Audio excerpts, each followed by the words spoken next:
Chapter 410 Past Life Background in the Distant Future. An Exian and Blood Prison Great Saint were deeply shocked by Guan's words. They harbored no doubts, only boundless longing. How advanced must Guan's Dao level be to obtain Daoist sorcery from the future? An Exian let her imagination run wild for a moment before she couldn't help but ask, "Master, you can see the future? What is it like? How long into the future will I live?" Blood Prison Great Saint also looked toward Guan, eager to ask the same question. Who wouldn't be curious about their own future?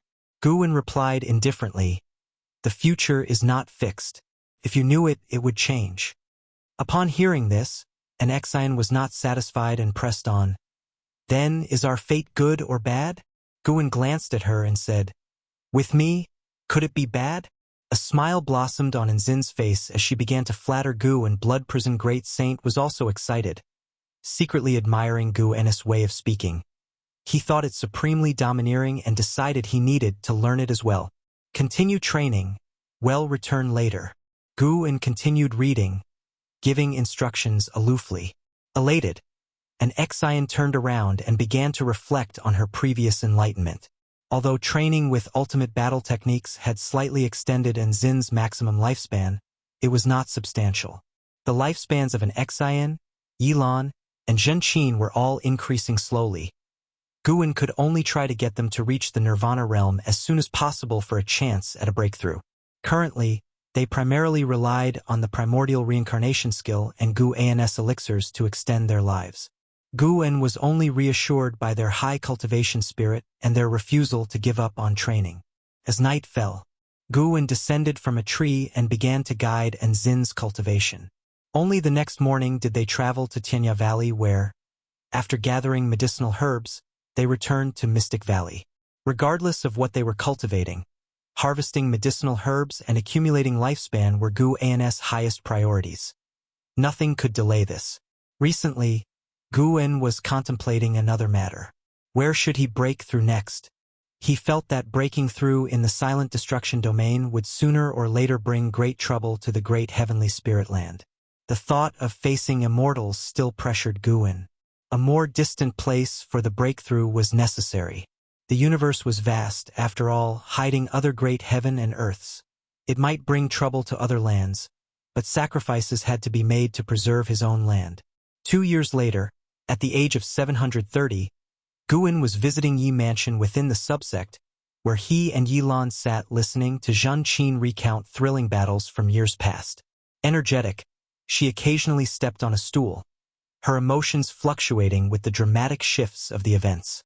Guan was very supportive, not only listening intently but also expressing various emotions. Yilan did not intervene. She watched Zhenqin boast to Guan with a smile. As the spring breeze swept through the courtyard, she felt nothing could be better than this day, having all the people she cared about around her. Wasn't this the luckiest thing in life?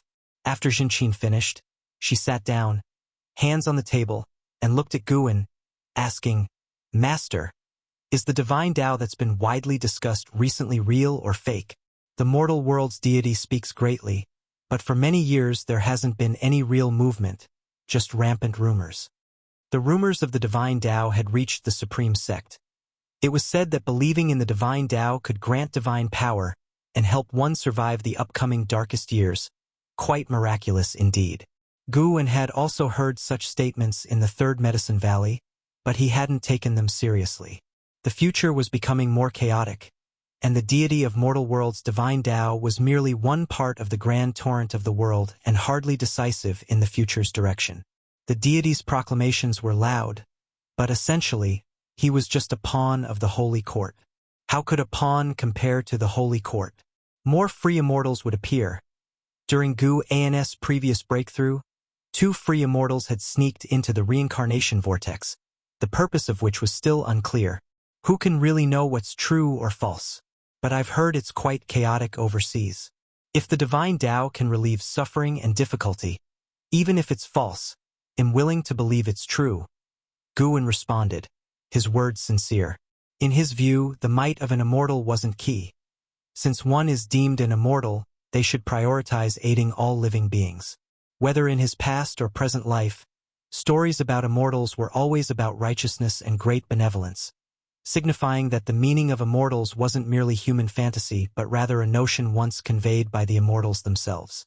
Since it had been conveyed, that was the role these immortals granted themselves. Jinqi nodded and said, "Exactly. What difference is there between an immortal that doesn't help others and the immortal dynasty or holy court?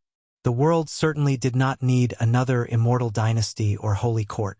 Yilan spoke up, "These matters are too distant for us. Why think too much about them? It might be better to contemplate how to achieve nirvana." Hearing this, Jinqi frowned slightly and asked, "Nirvana? Is there really hope for us?" Despite already being a great cultivator of the void-crossing realm, she still felt Nirvana realm was unattainably distant. She could hardly imagine how others had reached the Nirvana realm. Of course, there is. If you keep hope alive, anything can be realized. "I believe you can do it," Guan said cheerfully. Both women had reached the void-crossing realm, and a century ago, they had unleashed their cultivation levels, their maximum lifespans extending beyond 1,200 years. Yilan looked at Guan, her gaze falling on his forehead.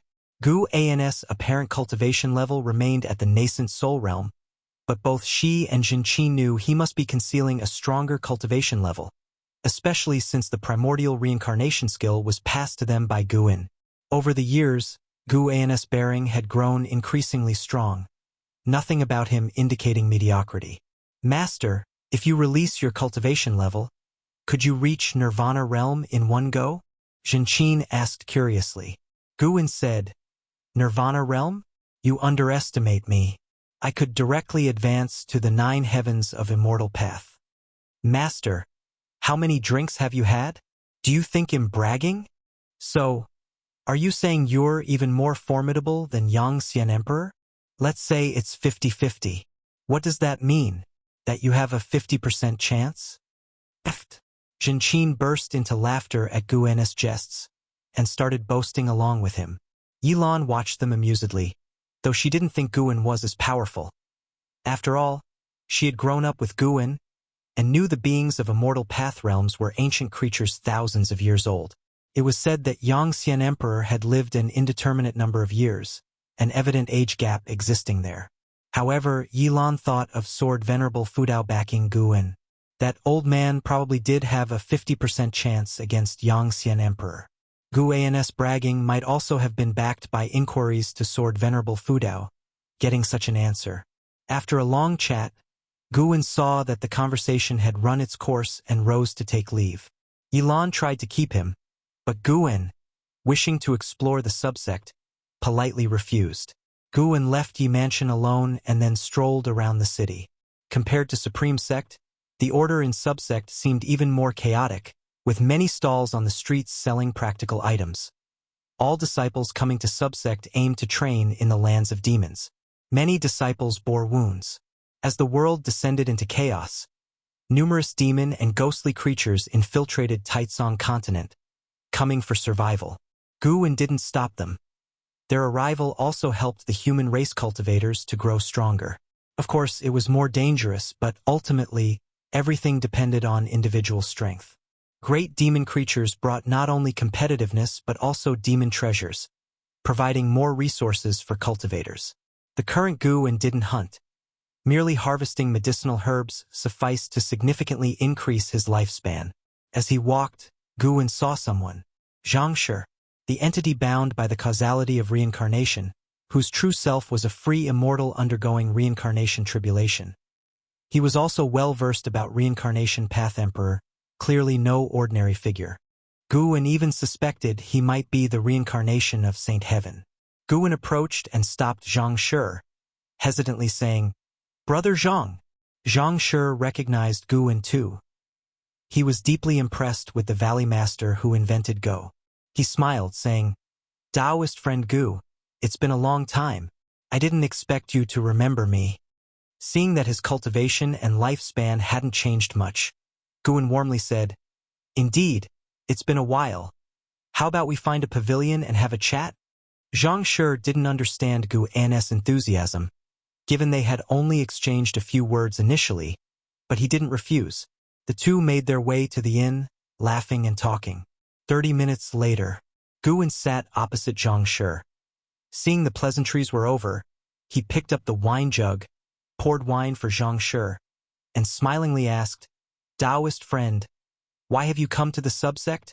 Zhang Shi answered, "I'm investigating an enemy who has concealed his identity and potentially hidden himself in Supreme Sect." Upon hearing this, Guan frowned and asked, "Do you need any help? You're not even asking about our enmity? What if I was the one at fault?" If that were the case, he wouldn't need to conceal his identity. Supreme Sect, as a sect of the righteous path, would assure justice if he joined them, Guan seriously stated.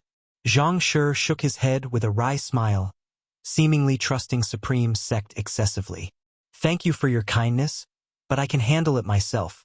I mustn't trouble others or involve the innocent." While talking, Zhang Shi kept his eyes on Gu's forehead, asking, "Brother Gu, do you understand the golden Tao patterns on your forehead?" Guan touched his forehead and said, "A friend from the immortal dynasty mentioned they were Tao patterns, something that forms with path enlightenment." Zhang Shi smiled. "Impressive that you know. These indeed are Tao patterns formed from path enlightenment, and not just any common enlightenment." He appraised Guan, pondering, "Your past life must have had a significant background." Guan, wide-eyed, asked in surprise, "My past life? That's right, your past life definitely belonged to one of the top powers of heaven and earth.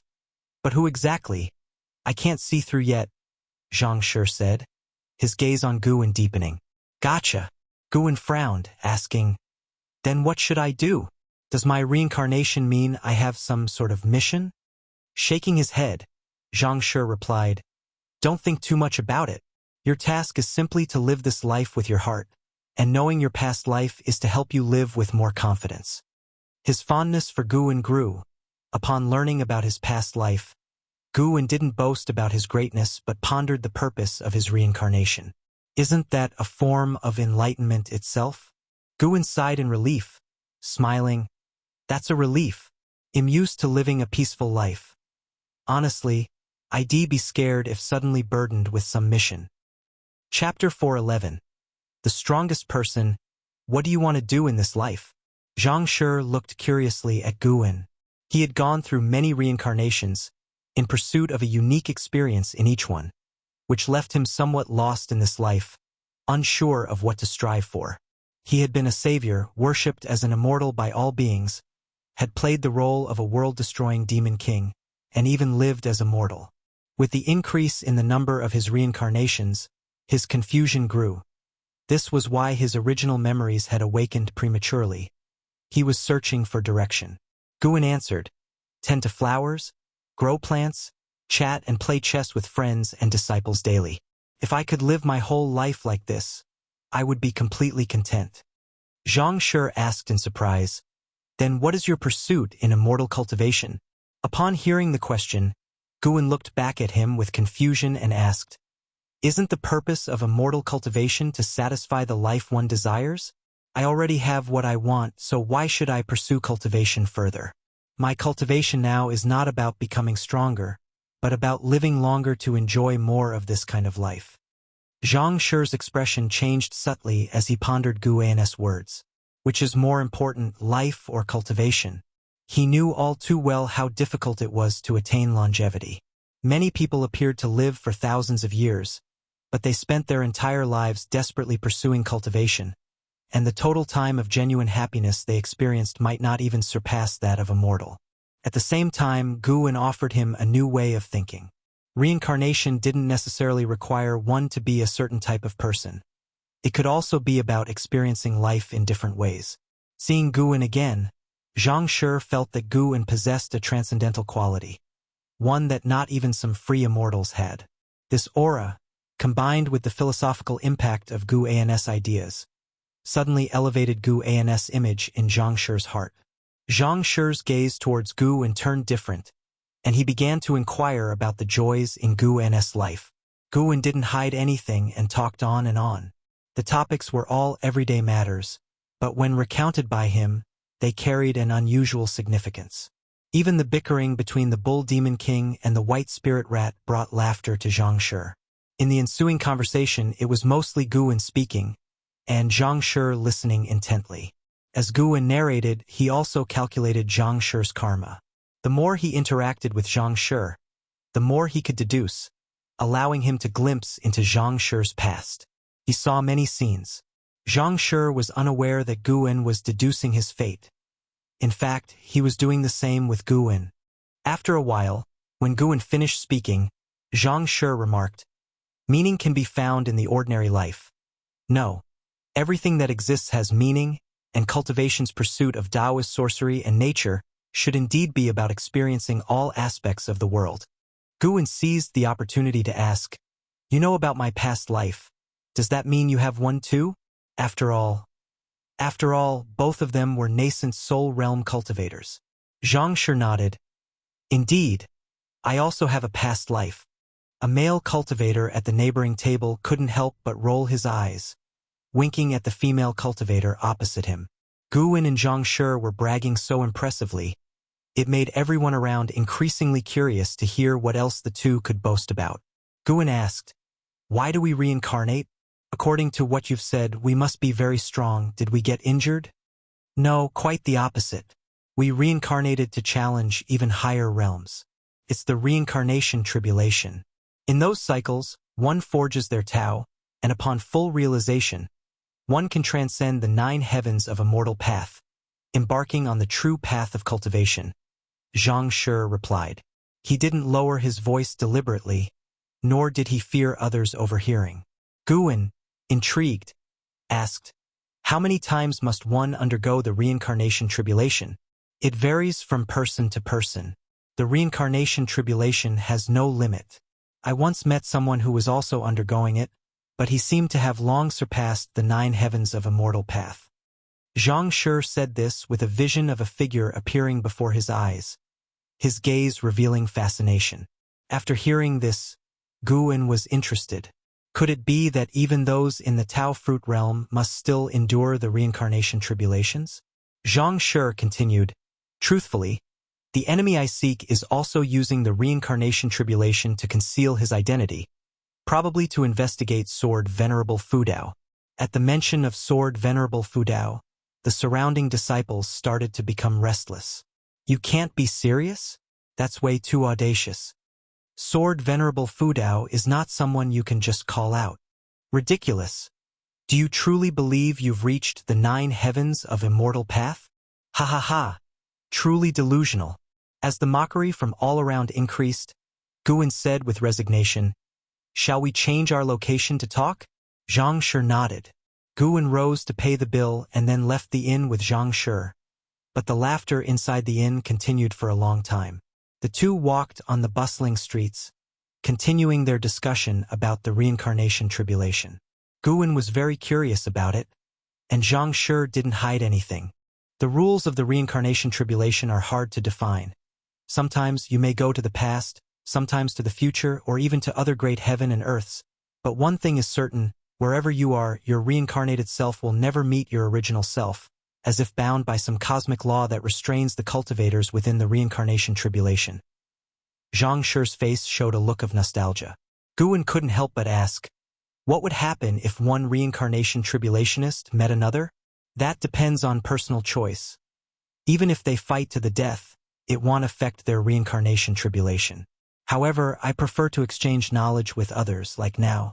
It's a pity that you haven't awakened the memories of your original self. Otherwise, we could share much more. Zhang Shi revealed a smile. He paused and then said, "Reincarnation is like this crowd, seemingly chaotic yet orderly, with a beginning and an end. Even if you meet along the way, ultimately everyone will reach their own destination." "Then do you have memories of your past life?" "Of course. I am the consciousness of my original self, only unable to wield the powers of the original."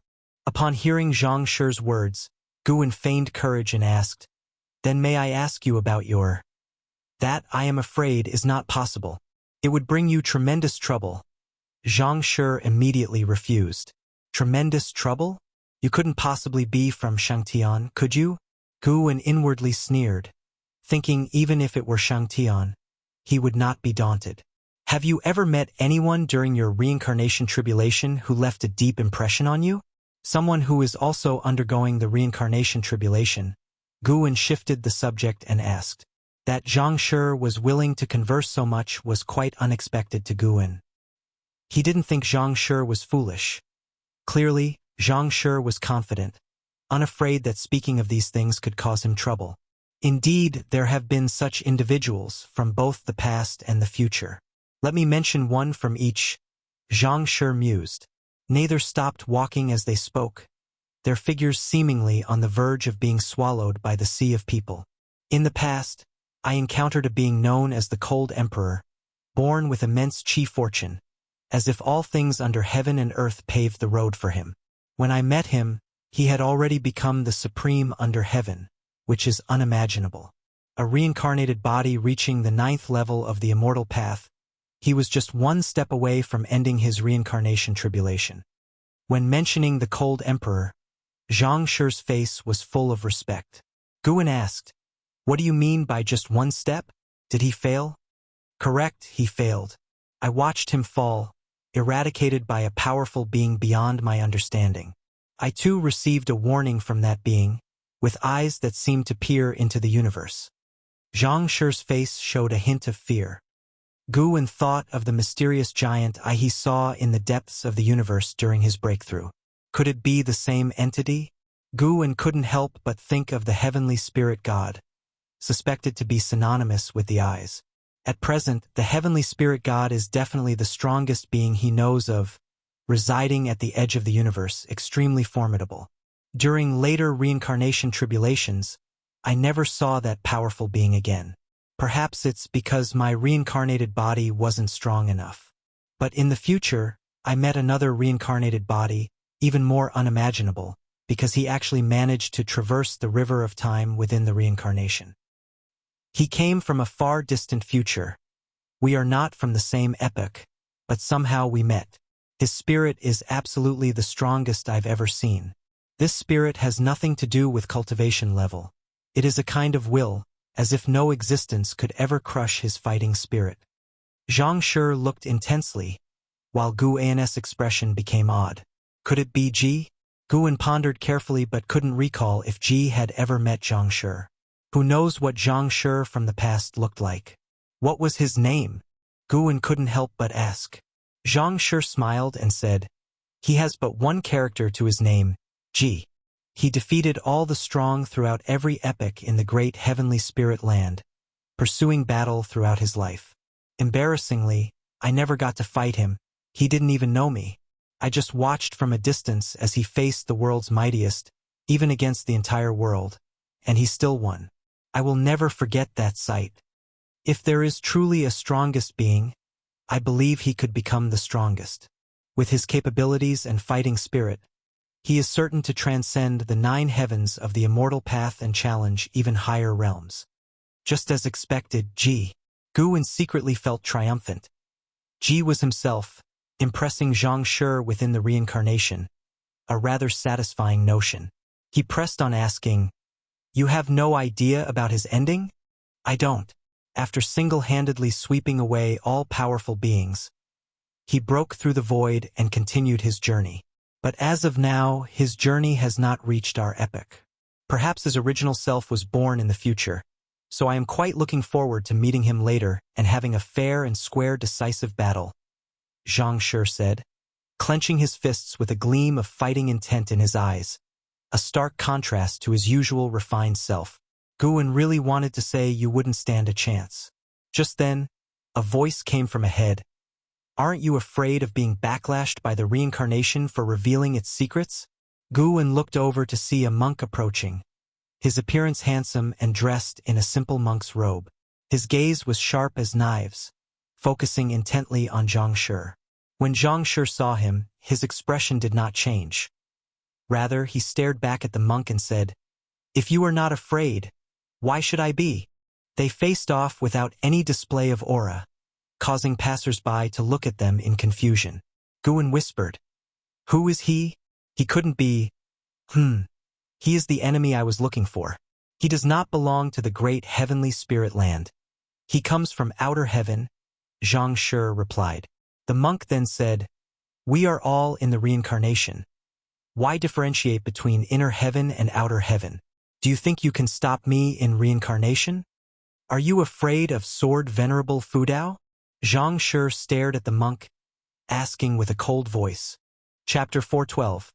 Supreme Demon Realm, Apocalypse, Yuchan, Divinity Transformation Realm, 3rd layer 762/1500/1600 Gu and performed a lifespan detection on the monk, but unfortunately, he could not discern anything significant. However, he could sense that the monk named Yuchan was connected to the heavenly demon through karma. Free immortals from the great heavenly spirit land could reincarnate into other great heaven and earths, so naturally there might be outsiders reincarnating here. Guwen was curious about what grudge existed between Yuchan and Zhang Shi. Currently, they didn't seem to be the two mysterious free immortals who had infiltrated the reincarnation vortex. Sword Venerable Fudao? What is there to fear? I have no feud with him, I didn't come here for him. Shouldn't free immortals avoid making enemies with one another so easily, right? While Yuchan spoke, his gaze remained sharp. Zhang Shi responded, "Indeed, we shouldn't make enemies easily, but when encountering a Dao stealer, our Taoist paths differ and cannot conspire together." Although their cultivation levels were not high, as they spoke and looked at each other, Guwen could feel the clash of their Taoist intents. Ultimately, the essence of their souls were that of free immortals. Reincarnation merely temporarily suppressed their power. Guwen feigned a cough and said, "How about we talk somewhere else?" He could tell that neither Yuchan nor Zhang Shi really wanted to fight.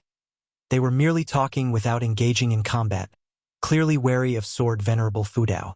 Zhang Shi coldly said, "Let's go outside." Yuchan's expression was also cold.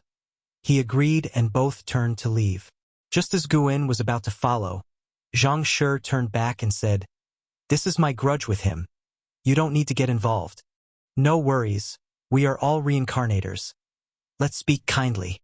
Guwen continued the conversation, then walked past Zhang Shi, catching up with Yuchan and started making small talk. Yuchan was not someone incapable of communication. Faced with Guwen's questions, he too would respond. Zhang Shi followed, frowning. After about half an incense stick's time, the three of them arrived at a forest outside the subsect. Zhang Shi and Yuchan stood opposite each other with stern expressions, and in this place, they no longer restrained their murderous intent. Both having reincarnation bodies, it doesn't truly matter who dies. The hatred won't dissipate either. Why not sit down and talk? Exchange insights? Guwen suggested. Zhang Shi spoke. He and the force behind him cultivate by devouring heaven and earth, Taoist sorcery. Their stance is naturally opposed to ours. There's no need to talk. Yuchan looked at Guwen, showing a smile and asked, "May I know under what name does Taoist friend's true self go?" Free immortals, standing above all creatures and traveling the universe with ease, lived for tens of millions, maybe even hundreds of millions of years. They had likely heard of each other's names. No free immortal remained unknown. Sword Venerable Fudao's true identity must also be renowned, at least that was what Yuchan thought. Upon hearing Zhang Shi's words, Guwen pretended to be surprised and looked towards Yuchan, while Yuchan let out a cold laugh. In the daylight, his laughter was terrifying. The path of the great Tao is one of strife. Isn't the reason we possess spiritual wisdom to fight? This is the heavenly Tao, Yuchan said with a sneer, raising his right hand and summoning golden flames in his palm, within which he formed a small tower. Zhang Shi also raised his hand, with red dragon strength energy rising from his feet, encircling him, all heads of the dragons focusing on Yuchan. The wind in the forest also halted. Guwen grew even more curious about the origins of the two. Zhang Shi seemed to be a person from great heavenly spirit land, but apparently had no ties with Holy Court or Immortal Dynasty, while Yuchan came from Silent Destruction Domain. A Dao stealer seemed similar to the Battle Court, not exactly benevolent. Guwen had no intention of intervening, for he had foreseen what would happen next between the two. Yuchan and Zhang Shi faced each other with escalating aura. After a while, Yuchan mocked, It seems your reincarnation tribulation has reached a bottleneck. Zhang Shi maintained an expressionless face and said, Seems you two have come with a certain mission and can't afford to die easily. Truly ridiculous. No courage to fight, yet making all this fuss. Yu Chan followed up, The beings in this realm have forgotten you. This is the era of Yangxian Emperor and Shengtian. Be at peace with your tribulation crossing. Pursue your own Tao. Why go against the heavenly trend? You know well the grand trends of the heavenly Tao. Zhang Shi calmly said, Indeed, I can't manage too much, but don't even think about harming the beings of this land. With sword venerable Fu Dao here, would I be so foolish? Yu Chan answered dismissively, then looked toward Gu and, Taoist friend Gu, if you awaken the memory, consider joining us at the Supreme Demon Realm. I might even be able to secure a demon city for you. Supreme Demon Realm? So he was part of the same group as the Demon Shore. Gu, having eradicated the Demon Shore, was destined not to ally with the Supreme Demon Realm. However, in the Demon Shore's memories, the Supreme Demon Realm had already fragmented. How could Yu Chan still try to recruit people under the name of the Supreme Demon Realm? Perhaps the force behind Yu Chan wished to rebuild it? No wonder the future trends of the great heavenly spirit land became increasingly complex, involving many intricate karmic ties. Not to mention the immortal dynasty Holy Court, there were also heavenly demon battle court, and now the emergence of the Supreme Demon Realm. In this life, I merely seek peace. When I die, speak to my original self. Guin responded. Yu Chan paused, then shook his head and laughed, finding Guin to be a peculiar individual. Zhang Shi also showed a smile, pleased that Guin had refused. Yu Chan looked back at Zhang Shi and said, Let it be. When the great calamity descends and heaven and earth reshuffle, if you haven't completed your reincarnation tribulation, you'll perish along with the great heavenly spirit land. Your time is running out. As soon as he finished speaking, Yu Chan vanished on the spot. Zhang Shi, after hearing, muttered to himself, Indeed, his target is the Holy Court. Guin couldn't help asking, What do his words mean? Will the great heavenly spirit land be destroyed? Zhang Shi looked at him and said, Because he has predicted the calamity of the great heavenly spirit land. This is an inevitable path of heavenly and earthly evolution and also the time when the rules of heaven and earth are weakest. At that time, all beings in the great heavenly spirit land will be affected, and the free immortals undergoing reincarnation tribulation will return. If other free immortals from outer heaven descend, the heaven and earth could indeed be destroyed. Guin pressed further, How far off is that day? That is unknown. With those words, Zhang Shi walked towards the forest. Guin asked, Where are you going? I'm going to try out your life, but not in the Supreme Sect, Zhang Shi said without turning back. Guin watched him leave, looking as the red dragon strength energy dispersed from him. For ordinary people, reincarnation is an insurmountable chasm. Yet for great cultivators, it seems to be a chance and fortune. After watching his figure disappear, Guin too turned and left. Late at night, Xinzhen was painting in her cave, holding a brush in her right hand and rolling up her sleeve with the left. Her beautiful face furrowed in frustration as if she had encountered a problem. Her right hand, holding the brush, trembled, never managing to make a stroke. After struggling for a long while, she suddenly put down the brush, let out a long sigh, and seemed to relieve a burden. Why can't I paint the city from my dreams? Xinzhen muttered to herself. For some time now, she had found it difficult to paint the scenes she dreamt of or imagined, which distressed her greatly. Because your Tao level is not high enough. A cold voice suddenly sounded, startling Xinzhen into looking up. A figure emerged from the wall of the cave, revealing itself to be Yu Chan. Xinzhen straightened up, her expression cold, and asked in a stern voice, Who are you? Intruding into another's cave is a grave offense. Yu Chan surveyed Xinzhen and smiled. It seems you haven't completely recovered your memory. However, you have her karmic aura. I can't be wrong. Since that's the case, it'll help you. I need your power, Demon Shore. He stepped towards Xinzhen. Xinzhen had never heard of the Demon Shore, but the intruder's actions were provocative in her eyes. A nascent soul realm daring to trouble her? She immediately grabbed a wooden zither nearby and plucked the strings. The harsh sound of the zither resonated, and visible sound waves rushed towards Yuchan. His monk robes fluttered violently, his gaze sharpened, and he uttered one word, "Stop!" A burst of golden light shot from his eyes, transforming into a golden stop character, striking Xinjian at tremendous speed, immobilizing her. Xinjian's eyes widened, filled with disbelief. She was of the void-crossing realm, yet she had been easily immobilized? Yuchan's mouth curved up. Your temperament is exactly like that of the demon shore, truly worthy of being the reincarnation body she chose. As he continued to approach, Xinjian said sternly, I am not the demon shore. Within the supreme sect, do you dare to mess around? Are you seeking death? She was anxious in her heart, wondering why the great cultivators from the Third Medicine Valley hadn't yet arrived.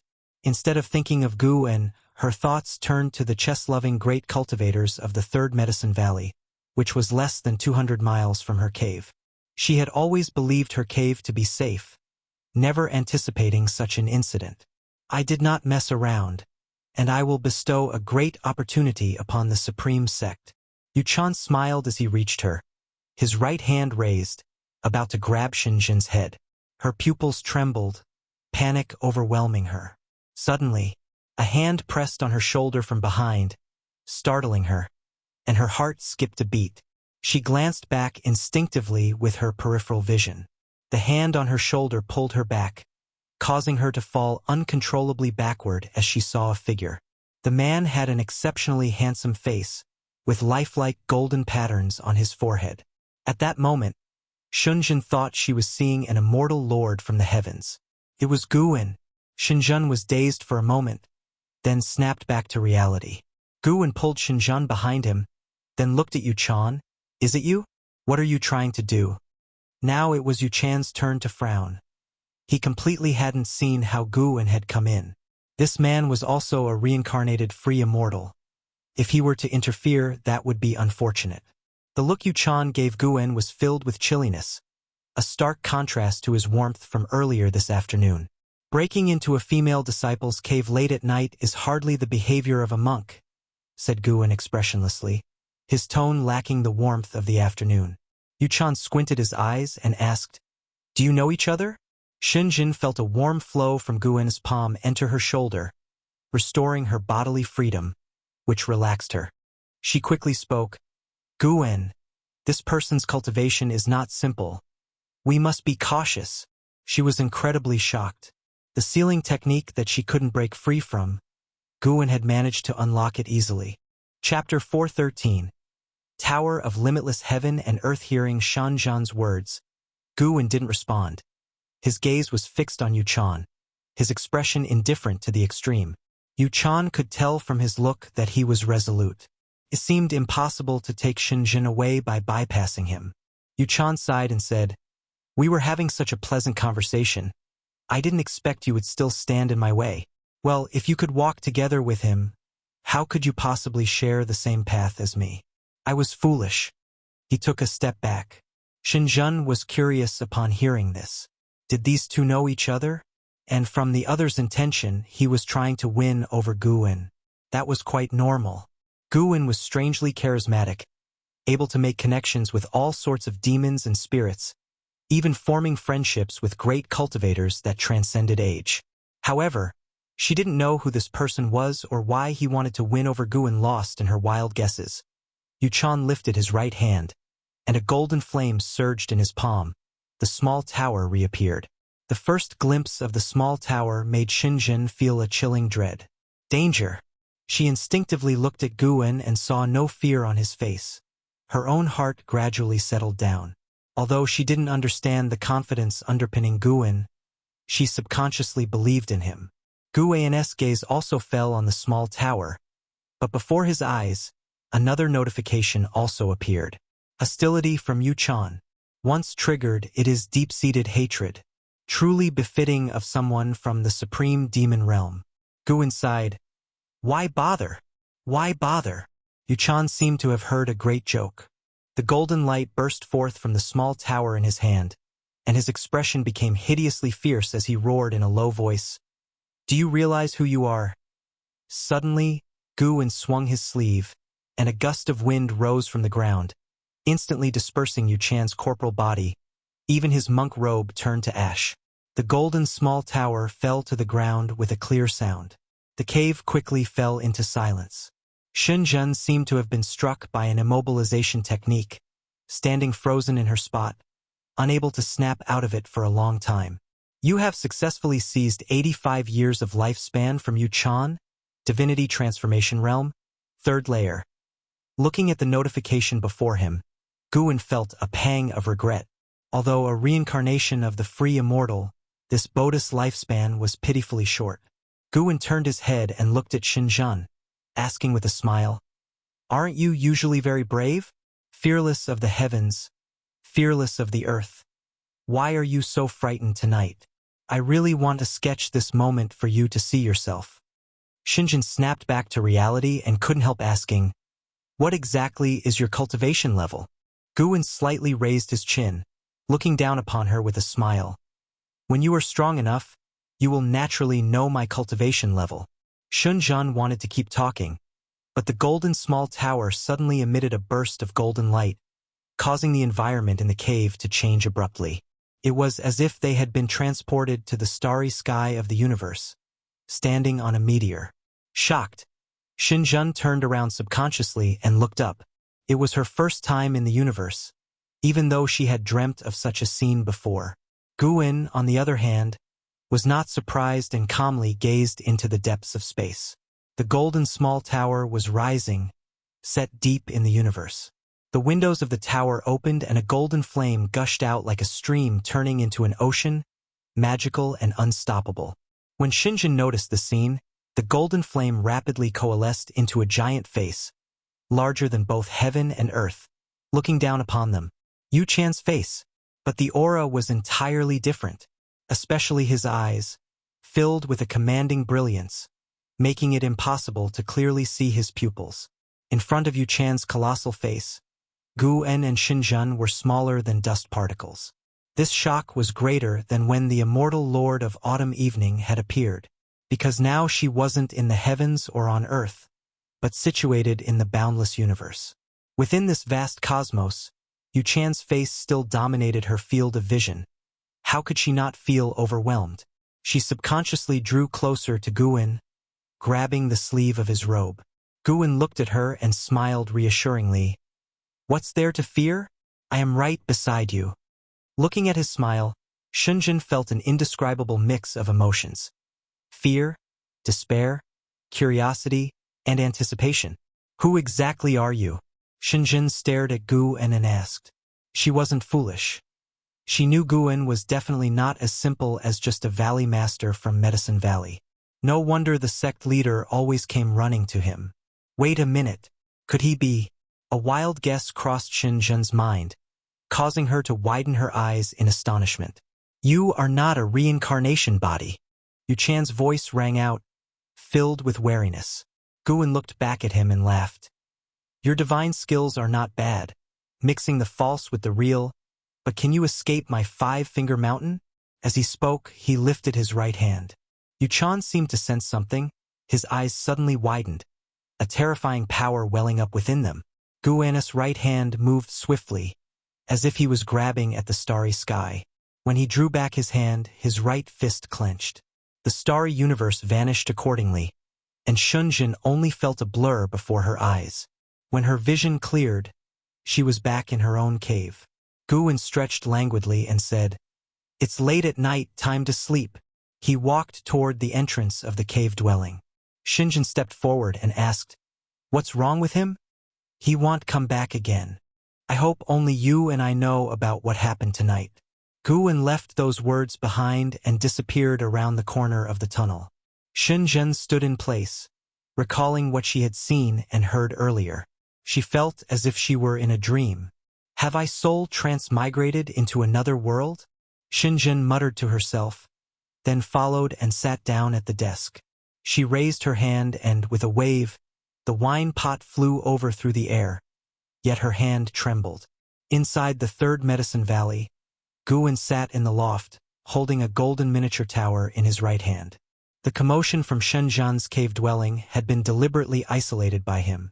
Even the Sun and Moon Netherworld Emperor hadn't sensed any disturbances or anomalies. The divine thought true immortal was very strong, but in the eyes of a free immortal it was nothing significant, and for the Taoist hidden immortal even less different from a mortal spirit. Guwen was using his divine thought to search for Yu Chan's soul, which was encapsulated within the tower itself.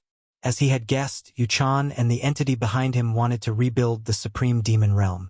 He had invited Demon Shore many times and been rejected, until hundreds of years ago when his reincarnation body sensed the karma of Demon Shore. He then saw hope to win over Demon Shore. Yu Chan's reincarnation tribulation was on its last step, which was why he could retain the memories of his past life. The closer to successful tribulation crossing, the more memories from past lives the reincarnation body retained. Zhang Shi was just one step away as well.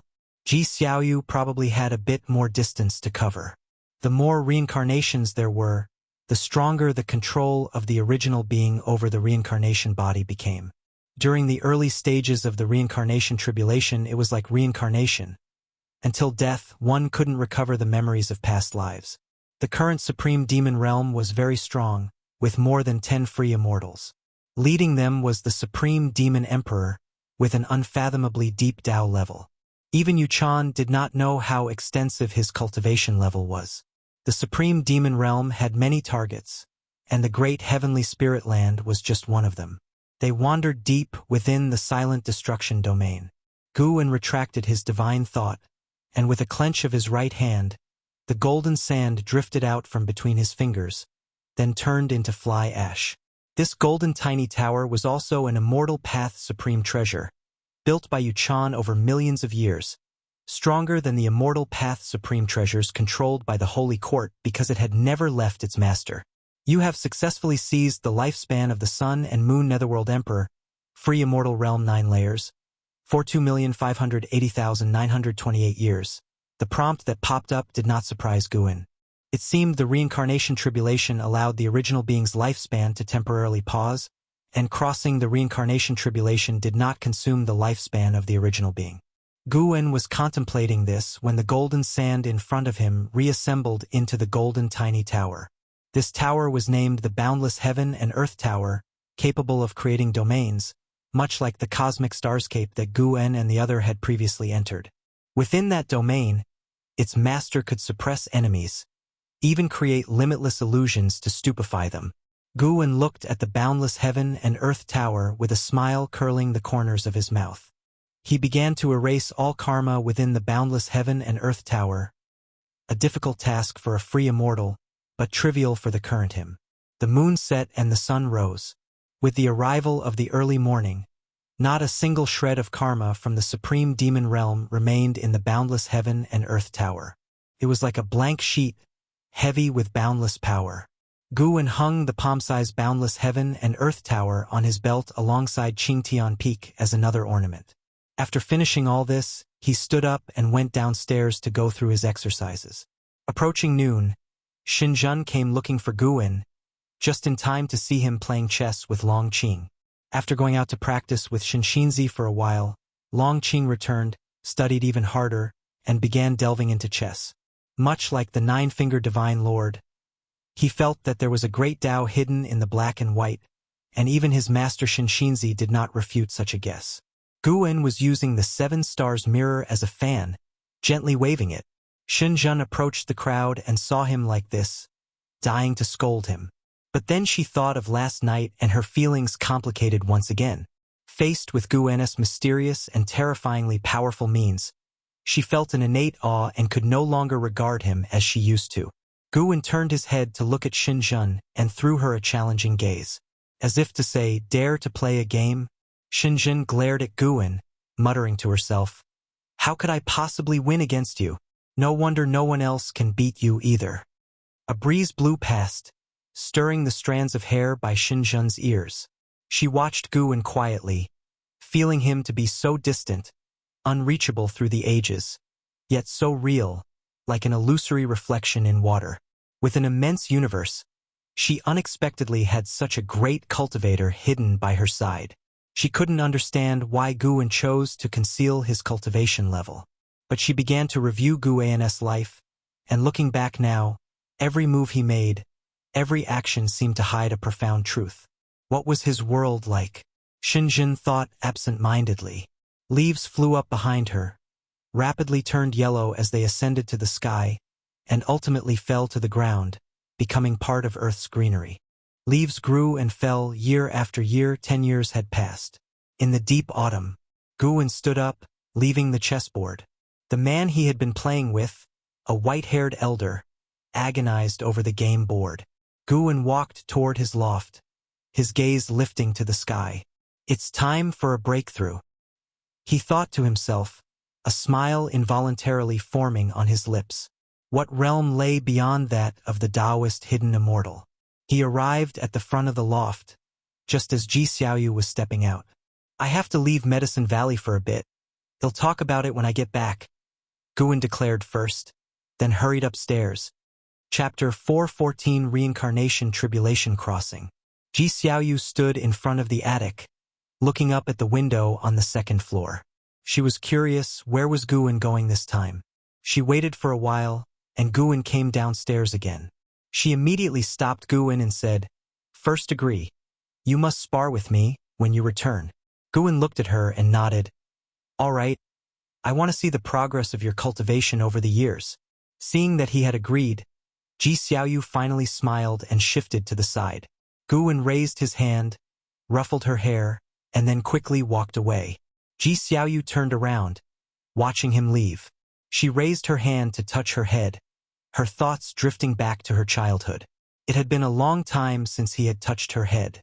Time really flies, Ji Xiaoyu murmured to herself, her tone revealing a sense of reluctance. On the other side, Guan arrived at Mystic Valley. He didn't leave immediately. Instead, he went to observe the cultivation of Shangtian and Jiangshi. The master and disciple liked to cultivate in the woods. Now, Jiangshi had nothing left to teach in Shangtian. They mostly discussed and helped each other with their cultivation. Seeing Guan's arrival, the master and disciple were excited, which made Guan reflect. Had he been too indifferent toward them? Guan was already aware of their feelings. He just had been too lazy to teach them and had decided to let them temper their own characters. Guan raised his right hand, and 5 secret books appeared, letting them each choose one. The master and disciple were not fools.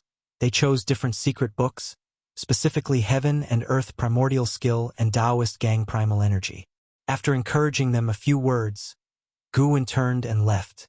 Holding the secret books, the master and disciple felt a surge of excitement. They looked at each other, both sensing a promising future. Cultivate well. Do not disappoint master. Also, don't think about leaving. Guarding Mystic Valley is our lifelong duty, Jiangshi sternly advised, and Shangtian nodded. He felt the same way. In the future, he would only leave for revenge. Once the revenge was done, he would return to show his gratitude. Practicing under Sword Venerable Fudao for thousands of years wasn't much, as long as they could continue to live and cultivate under Fudao's guidance indefinitely. After leaving Mystic Valley, Guan walked towards the distance on foot, his gaze fixed on the reincarnation vortex in outer heaven. He decided to go into the reincarnation vortex to cultivate. He had previously sent an incarnation to infiltrate it. The reincarnation vortex wasn't another world. Aside from the dense reincarnation rules, it served more as a transmission channel, accessing countless realms. This was also why Xiaochuan had not reappeared since entering. He had been reborn in another realm. After many years of consideration, Guan still felt that breaking through in the silent destruction domain was too dangerous. Would the heavenly spirit god carry out a thorough search if alarmed? Or perhaps invite more mysterious immortals? Though not sure from where the relentless immortals pursuing him hailed, Guan was full of apprehension regarding their backing forces and did not want to disturb them. As Guan reflected, he strolled forward leisurely as if touring beautiful mountains and waters, not walking quickly.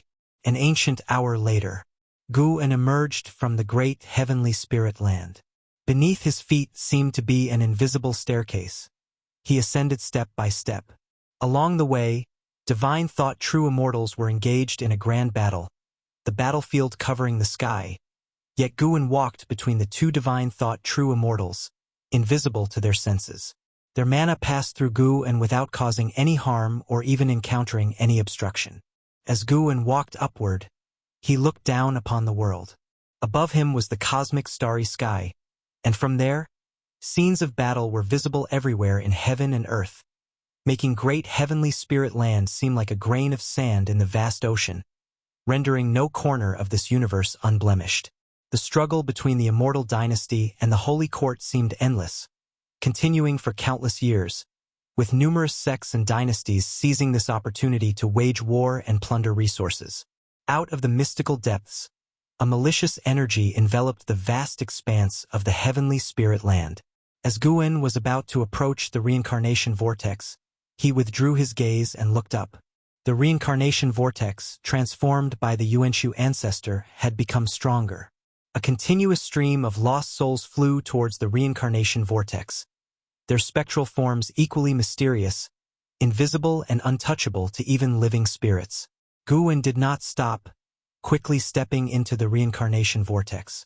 Once inside the vortex, he found himself in darkness, unable to see the souls, only feeling the Taoist aura of causality, reincarnation, fate, and souls from all directions intertwining and complicating the rules of the Tao in this place. Having previously experienced this path through an avatar, Guin was not curious. He continued onward. After taking a long journey, Guin saw twinkling stars appear ahead, and with each step, the number of stars increased significantly. These stars represented different dimensions. Some were like the great heavenly spirit land, while others were from lower realms like those of the Blood Prison Great Saint and Lu Lingjun. Needing a vast amount of spiritual energy, Guin naturally headed for a great heaven and earth.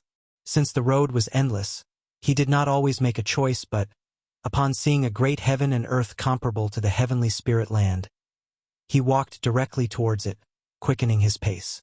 Soon, Guin emerged from the darkness and arrived in the cosmic starry sky. Stepping out of the vortex, his vision still lingered on the reincarnation causality, where he saw continuous souls flying towards the vast great heaven and earth ahead.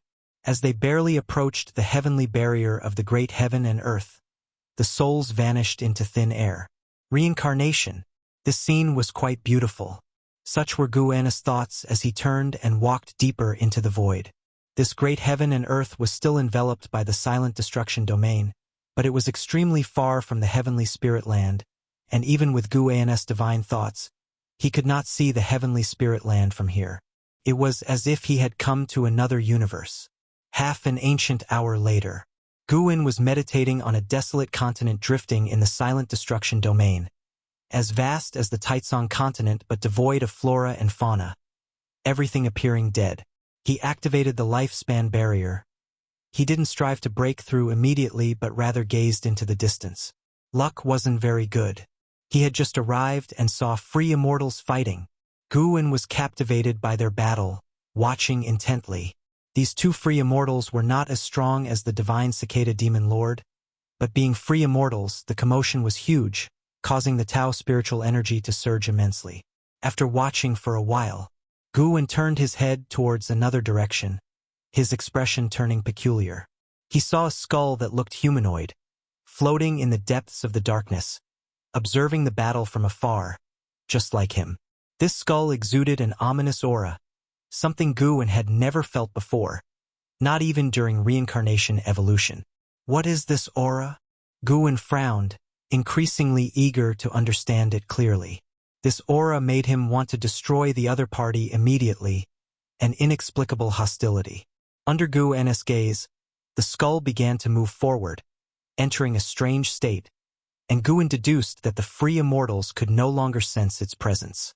Was it planning to strike at the two free immortals? Chapter 4:15. Breakthrough to the perfect Xian Yuan Zi Zai immortal realm. Guin watched as the skull moved forward. Because the distance was too far, he was unable to use lifespan detection and could only follow with his divine thought. The two free immortals continued their fierce battle, not sensing the greater danger that was approaching. Guan could feel that the skull had not reached the perfect realm of the Taoist hidden immortal, yet it was even more dangerous than a free immortal. He had no idea what kind of divine power it was using that made it undetectable to free immortals. Time continued to pass.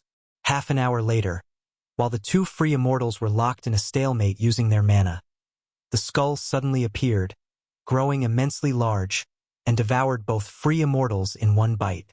Then, turning into a rainbow light, it vanished into the depths of darkness. The cosmic void fell silent afterward. The great battle seemed as if it had never occurred. Although surprised, Guan had no intention of pursuing the skull. It just so happened that its appearance coincided with his breakthrough, a noise that would allow the blame to fall on it. Guan pulled up his attribute panel. Name: Guan, lifespan: 740/3, 329, 223, 602. Physique: Hun Yuan refined void body. Cultivation level: perfect state of Taoist free immortal, 33 billion years of lifespan. Advancing one great realm was not difficult. A smile spread across Guan's face as he decided to start by enhancing his physique. He immediately invested 1 billion years of lifespan into his physique, and a steady stream of notifications appeared. Initially, he did not succeed in advancing. Without hesitation, Guan invested another billion years of lifespan, and the Hun Yuan refined void body successfully advanced to the Hun Yuan Taoist golden body. Tao spiritual energy surged towards him, and the lifespan barrier's display of lifespan consumption began to change wildly. Closing his eyes, Guan delved into the transformation of the Hun Yuan Taoist golden body. Golden patterns on his forehead began to wrap around flames, and his skin started to shine with a golden light, his entire being exuding an indescribable divinity. The Hun Yuan Taoist golden body enabled his flesh to compare with the power of rules and be compatible with the Tao, allowing for a perfect embrace of all Tao rules. This meant that from here on, Guan could study any kind of Tao. Not only that, but the Hun Yuan Taoist golden body could also bring about a metamorphosis for his mana, with his soul receiving a tempering by the Tao. It was an incredibly wonderful process, devoid of any pain. The silent destruction domain also began to resonate with the changes, as Tao spiritual energy roared and Tao rules quaked, the area of influence expanding. Creatures hidden within the silent destruction domain emerged one after another, some frantically fleeing, others investigating the cause. In front of Guan, a black sea dragon with 9 dragon heads flew on clouds. The continent beneath Guan was only half the size of one dragon head. This was a landmass comparable to the Taizong continent in size, indicating just how enormous the sea dragon was. None of the beings detected Guan's presence.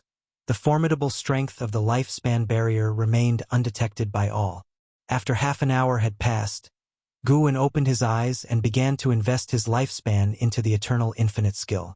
1 billion years of lifespan advanced the Eternal Infinite skill to the Great Tao Unlimited skill, achieving Mastery Realm. Another half an hour went by, and Guan started to upgrade his ability, the Tao Representation Divine Thought skill, critical for hiding his cultivation level and needing to be upgraded in sync. Similarly, investing 1 billion years, the Tao Representation Divine Thought skill was elevated to the Great Thousand Xian Void skill, reaching the realm of complete understanding and integration. Next, he worked on upgrading his Stepping Path of Aegis Step and the Ultimate Path Formless Body. The Stepping Path of Aegis Step was the only movement technique he was researching with combat significance, while the Ultimate Path Formless Body could prevent causal inference, hiding his true identity, both equally important. He invested 1 billion years of lifespan into each. The Stepping Path of Aegis Step advanced to the Eternal Measuring Heaven Tao Step, achieving Mastery Realm. The Ultimate Path Formless Body advanced to the Formless and Invisible Freedom Body, reaching the pinnacle of achievement. Once all his inheritances were complete, he checked his attribute panel and saw he still had over 27 billion years of lifespan left, with more than 80 million years already consumed by the lifespan barrier. He decided not to upgrade the divine skills and ultimate skills of his past life incarnations like Long Zhan and Lu Han, since these skills were the culmination of his past lives' achievements, of extremely high grade and rank, and he intended to comprehend his own path. After some thought, Gu-en invested another billion years of lifespan into the Taoist Gang primal energy, his protective technique which should also aid in tribulation crossing. Eventually, the Taoist Gang primal energy advanced to the protecting Tao divine essence, achieving a realm of seamless proficiency. The silent destruction domain had descended into total chaos, with countless divine thoughts and divine senses sweeping through and numerous forces wandering about. Centered around Gu-en, entities were active in every direction. Even from the distant great heaven and earth, various creatures flew out to investigate the situation. The extraction of Tao spiritual energy was now affecting the heaven and earth rules of the great heaven and earth. Panic was spreading. After Gu-en completed the inheritance of the protecting Tao divine essence, he was clad in golden light with a white halo swirling around him. The white halo abruptly shrank and merged into his body, blending with the Hun Yuan Taoist golden body. It was as if a layer of flowing light spread over his skin, covering every inch of his body. His skin returned to its original state, but his demeanor now far surpassed what it had been before. He seemed like a supreme deity that commanded all things, his gaze indifferent, exuding a commanding presence that looked down upon all living beings. Gu-en pulled up his attribute panel and saw he had over 25 billion years of lifespan left. He began to compose himself. The next moment was of utmost importance. Breaking through the realm. 1 billion years underway. You have been practicing qi absorption cultivation for 5 million years, forcibly attempting to break through to the Shen Yuan Zizai Xian realm with the great accomplishment of the Great Tao Unlimited skill, beginning your tribulation crossing, but you have not survived the mysterious reincarnation Great Heavenly Tao tribulation crossing has failed. You have been practicing qi absorption cultivation for 10 million years, forcibly attempting to break through to the Shen Yuan Zizai Xian realm with the great accomplishment of the Great Tao Unlimited skill, beginning your tribulation crossing, but you have not survived the mysterious reincarnation Great Heavenly Tao tribulation crossing has failed. A tribulation crossing every 5 million years? That's quite harsh. The last time it was only once every 2 million years. Gu-en merely sighed inwardly, but in fact, he had long been mentally prepared. As long as the breakthrough succeeded, any amount of lifespan spent along the way was just a number. Ultimately, 100 million years of lifespan did not bring success. He had failed 20 times. He continued to invest his lifespan. 100 million after 100 million.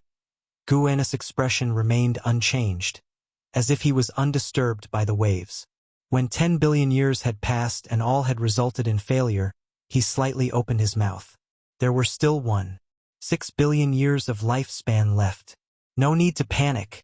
Gu-en continued to invest in increments of 100 million years, and his countenance grew more solemn because of it. After another 500 million years, the sixth 100 million year investment. Finally, Gu-en saw the notification text lengthen suddenly. You have been practicing qi absorption cultivation for 45 million years, forcibly attempting to break through to the Shen Yuan Zizai Xian realm with the great accomplishment of the Great Tao Unlimited skill, beginning your tribulation crossing, and you have survived the mysterious reincarnation Great Heavenly Tao tribulation crossing successful. Your cultivation level has broken through to the early stage of the Shen Yuan Zizai Xian realm. You have been practicing qi absorption cultivation for 100 million years. Your cultivation level has increased. 55 million years could not advance even a minor grade and rank. Gu-en felt the Tao spiritual energy vibrate again, and continued to invest lifespan striving to reach the perfect realm in one breath. Finally, after spending more than 600 million years of lifespan, he broke through to the perfect realm of the Shen Yuan Zizai Xian realm. Gu-en looked at the speed of lifespan depletion within the lifespan barrier, and his heart settled down. With the remaining 400 million years of lifespan, he should not be drained dry. He closed his eyes, immersing himself in the fortune he had cultivated for himself. From the distant void came the roaring flames of battle, where a great cultivator was fighting. The disturbances in the silent destruction domain had persisted for a while now, and various powers, unaware of the truth, were growing uneasy and began to suspect one another, leading to friction. The continent beneath Gu-en began to tremble as if it were about to shatter. As time went on, more figures joined the battle, and eventually, 2 of them came above the continent to fight, each wielding a divine weapon like heavenly gods in combat. locked in fierce battle. They did not know that a terrifying existence surpassing the free immortal level was breaking through below them. Guan's Tao fruit began to evolve, adorned with Xian Yuan Dao patterns. The life-bound great divine power, the longevity true word born from the Tao fruit, also started to strengthen, merging more extensively with more Tao rules and heaven and earth rules, which allowed the scope and depth of the longevity true word to become broader and deeper. When Gu An's cultivation level stepped into the realm of Xian Yuan's Zaixian, endless memories surged into his mind, his past, his future, and even illusory alternative destinies. At the crossroads of life, each choice he could make would generate different lines of fate, and these lines would continue to branch out in the future. Only the path he truly took remained his reality. Though the others were illusory possibilities with sufficient strength, they could also be realized. To make them real, one would need to create the same heaven and earth. The Xian Yuan Zaixian stage is a process of comprehending fate, being able to see all the possible destinies that one's former life could have generated, as well as the future directions of these destinies, thereby making one's future path firmer. The myriad states of all living beings ebb and flow. Guan saw the vision of the destruction of the great heavenly spirit land. That grand continent would be ground into dust at a certain moment. Not only the great heavenly spirit land but all the great heavens and earths would move towards obliteration, just as living beings ultimately face a day of death. The destruction of the great heavenly spirit land was irreversible because this was a part of the heavenly Tao and the evolution of the great Tao. Unless Guan could transcend them, but if he could, the eternal and undying great heavenly spirit land might then bring variables to other cosmic lands. Guan saw that after he fiercely protected the great heavenly spirit land, the supreme sect and the Taizong dynasty became the rulers of heaven and earth, becoming the next holy court, the immortal dynasty, ruling high above all living beings. They went to the outer heaven, plundering far and wide. In the end, they became the new hegemony, the enemy of all living beings. In the dim mystery of the cosmos, everything is predetermined, merely a cycle of new replacing the old. Cultivators can calculate heaven and earth the natural way, but the only thing they cannot fully predict is the human heart. Any person, any sentient being with spiritual wisdom could be a variable. One variable can generate countless others, just as it says in the Tao Te Ching. The Tao produces the one produces two, the two produce three, the three produce all things. All events and all things are like this. Looking from the present is very much the same as looking from the future. Reaching the realm of Shen Tian Zaixian means not only that the Tao fruit has become stronger, but it is also a pursuit of one's own position. Through this, Guan sorted out his Taoist heart. If he saw through fate, then how should he treat those who were closely related to him? Emotions tie him down, but should he allow himself to be constrained by emotions? The so-called following one's true nature. But what is this true nature? Living in the world, with each additional day, the true nature is influenced by other things, and emotions are also established over time. Chapter 4:16. Longer than heaven and earth, greater than the great Tao. Xian Yuan Zaixian. What is Xian Yuan and what is to be free? Guan seemed to be surrounded by myriad scenes, violently clashing against his will at times, with images from the past, images from the future, growing more chaotic, more frenzied. He didn't know how much time had passed. Suddenly, he opened his eyes, his consciousness arriving in a vast and glittering starry sky, no longer surrounded by those intricate and tangled scenes. His world appeared to become quiet all at once. His eyes regained their clarity, and one by one, figures walked out from within him, standing before him and turning to face him. A total of 5 figures. They were Chu Lu, Xiao Shengtian, Long Zhan, Lu Han, and Ji, his 5 reincarnated selves. Guan watched them, his eyes gradually firming. Behind these 5 reincarnated selves, in the depths of the starry sky, more figures emerged, their identities indiscernible to Guan, but he could sense they were also his reincarnated selves. Once he truly began to reincarnate, these selves would obtain their own identities. Their appearance signified that Guan had yet to sever his attachment to the cycle of reincarnation. Although they dressed differently, their figures resembled Guan. With each step they took, they flashed forward a great distance, rapidly closing in on him.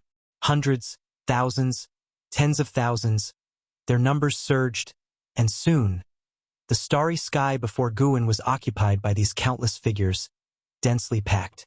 Guwen continued to sit cross-legged, gazing at his reincarnated selves before him, his expression unchanging. He was observing his reincarnated selves, and all his reincarnated selves were watching him, as if he were facing his true self. At this moment, Guwen's Taoist heart gradually became enlightened. The original heart was not necessarily the true heart, nor were later gains necessarily obstacles.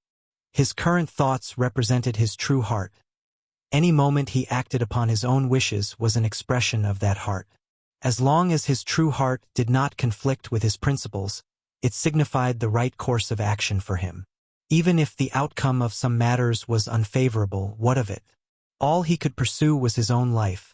At most, he could assist others, but he could not control their wills. Even if the outcome was destruction, wouldn't a period of pleasure before that destruction also count as a gain? Setting aside karma and fate, Guwen needed to consider his own pursuits. Longevity? Too vacant. Through his cultivation so far, Guwen increasingly understood the principle that the Tao is endless. How high must one's realm be to achieve longevity? If faced with a stronger being, could he maintain that longevity? Guwen reviewed all his memories, including those of his reincarnations. His eyes gradually emitted brilliance. With a boom, the whole universe shattered, and Guwen's consciousness returned to the present. He was still sitting cross-legged on the broken continent, protected by the life-span barrier. Xian Yuan Zi Zai Xian realm, early stage, the breakthrough was still ongoing. Guwen's perception of the Tao became clearer. His comprehension of cause and effect, fate, and reincarnation deepened. These were mere transformations in the essence of his life. If one spoke of power, his mana far surpassed that of the Taoist hidden immortal realm. While the Tao spiritual energy continued to flood his body, Guwen began to probe this universe. His divine thought could see farther away. First, he saw a colossal gate deep in the universe, very similar to the land of extreme fall, where the heavenly spirit god who executed Ji was guarding such a gate. Boundary Gate. When executing Ji, the heavenly spirit god had mentioned the gate's name, adding that anyone who approached the boundary gate was defying the heavenly Tao and deserved to be utterly annihilated. Could every universe have a boundary gate? Guwen saw that there was no one beneath the boundary gate, a silent and eerie void. Intuition told him that drawing near to the boundary gate would lead to trouble. He withdrew his gaze and looked in the direction of another great heaven and earth. His divine thought captured all creatures within it, even overhearing their interactions. This great heaven and earth was named the Great Vacuous Heaven and Earth and was home to 3 free immortals, also in a state of chaos. The disturbances in outer heaven had already caused unrest within the Great Vacuous Heaven and Earth. Factions of all kinds were striving to appease the creatures. Guwen muttered an apology in his heart, but at that moment, he had no way to change his position and could only wait. He needed to advance. It was just unfortunate for the Great Vacuous Heaven and Earth. Suddenly hit by an idea, Guwen lifted his right hand, and mana converged into seeds within his palm. He scattered them toward the Great Vacuous Heaven and Earth, where they disappeared into thin air as soon as they were released. Consider this my recompense, thought Guwen. As he acted, he looked again towards the Great Vacuous Heaven and Earth and saw changes in its future. The fate of the heaven and earth developed branches. Some branches dissipated, leaving others to extend, to grow and spread. Guwen even saw that, in the distant future, the Great Vacuous Heaven and Earth would collide with the Great Heavenly Spirit Land. Indeed, any variable could bring both fortune and calamity. Guwen felt this way inside but held no regrets. Even without him, the Great Vacuous Heaven and Earth would eventually face variables. What are variables? They are forces that the rules of this heaven and earth cannot restrain. Anything from beyond this realm could become a variable. Time continued to flow. Guwen's mana soared, and he did not neglect the lifespan barrier. The digits representing his lifespan flickered rapidly, but the numbers did not decrease significantly. An hour later, Guwen's mana had finally soared to perfect completion within the Xian Yuan Zizai immortal realm. leaving him with over 1 billion years of lifespan. He stood up, twisted his neck, his body shimmering with a golden light, enchanting and mysterious, the radiance of a mixed Yuan Taoist golden body. He then vanished on the spot, directly burrowing into the reincarnation vortex and then heading toward the great heavenly spirit land. With one step into the reincarnation vortex and another step out, and yet another step, he had already arrived near the supreme sect. This was none other than the eternal measuring heaven Tao step. The vast expanse that lay between the great void heaven and earth and the great heavenly spirit land was immense, such a distant place that even for a free immortal it was hard to reach, and even with the existence of the reincarnation vortex at present, how vast the reincarnation was. How many could find their way home in such a short time inside it? Guwen inhaled the scent of flowers and grass in the mountains, and his face revealed a smile. This place still made him feel at ease. Now approaching noon, just a night had passed, and Guwen had already surpassed the Taoist hidden immortal, reaching the higher Xian Yuan Zizai immortal. And within the great heavenly spirit land, within this universe, he had yet to encounter the Taoist hidden immortal. Of course, the heavenly spirit god guarding the boundary gate did not count. Guwen looked up and could already make out the figure of the heavenly spirit god. The fact that the heavenly spirit god could live to the utmost epoch was enough to prove his power. In the eyes of numerous cultivators, doesn't he represent immortality, eternal life? Guwen did not take any more glances at the heavenly spirit god, for fear of being noticed by him. With his strength, confronting the heavenly spirit god was still very dangerous.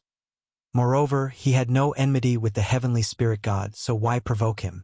Within the great heavenly spirit land, he already had the confidence to deal with anything. There was no need to be so cautious next, but he still had to keep one hand hidden. Guwen could let people know he was the sword venerable Fudao, but he could not let them know how strong he really was. What he contested for was not the transient strength but the future of countless eons. No matter how the world changed, how the sun, moon, and stars shifted, he wanted to witness all the changes forever. He intended to live longer than the great heaven and earth, longer than the great Tao itself. He aimed to become a symbol of eternity. He wanted to enjoy the solitude of immortality.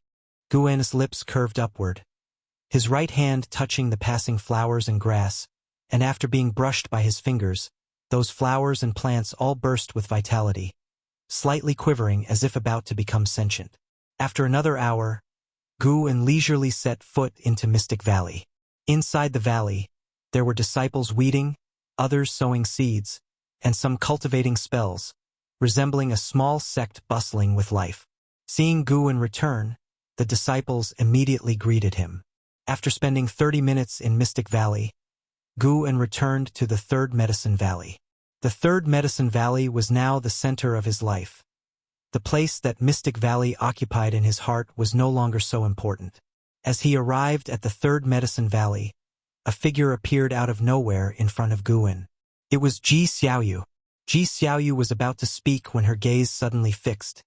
She stared at Guwen, her brows furrowing. Guwen was dressed the same as the day before, but there was a significant change in his demeanor that even made Ji Xiaoyu pause. "Shall we go to play chess? To your abode? Or to the dojo?" Guwen asked with a smile. The so-called dojo was the area for playing chess, where dozens of chess tables were set up. Every day, people would come to play. Ji Xiaoyu gathered her thoughts and said, "Let's go to the dojo. I've also been wanting to really feel life lately." Guwen heard the implication in her words but did not say much more and immediately led her to the dojo. Last night, Ji Xiaoyu couldn't help but ask as she turned to look at Guwen, full of confusion. Guwen, looking forward, laughed and said, "I went to practice last night and had a bit of an epiphany. It seems you've had quite the realization." "That's right, you should see who I am," Guwen said proudly, and Ji Xiaoyu felt like punching his smug smile. But as he laughed in such a way, she felt their relationship return to normal. With the distance she felt a moment ago completely vanished. Ji Xiaoyu studied Guwen and said, "You wouldn't be hiding your cultivation level, would you?" Although Guwen's cultivation level had not increased, she thought carefully and realized that his aura was constantly changing, and this was definitely not an illusion. You guessed it right. In fact, I'm very strong now. Even if your true form awakens, you might not be my match. Master Pewdie actually wrote about me. Guin glanced at her seriously. Ji Xiaoyu rolled her eyes at him. All of the dojo's chess tables were occupied. But when Guin arrived, 2 disciples voluntarily gave up their seats, and the cultivators playing chess had their eyes drawn to Guin. As Guin and Ji Xiaoyu sat down, a good number of people gathered around. The 9-fingered Divine Lord also arrived, looking at Guin with a strange expression. He likewise felt that Guin's demeanor had changed dramatically. What was the story with this boy? Could he be related to Sword Venerable Fudao? The 9-fingered Divine Lord had always been baffled by how Guin managed to win against him and suddenly had a bold thought. Could it be that Sword Venerable Fudao was advising Guin on his chess play? Maybe. Yes, that must be it. The 9-fingered Divine Lord's gaze toward Guin was filled with anger. The boy had no sense of martial morality. Guin let Ji Xiaoyu make the first move, and she did not hold back. After 7 moves, Guin sensed that Ji Xiaoyu was mobilizing the power of the primordial Taoist talisman. She indeed came prepared. The 9-fingered Divine Lord, shocked, looked towards Ji Xiaoyu and marveled inwardly. What kind of power was this? Chapter 417. Why don't you just say you are the divine thought true immortal? The primordial Taoist talisman continuously unleashed the power belonging to the reincarnation path emperor, causing Ji Xiaoyu's divine sense to rapidly strengthen. Whether it was Ji Xiaoyu or the 9-fingered Divine Lord, both understood that the competition in Go was about the power of calculation. Precisely because of this, they felt unwilling to accept that Guin, with his lower cultivation level, could continually win against them. The 9-fingered Divine Lord, sensing Ji Xiaoyu's aura quickly strengthening, secretly felt shocked. More and more great cultivators were attracted to the scene, and even Xinxinzi and Longqing came over. Guin and Ji Xiaoyu played speedily, full of murderous intent, causing the surrounding people to hardly dare breathe. A figure appeared out of thin air beside Ji Xiaoyu. It was the Sun and Moon Netherworld Emperor, who looked at the Go board, frowning, wanting to speak but stopping himself. An Xian and Yu Yingying also walked over, watching the Go match from within the crowd. Even those with lower cultivation levels could feel Ji Xiaoyu's increasingly strong momentum. Yu Yingying looked at Ji Xiaoyu, secretly surprised. Her curiosity about Ji Xiaoyu's background deepened. She had only heard that Ji Xiaoyu came from the Ji family. Ji Xiaoyu was definitely the most mysterious existence in the Third Medicine Valley. She was always in seclusion and only had a good relationship with Guin. An Xian was equally curious about Ji Xiaoyu's strength. Knowing Ji Xiaoyu was powerful, and Guin had said she had talent not inferior to an how could she not be curious?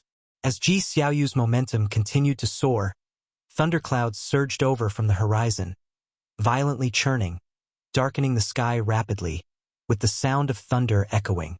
Disciples in the valley looked up one after another, abuzz with alarm, and even disciples from other cities of the Supreme Sect and Medicine Valley were drawn by the anomaly. What's going on? Is someone undergoing tribulation crossing? It seems the commotion comes from the dojo. Feel it carefully. There is a momentum that is quickly strengthening. Indeed, many people are running there. Shall we go have a look too? What's there to be afraid of? In the Supreme Sect, we wouldn't even fear if the sky fell. The valley disciples discussed among themselves, many rushing toward the dojo, wanting to see exactly what was happening. Holding a white stone, Guin looked at Ji Xiaoyu and asked, "Is it necessary to go to this extent?" Once the power of the primordial Taoist talismans was used too much, it would trigger expulsion by the reincarnation rules. Guin could see Ji Xiaoyu's lifespan was decreasing. Ji Xiaoyu lifted her eyes to look at him and said, "I must defeat you at least once to have no regrets. Fighting it out on the Go board is pretty good." Guin stared at her and laughed. "Even so, I will not admit defeat. In my life, I've never truly lost, and if I ever lost, it could only be to myself." Unable to restrain himself, the 9-fingered Divine Lord spoke. "You really like to put on an act. Anyone who doesn't know might think you're Sword Venerable Fudao." Guin glanced at him and said, "How can a defeated dog bark so boldly? It'll crush you shortly." The Nine-Finger Divine Lord's face turned red with anger, yet he didn't know how to retort. The other spectators found it amusing but didn't dare to offend the Nine-Finger Divine Lord. The Sun and Moon Netherworld Emperor, looking at Gu An's play, had an increasingly odd expression. He didn't stop Ji Xiaoyu's thinking. For him, he served the Reincarnation Path Emperor, not Ji Xiaoyu. He couldn't wait for Ji Xiaoyu to recover into the Reincarnation Path Emperor. The two continued playing Go. Ji Xiaoyu's style was sharp and fierce, making frequent killing moves, but Guan always managed to counter them. The onlooking crowd secretly marveled. They too enjoyed Go and had their own studies, able to recognize the high level of Ji Xiaoyu's play, and each move's attack and strategy surprised them. Yet, despite that, Guan always managed to resolve Ji Xiaoyu's every aggressive move. His play was not as overpowering as Ji Xiaoyu's, but it gave off an undefeatable momentum. Boom! A clap of thunder resounded beneath the storm clouds, startling many. Looking at the Go board, Ji Xiaoyu's face was cold. Her eyes filled with a compelling force, and the momentum of her moves continued to strengthen. In contrast, Guan looked composed. His speed of play neither hurried nor slow. Time quickly passed. As time went on, Ji Xiaoyu's moves became slower and slower. With the strengthening power of the primordial Taoist talisman, her calculation speed increased. However, no matter how much she sped up, she couldn't turn the tide of attack, and the pressure mounted with each move made. Even giving her the feeling that she could not defeat Guan, Ji Xiaoyu lifted her eyes to Guan and saw the smile on his face, out of place compared to the furrowed brows and intense tension of the onlookers. The player seemed as calm as the gentle wind and clouds. The more confident he was, the less sure Ji Xiaoyu felt inside. Could it really be that she would be forced to reveal her true self? Ji Xiaoyu frowned, a shade of hesitation flickering in her eyes. Suddenly, Guan made his move, his voice clear. "Let's stop here, you've lost." Ji Xiaoyu's frown deepened, and as she was about to speak, Guan raised his hand and drew the Go containers toward him. Before Ji Xiaoyu could react, Guan waved his right hand, and the Go stones from both containers sprang out, black and white stones successively landing on the board. Everyone was taken aback, not understanding what he was doing. Ji Xiaoyu looked at the Go board, her expression rapidly changing. The expressions of the Nine-Finger Divine Lord and the Sun and Moon Netherworld Emperor also turned odd. As the black and white stones continued to fall, with other stones rising, the path played by the black stones appeared no different from when Ji Xiaoyu personally played. After 10 breaths, no more stones fell, and the situation on the board was decided, with white winning. The others also realized. Had Guan simulated Ji Xiaoyu's play? They were all cultivators with extraordinary memories, unlike ordinary people, recalling the situation of the previous moves. The higher the cultivation level, the quicker their expressions changed. Their gazes toward Guan were filled with disbelief. Could he really calculate that? Sun and Moon Netherworld Emperor had the highest cultivation level, and he covertly compared them. The Go strategy simulated by Ji Xiaoyu was very strong. If it were him, it wouldn't have been easy to win. Nine-Finger Divine Lord looked at Guan, opened his mouth, but ultimately, he couldn't utter a word. Guan looked toward Nine-Finger Divine Lord and asked with a smile, "Fancy a game?" Nine-Finger Divine Lord's expression turned serious. "Forget it, another day maybe. Today's game was very impressive. It gave me a lot to ponder. I need to comprehend it well." Guan laughed. This senior's tone was perfectly captured. He looked toward Ji Xiaoyu and asked with a smile, "What's the matter? Can't handle losing?" Ji Xiaoyu took a deep breath and turned to Guan. "I lost." The innate Taoist talisman within her began to stabilize and her imposing aura dissipated. She stood up and walked to the side. Sun and Moon Netherworld Emperor took the chance to sit down. "Let's play a game." Guan looked at him and asked, "Do you even know how to play?" "How could I not? I've played here a few times before." Sun and Moon Netherworld Emperor glared at Guan, annoyed, feeling that the kid was too arrogant. Ji Xiaoyu came to Guan's side, her eyes complex, wondering about something. Nine-Finger Divine Lord, having seen Sun and Moon Netherworld Emperor once before, always thought him to have profound and unfathomable cultivation. He became interested, wanting to see if Sun and Moon Netherworld Emperor could beat Guin. Faced with the challenge from Sun and Moon Netherworld Emperor, Guin naturally wouldn't refuse. The two quickly got down to the fight. The others continued to watch the battle. An hour later, Guin stood up, looking down at Sun and Moon Netherworld Emperor under Ji Xiaoyu's shocked gaze. Go is not as simple as you think. The surrounding disciples immediately cheered. They were unclear about Sun and Moon Netherworld Emperor's identity, but inside the Third Medicine Valley, they definitely supported Guin. Nine-Finger Divine Lord, Shinxinzi, and several other Immortal Dao great cultivators looked at the Go board, finding it hard to snap back to reality for a long time. Sun and Moon Netherworld Emperor trembled all over, his face full of disbelief. How is this possible? Sun and Moon Netherworld Emperor muttered to himself, unable to believe that he lost. Seeing Guin turn around, he immediately stood up and asked sternly, "Stop right there? Who are you really? You're not Guin." When he said this, everyone followed suit in looking toward Guin, including Shinxinzi and Nine-Finger Divine Lord.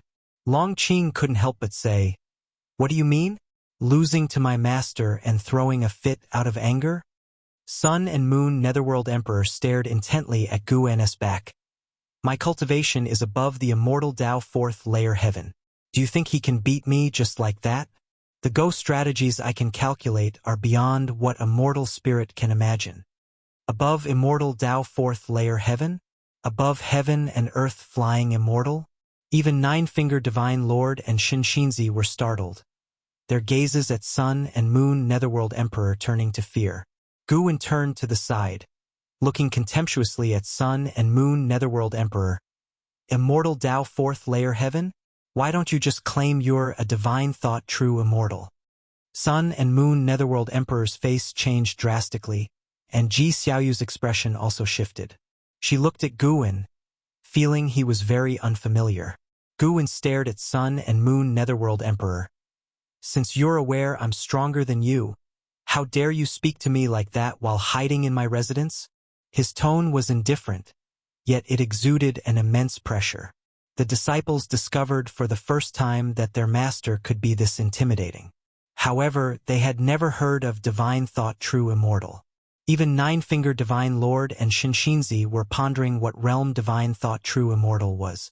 Sun and Moon Netherworld Emperor's face turned extremely ugly, his heart beating wildly as he faced Guin's gaze, feeling even more nervous than if he were causing trouble in the Holy Court. "You are," Sun and Moon Netherworld Emperor said through gritted teeth, but the words Sword Venerable Fudao were impossible to pronounce.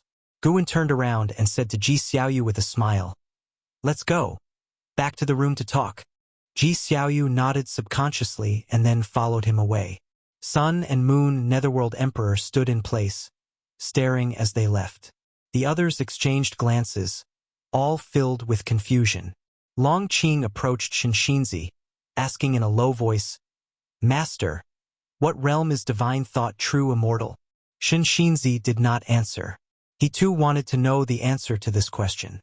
Nevertheless, one thing was clear to him. Divine thought true immortal was above heaven and earth flying immortal, and Guin was most likely even stronger than a divine thought true immortal. Otherwise, how could he have frightened Sun and Moon Netherworld Emperor into such a state? And Xian was the only one not surprised, only excited.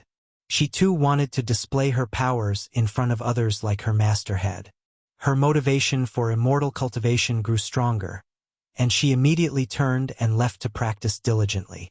On the way to the loft, Ji Xiaoyu looked at Guin, her heart filled with 1,000 words to say.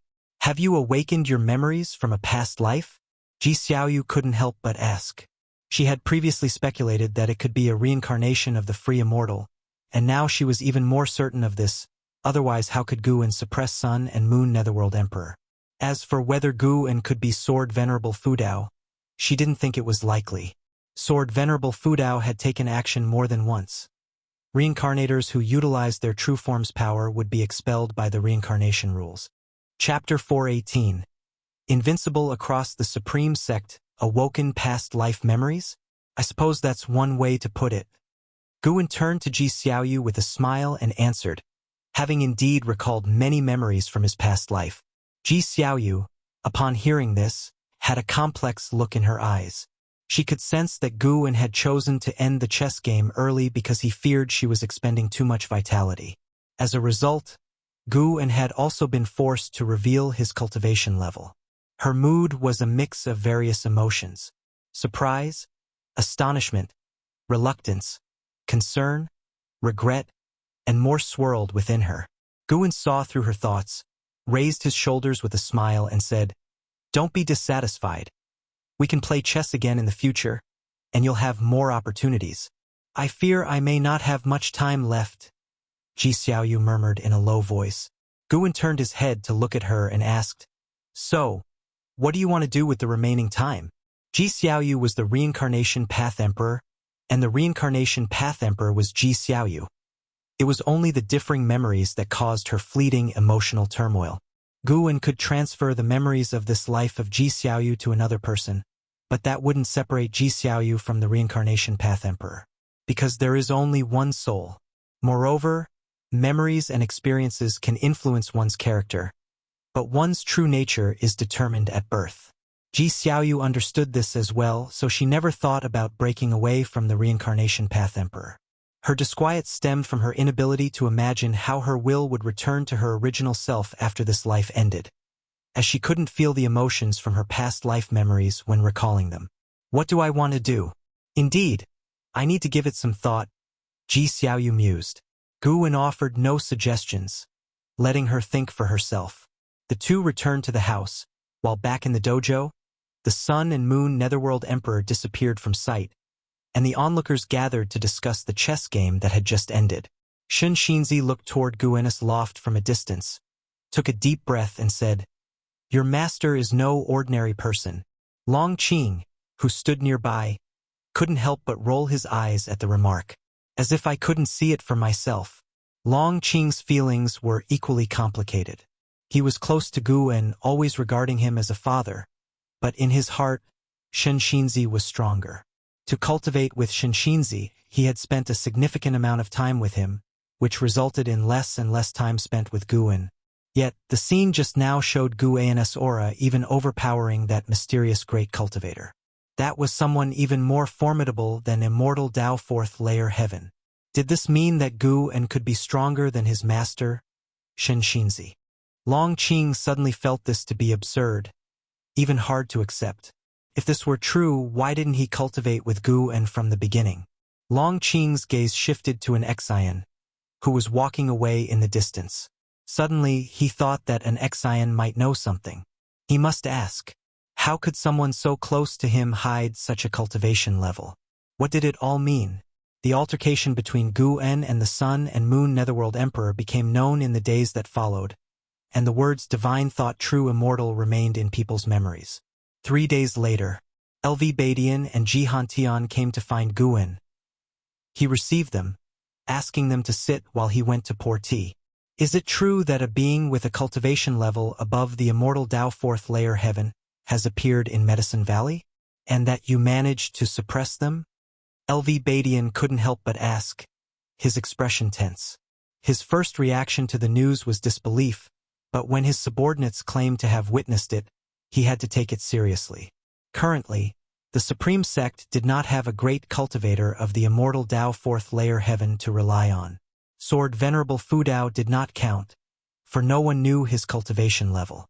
Now, not only had the heaven and earth flying immortal phenomenon occurred, but his most promising, Gu En, allegedly could suppress such an existence? Impossible. LV Badian found the notion ludicrous, even suspecting that his own training had gone wrong, trapping him in an illusion realm. Ji Hantian's feelings were similar, with Ji Xiaoyu originating from a Ji family house servant. No matter what kind of fortuitous encounters Head had, it was impossible for him to be so powerful. "Since you're already aware, why ask me?" Gu En responded casually. When he had attained the Xian Yuan Zizaixian, he decided he no longer needed to disguise himself as before, as long as he did not reveal his true strength. Even the Immortal Dynasty and Holy Court wouldn't suspect that Sword Venerable Fudao surpassed the Zizaixian, and by 2 whole great realms at that. The strongest of them, Shengtian, was still striving to reach the Taoist hidden immortal.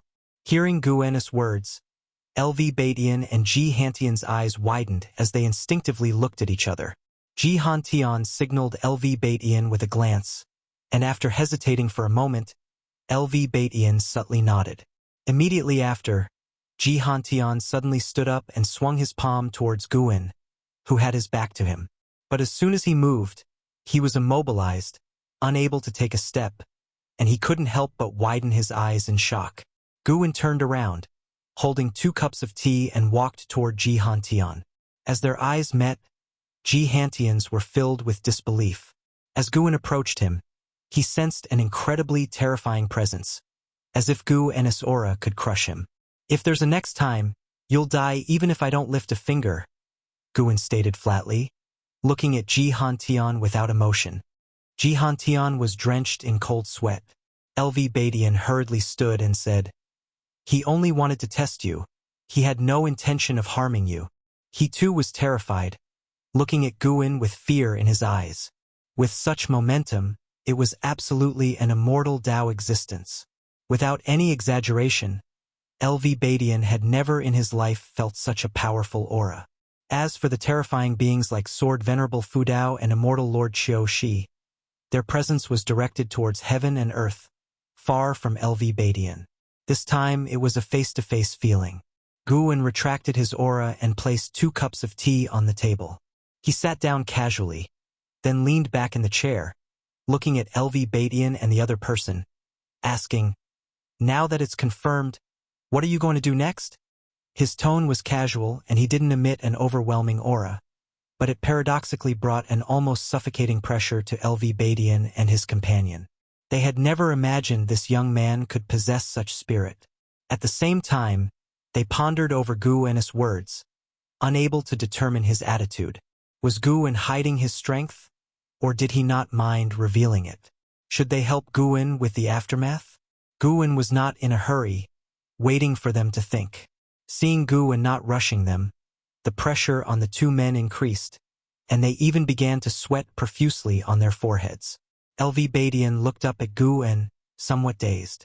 The Gu'en that he had tried to take care of and favored over the years turned out to be so powerful. He suddenly thought of something. Could it be that Gu'en was very strong from the beginning? The more he thought about it, the more likely it seemed. Since he had met Gu'en, he had never seen him panic. The young man seemed to fear nothing, no matter how tough or treacherous the path. A pursuit of a simple life could be because he was strong enough to have seen the splendor of the world. Could he be Sword Venerable Fu Dao? Once this thought occurred to him, LV Batian startled himself. He looked at Gu'en, meeting Gu'en's seemingly smiling gaze. LV Batian broke into a cold sweat as he thought about his actions over the years and the suggestions Gu'en had made. Many things finally clicked together. No wonder he said that he would never reach the unification realm in this lifetime. It turned out that he simply held the unification realm in contempt. Ji Hantian didn't think that much. He was just puzzled as to why Gu'en was so strong. After all, Gu'en was a house servant of the Ji family. Ji Hantian had investigated Gu'en early on and was certain of Gu'en's true identity. Could it be that the current Gu'en was not the same person he knew and had been replaced by a great cultivator? That was the only possibility. How could a junior of over 700 years old be so powerful? Even An Hao had not necessarily stepped into the Nirvana realm to this day. LV Batian took a deep breath and said, "Regarding your cultivation level, we won't disclose it and won't disturb your life." Ji Hantian came back to reality and quickly echoed him. No longer did he bear his usual haughtiness. In front of Gu'en, he appeared scared and apprehensive. Gu'en thought to himself that even if they had said something, it wouldn't matter, but the quietness was welcome. He spoke, "Drink the tea. This tea is a long-treasured favorite of mine." The 2 men nodded hastily, following up by picking up their tea, but their hands were trembling. 30 minutes later, the 2 men walked out of the attic, with Gu'en coming out to see them off. Long Qing, who was chatting with the blood prison great saint, turned his head to look and saw the sect leader and vice-sect leader bowing and scraping to his master, which caused him to frown. Gu'en watched as the 2 left and then turned to Long Qing with a smile. Without waiting for Long Qing to speak, he went straight back into his room and slammed the door shut with a bang. Long Qing opened his mouth, realizing that his master was intentionally avoiding him. It was understandable. Remembering how he used to boast about how strong his second master was in front of his master made his face burn with embarrassment. Elsewhere, LV Badian and Ji Hantian were traveling on clouds, conversing in low voices. "What should we do from now on?" Ji Hantian asked, his expression complex. He truly didn't know what to do with Guan. They could no longer treat him as a subordinate, but given their past relationship, he felt awkward about trying to flatter Gu indirectly. LV Badian looked towards the horizon and replied, "Pretend as if we know nothing of this, and from now on, treat well those who have a good relationship with him. After all, he has worked diligently for the Supreme Sect, and those who are on good terms with him must also have made significant contributions to the Supreme Sect. The Supreme Sect cannot let them go unrewarded." After hearing this, Ji Hantian's eyes lit up. He couldn't help but admire LV Badian. Indeed, there is a difference between the sect leader and the vice-sect leader. In the days that followed, the rumors about the Third Medicine Valley were suppressed, but in the hearts of the disciples in the valley, Guan had become a mysterious great cultivator. They worked even harder, hoping to gain Guan's favor. Time flew by. During the autumn, Yilan and Jinqin came to find Guan. The two women climbed upstairs and entered the room. Master were now elders in the Hall of Elders of the subsect. Nowadays, in the subsect, were second only to 1 and above 10,000. Jinqin said excitedly. Although this had been decided for several months, every time she brought it up, she was ecstatic. Guan raised his eyebrows, surprised. "That impressive?" Yilan, on the other hand, stared at Guan and asked, "This must have something to do with you, right? No matter how great our achievements are, with our cultivation levels as they are, it's nearly impossible to enter the Hall of Elders." Upon hearing this, Jinqin turned to look at Guan, thinking he would either be modest or deny it. Instead, Guan answered, "Perhaps someone wants to curry favor with me." At that, Jinqin's eyes widened, and she asked in astonishment, "Who could use 2 seats in the Hall of Elders to curry favor with you?" Guan proudly said, "I'll be honest with you, I'm very strong now. Without any exaggeration, I could defeat anyone in the Supreme Sect. From now on, you can walk sideways if you like."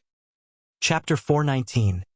The power of tens of millions of years, for real? You think you can still beat Sword Venerable Fudao? Jinqin chuckled, teasingly responding to Guan's claim. Guan raised his right fist and declared, "My punch carries the power of tens of thousands of years. Could Sword Venerable Fudao withstand it?" "Tui, tui, tui. Don't talk nonsense. Be careful lest the old master hears you." Jinqin suddenly became anxious. After saying that, she stood up, bowed towards the window with her hands pressed together. Apologizing on behalf of Guan watched with a desire to laugh but did not stop her, simply observing Jinqin's performance with amusement. Yilan, on the other hand, was not afraid. She had always felt that there was a connection between Guan and Sword Venerable Fudao. Guan's words implied that his relationship with Sword Venerable Fudao was extremely good.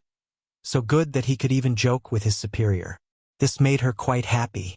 The better Guan's relationship with Sword Venerable Fudao, the safer she would be in the days to come. After Jinqin apologized for quite some time, under Guan's urging, she sat down again. Guan inquired about their experiences in the Hall of Elders, and the two women did not hide anything. When they first joined the Hall of Elders, they faced much ostracism, and some even publicly humiliated them. However, the next morning those people came to visit and apologized. After that, the Hall of Elders changed its attitude towards them, treating them very well. Yilan took this opportunity to grow her influence, and to her surprise, rather than being suppressed, the Hall of Elders even paved the way for them. So, Yilan concluded that someone must be helping them from behind. After much consideration, the only person they could think of who was capable of doing this was Guan. In the Supreme Sect, there were numerous women with more outstanding looks and higher cultivation levels than them. None of the great cultivators on the immortal path were interested in them, so it was easy to figure out the answer. From now on, Perform your duties in the elder seats without worry, and don't feel too much pressure. If you encounter something you can't solve, come to me. Guwen spoke earnestly. This was something the old him would never have said. Not because he had become more powerful, but because Ji Xiaoyu's situation had made him realize that the time left for those around him was not long. He had billions of years, even more, of lifespan, but others were different. 100 years flew by in an instant, and how many centuries could a person live? In times of great chaos, it was possible that while he was distracted, the people he cared about might be enduring hardship. Why not be more open-hearted? Yilan responded, "Don't worry. Welcome to you." Jinqin nodded in agreement as well. They began to talk about interesting stories from their subsect. Guwen listened intently, occasionally laughing genuinely. As dusk approached, Jinqin left, while Yilan decided to stay one more night before leaving. Night fell. While watching Guwen read, Yilan casually asked, "Brother, what do you think of Miss Ji?" Guwen's gaze remained fixed on the green hero travelogue he was holding as he countered, "Why ask so suddenly?" The atmosphere downstairs had become unnatural again. Ji Xiaoyu was eavesdropping. "Actually, I think you two are quite a match. With her talent, instead of enjoying fame and fortune, she stays in Medicine Valley, which is clearly for you." Yilan spoke softly, her eyes fixed on Guwen, seemingly observing any change in his expression. Guwen replied, "I know." Upon hearing his answer, Yilan's gaze flickered. Guwen looked up at her and said, "Her reasons for staying include me, but there are other reasons as well. In life, especially for a cultivator, there are more important things to pursue, right?" Yilan smiled at his words, saying, "Yeah, in my 40s all I was concerned about was you, enchained by emotions. Now I have more to pursue. Rather than some nominal reputation, what matters more to me is that we are both alive and can keep each other company." She paused, then added, "Actually, I brought her up because I hope you, brother, would seriously consider her feelings. I can't accompany you forever. It's best if you don't cling to the past and keep forming new relationships, whatever those may be. At the very least, this will make you less lonely in the future." Having caught the eye of Sword Venerable Fu Dao and possessing the primordial reincarnation skill, Yilan believed Guwen would live a very long time, and she was destined to be just a passerby in his life. Rather than claiming possession, she hoped he would live freely in the future. In her view, her brother deserved all the world's beauty. Guwen looked at her without offering comfort, instead smiling and asking, "What's wrong with being alone? The terrible thing is being perpetually alone. Don't worry, I have many friends, and have you ever seen me feeling down? As for Ji Xiaoyu, she too can't accompany me for long. Don't think about how long you can be with me, but what I can do with you and for how long." Yilan instinctively wanted to ask what was wrong with Ji Xiaoyu, but she refrained, realizing that if even Guwen couldn't solve the problem with Ji Xiaoyu, what could she do? There was no need to spoil her brother's mood. "That's true. I'm just a mortal whose life is blessed by association with you, brother." Yilan covered her mouth and laughed. Her comment seemed jesting, but it was earnest. Without Guwen, she would not have her current status and power, and might well have died hundreds of years earlier. Every additional day she lived, she owed a bit more to Guwen, at least that's how she saw it. Guwen gave her a glaring look and said, "What nonsensical talk! Since when has fate been hierarchical? Meeting you is my good fortune as well." "Really?" Yilan's eyes crinkled with laughter, making her look quite charming. Guwen raised his hand, placing it on the table with his palm up. Yilan hesitated for a moment, then reached out her hand, which Guwen took hold of readily. "Focus on your cultivation. Don't worry about what might be or might not be. I will accompany you on the journey of immortal cultivation. If we don't reach the immortal realm in this lifetime, I will find you in the next. Even if you've forgotten me, it's enough that I remember you." Guwen stared into Yi Lan's eyes, speaking earnestly. Yi Lan's eyes widened. It was the first time she had heard Guwen make such a pledge. "Brother," Yi Lan said emotionally. Her gaze filled with tender affection for Guwen Gu and casually drew out a book, asking, "This is a book I've been working on recently. Want to take a look?" Yilan's attention shifted to the book's cover, and she saw 3 characters. Dream of the Red Chamber. As autumn was drawing to a close, one day, Guwen rode down from the transmission array platform on the back of the blood prison Great Saint, with an Exian following by his side. Suddenly, a figure charged over and blocked the way of the blood prison Great Saint. It was Long Qing. He looked at Guwen with a face full of anger, and in his eyes, there was also a sense of grievance. Guwen sat on the blood prison Great Saint's back, his gaze lazy, and said, "What do you really want?" An Exian looked at Long Qing and found it amusing but held back her laughter. If it had been before, she might have spoken for Long Qing. However, she had experienced Long Qing's swagger too, feeling that this youngster's temperament indeed needed tempering. "Look how honest and Shangtian from Mystic Valley is. Facing Guwen's gaze, Long Qing opened his mouth but didn't know how to express his feelings. The blood prison Great Saint wouldn't indulge him and said, "Don't get in the way. Someone has already taught you cultivation, yet you still want the master to teach you?" Long Qing's face turned entirely red, and he was at a loss for what to do. After all, Guwen had raised him himself, and he didn't make things difficult for him but said, "In fact, you harbor a starting point that others do not have, and one could even say that you are already strong. It's just that you haven't discovered it yet. Rather than blindly striving to get stronger, what you should do is take a deep breath and understand yourself."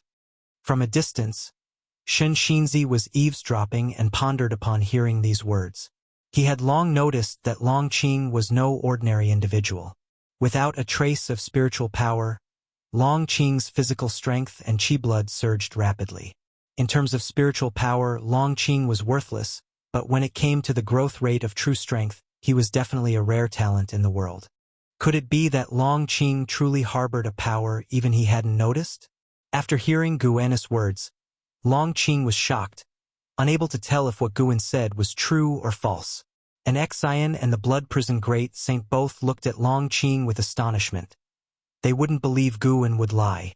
"Do I really still have potential?" Long Qing couldn't help but ask, his face showing both nervousness and anticipation. Guwen dismounted and walked up to Long Qing, resting his right hand on Long Qing's shoulder. Instantly, Long Qing's face turned pale, and his body began to tremble. "How does it feel?" Guwen asked. Long Qing clenched his teeth and said, "It hurts a bit." It was more than a bit. He felt like his body was about to fall apart, but he couldn't show weakness in front of his master. He was puzzled in his heart and didn't know what his master was doing. Testing him? A smile appeared on Guwen's face. As soon as he smiled, Long Qing's complexion turned deathly pale, and his body trembled even more violently, even his lips quivering. Large beads of cold sweat broke out on his forehead. At that moment, he felt his body no longer belonged to him. He even felt his body had decayed, as he lost sensation, and his mind went blank, devoid of all thoughts. An Exian saw something was amiss with him and took 2 steps forward, but she still restrained her concern. How could the master possibly harm Long Qing? Guwen withdrew his hand, and Long Qing immediately collapsed to the ground like a lump of mud. He instinctively looked up at Guwen, his eyes filled with fear. Passing disciples gave them curious or puzzled looks, thinking that Guwen was disciplining Long Qing, unaware of what offense Long Qing had committed. Guwen looked down at Long Qing and asked, "What did you just feel?" Long Qing took deep breaths, struggling to raise his head, and said with an afraid look, "I felt like I was about to die." "But you didn't die." Guwen stared at him with an indifferent gaze that made him feel afraid, causing him to subconsciously lower his head. Just now, if it were a Mahayana cultivator, they'd have been reduced to ash. Guwen left these words behind and then walked past Long Qing. Long Qing widened his eyes and twisted his head to look at Guwen's retreating figure, his expression one of disbelief. An Exian and the blood prison Great Saint were also stunned. For an Exian, the Mahayana realm was still a far-off dream, while the blood prison Great Saint was itself a Mahayana cultivator. Was this youngster Long Qing already more formidable than a Mahayana cultivator? They both felt it was absurd in their hearts. Shen Xinzi appeared out of thin air in front of Long Qing, crouching down to check his body. his face quickly revealing a look of shock. Impossible! Shinshinzi murmured to himself, sensing his worldview collapsing. Long Qing didn't know what his master was thinking. His mind was echoing Gu N's words. If it had been a Mahayana cultivator, they would have been reduced to ash. He recalled the terrifying sensation from before and suddenly felt it may not have been so scary after all. Meanwhile, Gu N's image in his heart soared immensely. Chapter 420. The power of the past. Since being informed of his potential by Gu En, Long Qing stopped cultivating his physical body. Instead, he began to settle his mind and feel the foundation of his own being. Shinshinzi had no objections to this. Shinshinzi felt that he was not worthy to teach Long Qing. He appeared calm on the outside but was very lost at heart. Having stayed in the Third Medicine Valley for hundreds of years, he had seen through nothing and learned nothing. Autumn gave way to winter. Snow fell from the sky, plunging the great heaven and earth into an expanse of whiteness. That day, after the morning exercises were over, Guin stood by the wooden rail admiring the snowscape. The snowflakes landing on his body turned into mist, swirling around him. His eyes were fixed on the garden, but his divine thought was cast towards outer heaven. An anomaly had appeared in the reincarnation vortex. After Gu An's breakthrough, the reincarnation rules within the vortex had been constantly changing. He couldn't tell whether it was because of him or simply a coincidence. It was likely due to his traveling back and forth through the reincarnation vortex. He had caused a great upheaval in a universe's path, which in turn affected the reincarnation vortex. He wasn't worried, though. Even the greatest anomaly in the reincarnation vortex would hardly pose a threat to the Shen Yuan Zizaixian. He speculated that beings from other universes would come to the great heavenly spirit land, which was undoubtedly a disaster for the great heaven and earth. While he was contemplating, an Xian arrived at his side. She mentioned Long Qing. The boy had been sitting still under the mystic pure tree for a month, and she was afraid he might go mad. "It's fine, it's not been that long. Sometimes it's good to think things through," Guin said casually. Long Qing was born in the Nirvana realm. Guin had merely sealed his cultivation level. Now, it seemed that Long Qing was rapidly growing stronger when, in fact, he was merely recovering his original strength. After hearing this, an Xian couldn't help but ask, "Master, how high is his potential? Really? How does it compare to my senior and junior brothers?" Guin replied, "In terms of innate talent, he is stronger, but your senior brother has a sharper intuition." In Guan's eyes, what was truly terrifying about and how was his intuition. Not only did he cultivate quickly, but he also had an astonishing understanding of spells and divine skills. He had been imprisoned by the immortal dynasty but had not delayed his cultivation at all, and he was not far from reaching the Nirvana realm. He even anticipated the commotion and how would cause in the immortal dynasty once he reached the Nirvana realm and looked forward to it. That amazing? An Xian widened her eyes in astonishment. Before Guin had revealed Long Qing's potential, she had always had sympathy for him. What use was physical strength without spiritual power? "Then why?" an Xian asked cautiously. Guin glanced at her and chuckled. "You're right. I'm intentionally forging him, just as she thought." An Xian knew that Guin was an expert in the sealing technique. The Blood Prison Great Saint was an example, a mighty Mahayana being suppressed to such a state, and others were completely unaware of Guin's sealing methods. Suddenly, she felt relieved and said with a laugh, "This kid is already arrogant enough. Without restrictions, he could make a huge mess indeed." Guin looked up, noticing that the reincarnation vortex was changing, expanding rapidly. While an Xian was still pondering Long Qing's temperament, figures emerged from the reincarnation vortex, all humanoid but with demonic qi, ghostly energy, and demon energy. They quickly lined up, turning their gaze towards the great heavenly spirit land. Their cultivation levels were high.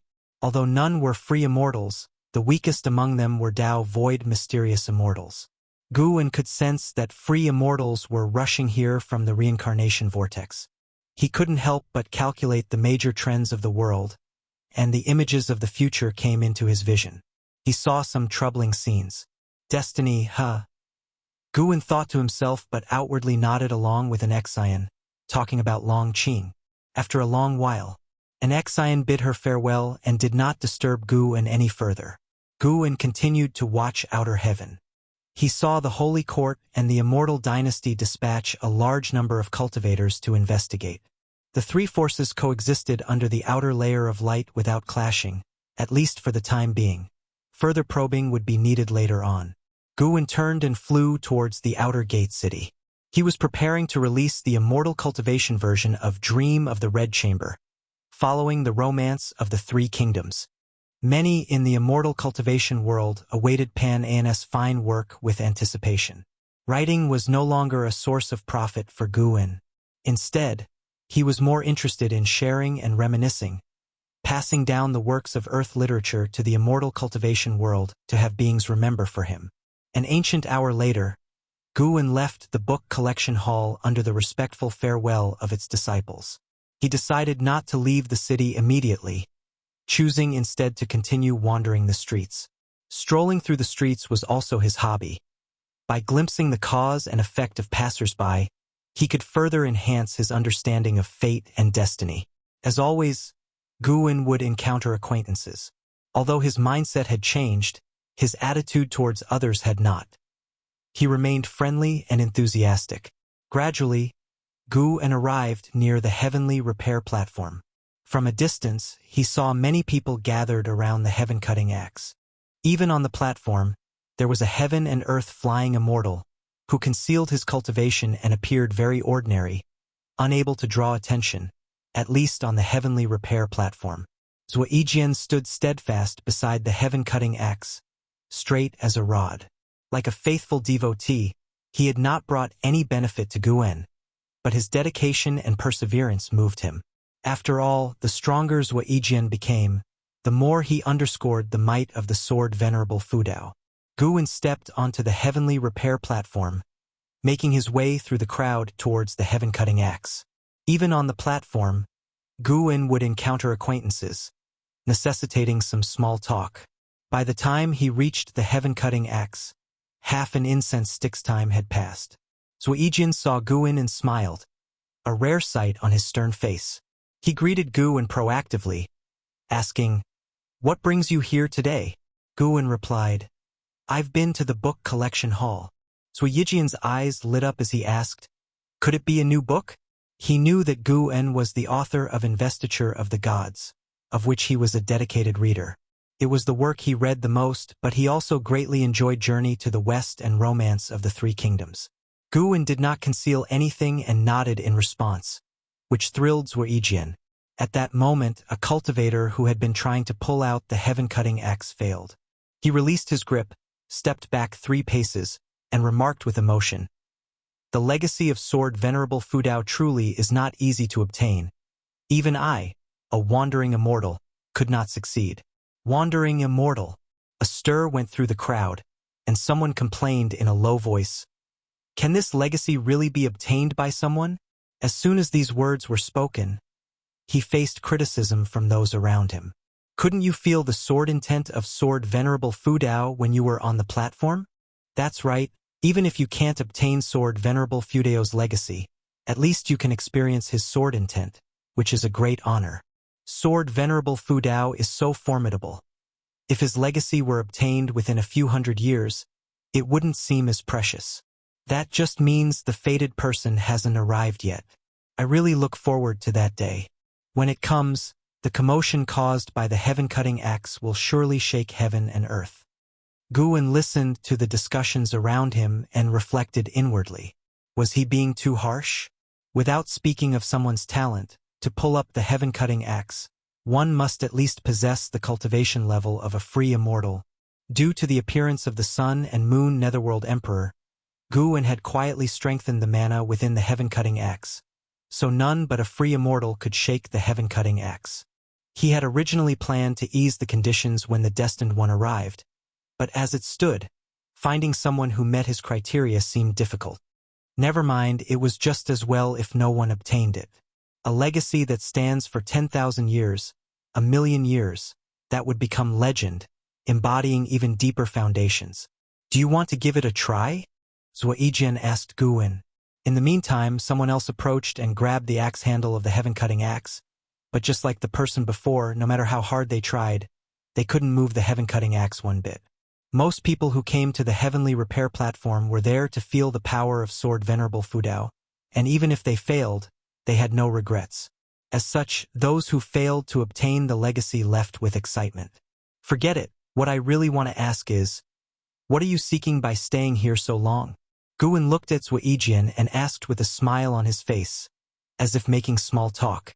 After hearing the question, Zuijian shook his head and said, "What can I seek? Being here allows me to comprehend the Sword Dao, and I am already content." Sword Dao, huh? Guwen murmured, then cupped his hands and turned to leave. Zuijian saw Guwen walk away in confusion and was about to speak when, boom, a majestic sword intent rose from beneath his feet, engulfing his entire body and lifting his robes upwards, fluttering as if they would burst at any moment. Zuijian's face changed dramatically. His eyes filled with surprise and joy. His gaze followed Guwen, who was walking away with his back toward him. All around, there was a sound of astonishment as everyone watched him in shock. Only Guwen, turning his back on the crowd and not turning around, seemed out of place, as if he were in another dimension. Could it be? Zuijian's eyes widened. Guwen had just inquired about his aspirations, and now he had received the sword intent of Sword Venerable Fudao. Couldn't be a coincidence. At that moment, Zuijian felt a familiar sword intent emanating from Guwen. The sword intent of Sword Venerable Fudao, and it was even stronger than his own. Could only be. Zuijian was shocked and excited. He felt no anger at being deceived by a junior. Instead, he was pleasantly surprised. Because he liked investiture of the gods, he had always held a wonderful fantasy about Pan-En, and he had been saddened for a long time upon learning that Guwen was Pan-En. Now, knowing Pan-En was Sword Venerable Fudao, how could he not be thrilled? He didn't believe Guwen was a few hundred years old. He must be some old monster in disguise. The thought of how well he had treated Guwen over the years filled him with a sense of excitement. Perhaps he had the chance to take Sword Venerable Fudao as his master. As he watched Guwen walk in the opposite direction of the crowd, Zuijian was filled with infinite longing. Such capability, yet content to cultivate here. What an extraordinary state of mind! The cultivators from all sides marveled at Zuijian's fortune, as the vast sword intent of Sword Venerable Fudao was directed only at him, clearly a reward. More and more disciples of the Supreme Sect appeared as if from nowhere, gathering atop the heavenly repair platform. They saw Zuijian enveloped in sword intent and couldn't help but feel delighted. Whoever received the guidance of Sword Venerable Fudao was a treasured asset for the Supreme Sect, and as a community of shared interests, how could they not rejoice? Rumbling, a suppressive roar echoed through the sky, causing all the creatures of heaven and earth to look up, but the cultivators on the heavenly repair platform were not concerned, assuming it was an anomaly caused by the sword intent of Sword Venerable Fudao. Walking through the crowd, Guwen paused and looked up, his brow lifting. Is this power from the past? Guwen thought curiously. His divine thought pierced through the sky, peering into the reincarnation vortex beyond. A powerful entity was descending, one that could directly threaten the safety of the great heavenly spirit land. Chapter 421. Primordial Immortal King. As the cultivator on the heavenly repair platform marveled at Zuijian's fortune, the Supreme Sect sensed something amiss, for the oppressive might enveloping the heavens and the earth grew stronger. The snow filling the sky was becoming sparse, as if the harsh winter was about to end. In the third Medicine Valley, Shun Shinzi, sitting under a tree, looked up with furrowed brows, beginning to calculate by counting on his fingers. Ji Xiaoyu stepped out from the house, looking up at the snowy heavens, her eyes reflecting the figure of a majestic stature. The Sun and Moon Netherworld Emperor appeared out of nowhere beside her, his expression solemn, and said, "The breath of an immortal king." Ji Xiaoyu turned to look at him, asking, "What is an immortal king?" She had regained many memories from her past life, but there were always gaps. Hence, she could maintain the will of this life. An immortal king is a free immortal who has gathered the chief fortune of heaven and earth in oneself, having undergone reincarnation tribulation. Their mana is said to penetrate the heavens and be unmeasurable, said the Sun and Moon Netherworld Emperor, looking up with a serious expression on his face. He continued, "The aura of this immortal king is off. There's a strong scent of death." "What does that mean?" Ji Xiaoyu asked, her brows knitted. "I'm not sure, but one thing is certain. The great heavenly spirit land is facing a great disaster." The Sun and Moon Netherworld Emperor took a deep breath, his eyes flickering, seemingly deep in thought. After hearing this, Ji Xiaoyu shifted her gaze back to the sky, observing the strange phenomena above. The snow melted, the clouds churned, and the sky gradually darkened, the oppressive atmosphere between heaven and earth intensifying, making more and more beings feel uneasy. Guwen watched for a while, then walked toward the edge of the heavenly repair platform. Zuijian was still absorbing the sword intent refinement from Sword Venerable Fudao, his thoughts being drawn into a state of path enlightenment, forgetting about external matters. When Guwen descended from the heavenly repair platform, the disciples of the outer gate city finally noticed the anomalies in the sky.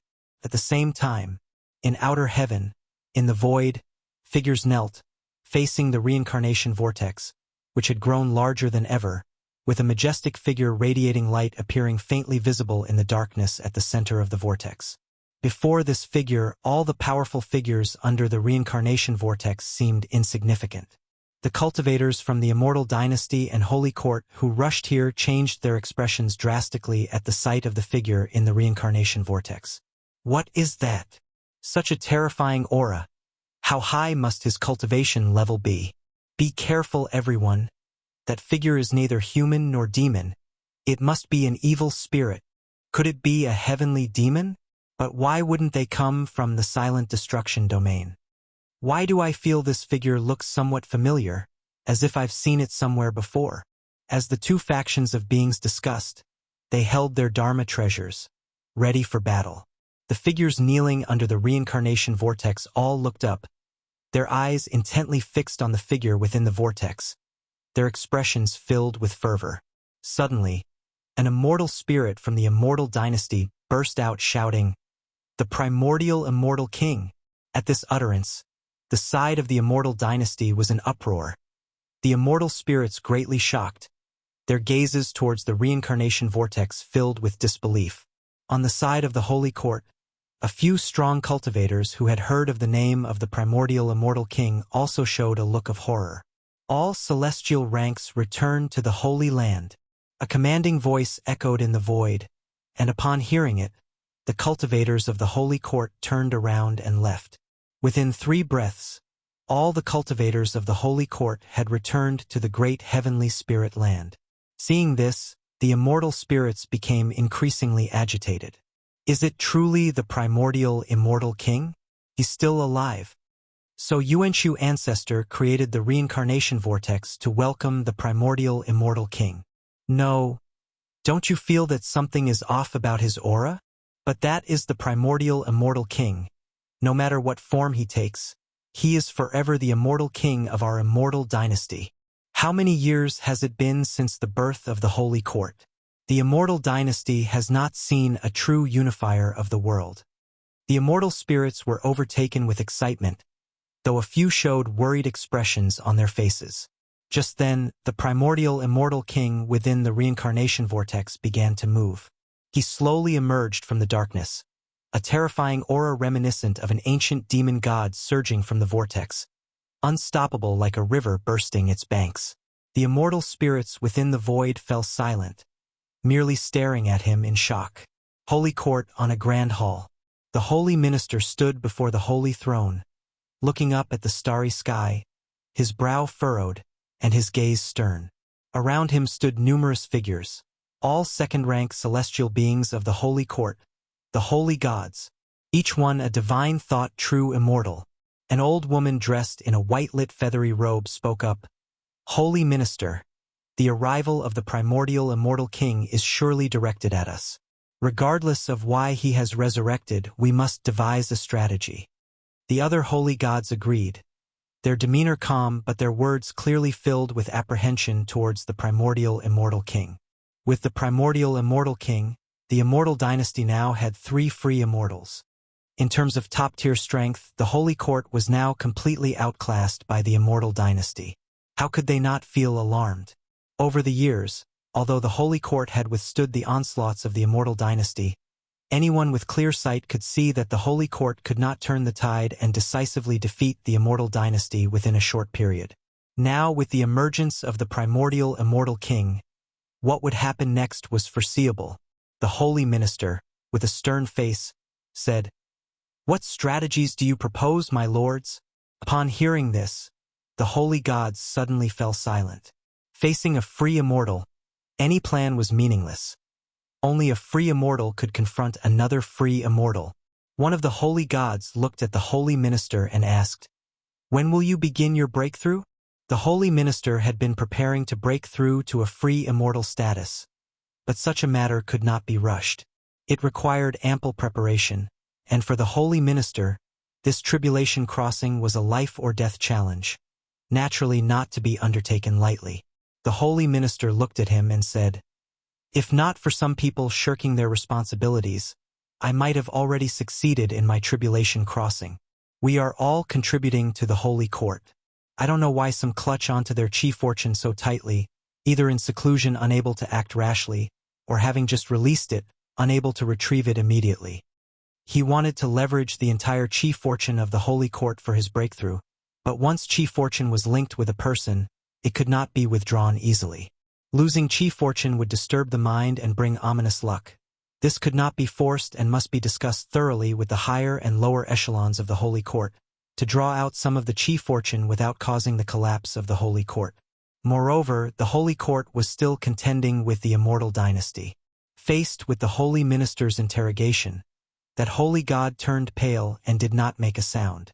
Another holy god spoke up, "It's too late even for the holy minister to make a breakthrough now. What we need is a free immortal who can join the fight immediately." An old man with a wooden staff stroked his beard and asked, "Are you referring to Sword Venerable Fudao?" Silence descended upon the great hall, the holy gods then turning their gaze towards the holy minister, causing him to furrow his brow. The holy minister cursed inwardly. If Sword Venerable Fudao had been so easy to convince, he would have joined the Holy Court long ago. Knowing that Sword Venerable Fudao might possess the cultivation of a free immortal, while the holy minister was pleased and relieved, he was also wary. A free immortal who would not reveal his true identity, who wouldn't rethink their assumptions.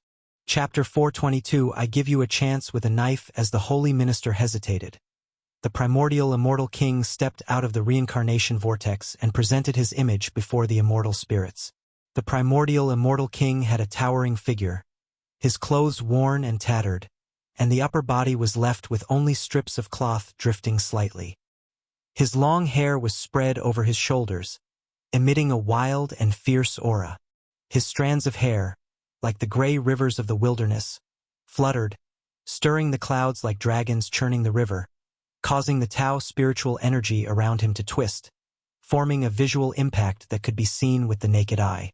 He seemed to come from ancient times, as if he had traveled from the source of the river of time, arriving at the great heavenly spirit land with an oppressive aura that stifled all creatures.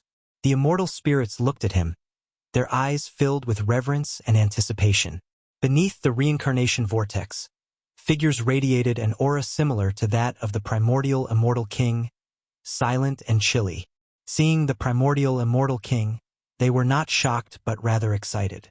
They seemed to know what was about to happen and were ready to participate. Phew! The primordial immortal king slightly opened his mouth and exhaled a scorching breath. His eyes filled with bloodshot veins as his pupils gradually regained their luster. His gaze first fell upon the figures beneath the reincarnation vortex before shifting to the many immortal spirits in the distance. Facing his gaze, the immortal spirits still felt fear, with some instinctively stepping backward. Different from the primordial immortal king they imagined, this one radiated a dangerous presence, making them feel weird and horrified. Now, the primordial immortal king began to speak, his voice hoarse, making the void of outer heaven even more oppressive. He had not finished speaking when he suddenly opened his mouth and let out an enraged roar. This roar was earth-shattering. Every creature in the great heavenly spirit land heard it, even Tian Yaoer, Tian Qing, Tian Bai in the hidden spirit palace, and the deep-sea dragon carps in the Nianshu cave were frightened. It felt as if they were suddenly awakened from a dream. The roar of the primordial immortal king, not just a sound wave but a soul impact. Hearing his roar, all beings felt fear, unable to calm themselves. Creatures on land saw the afterimage of the primordial immortal king in the sky, akin to a mirage, his enormous roaring figure casting an oppressive presence that made their hearts skip.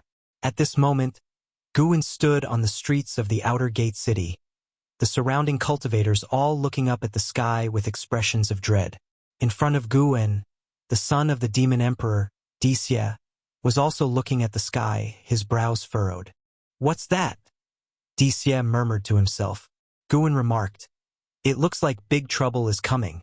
The two came across each other rarely, exchanging a few pleasantries before the roar of the primordial immortal king interrupted them. Originally, when the demon land invaded the land of the human race, Wuxia, the son of the demon emperor, sneaked into the supreme sect and had stayed for hundreds of years. Now, he had become one of the high-ranking individuals of the supreme sect, helping the cultivators of human race establish connections with the demons. At first, he and Guwen got along very well. As time went by and their statuses diverged, they drifted apart. Taking a deep breath, Wuxia said, "Indeed." Then he looked down at Guwen with a smile and said, "Don't worry. The supreme sect is now the safest place in the world."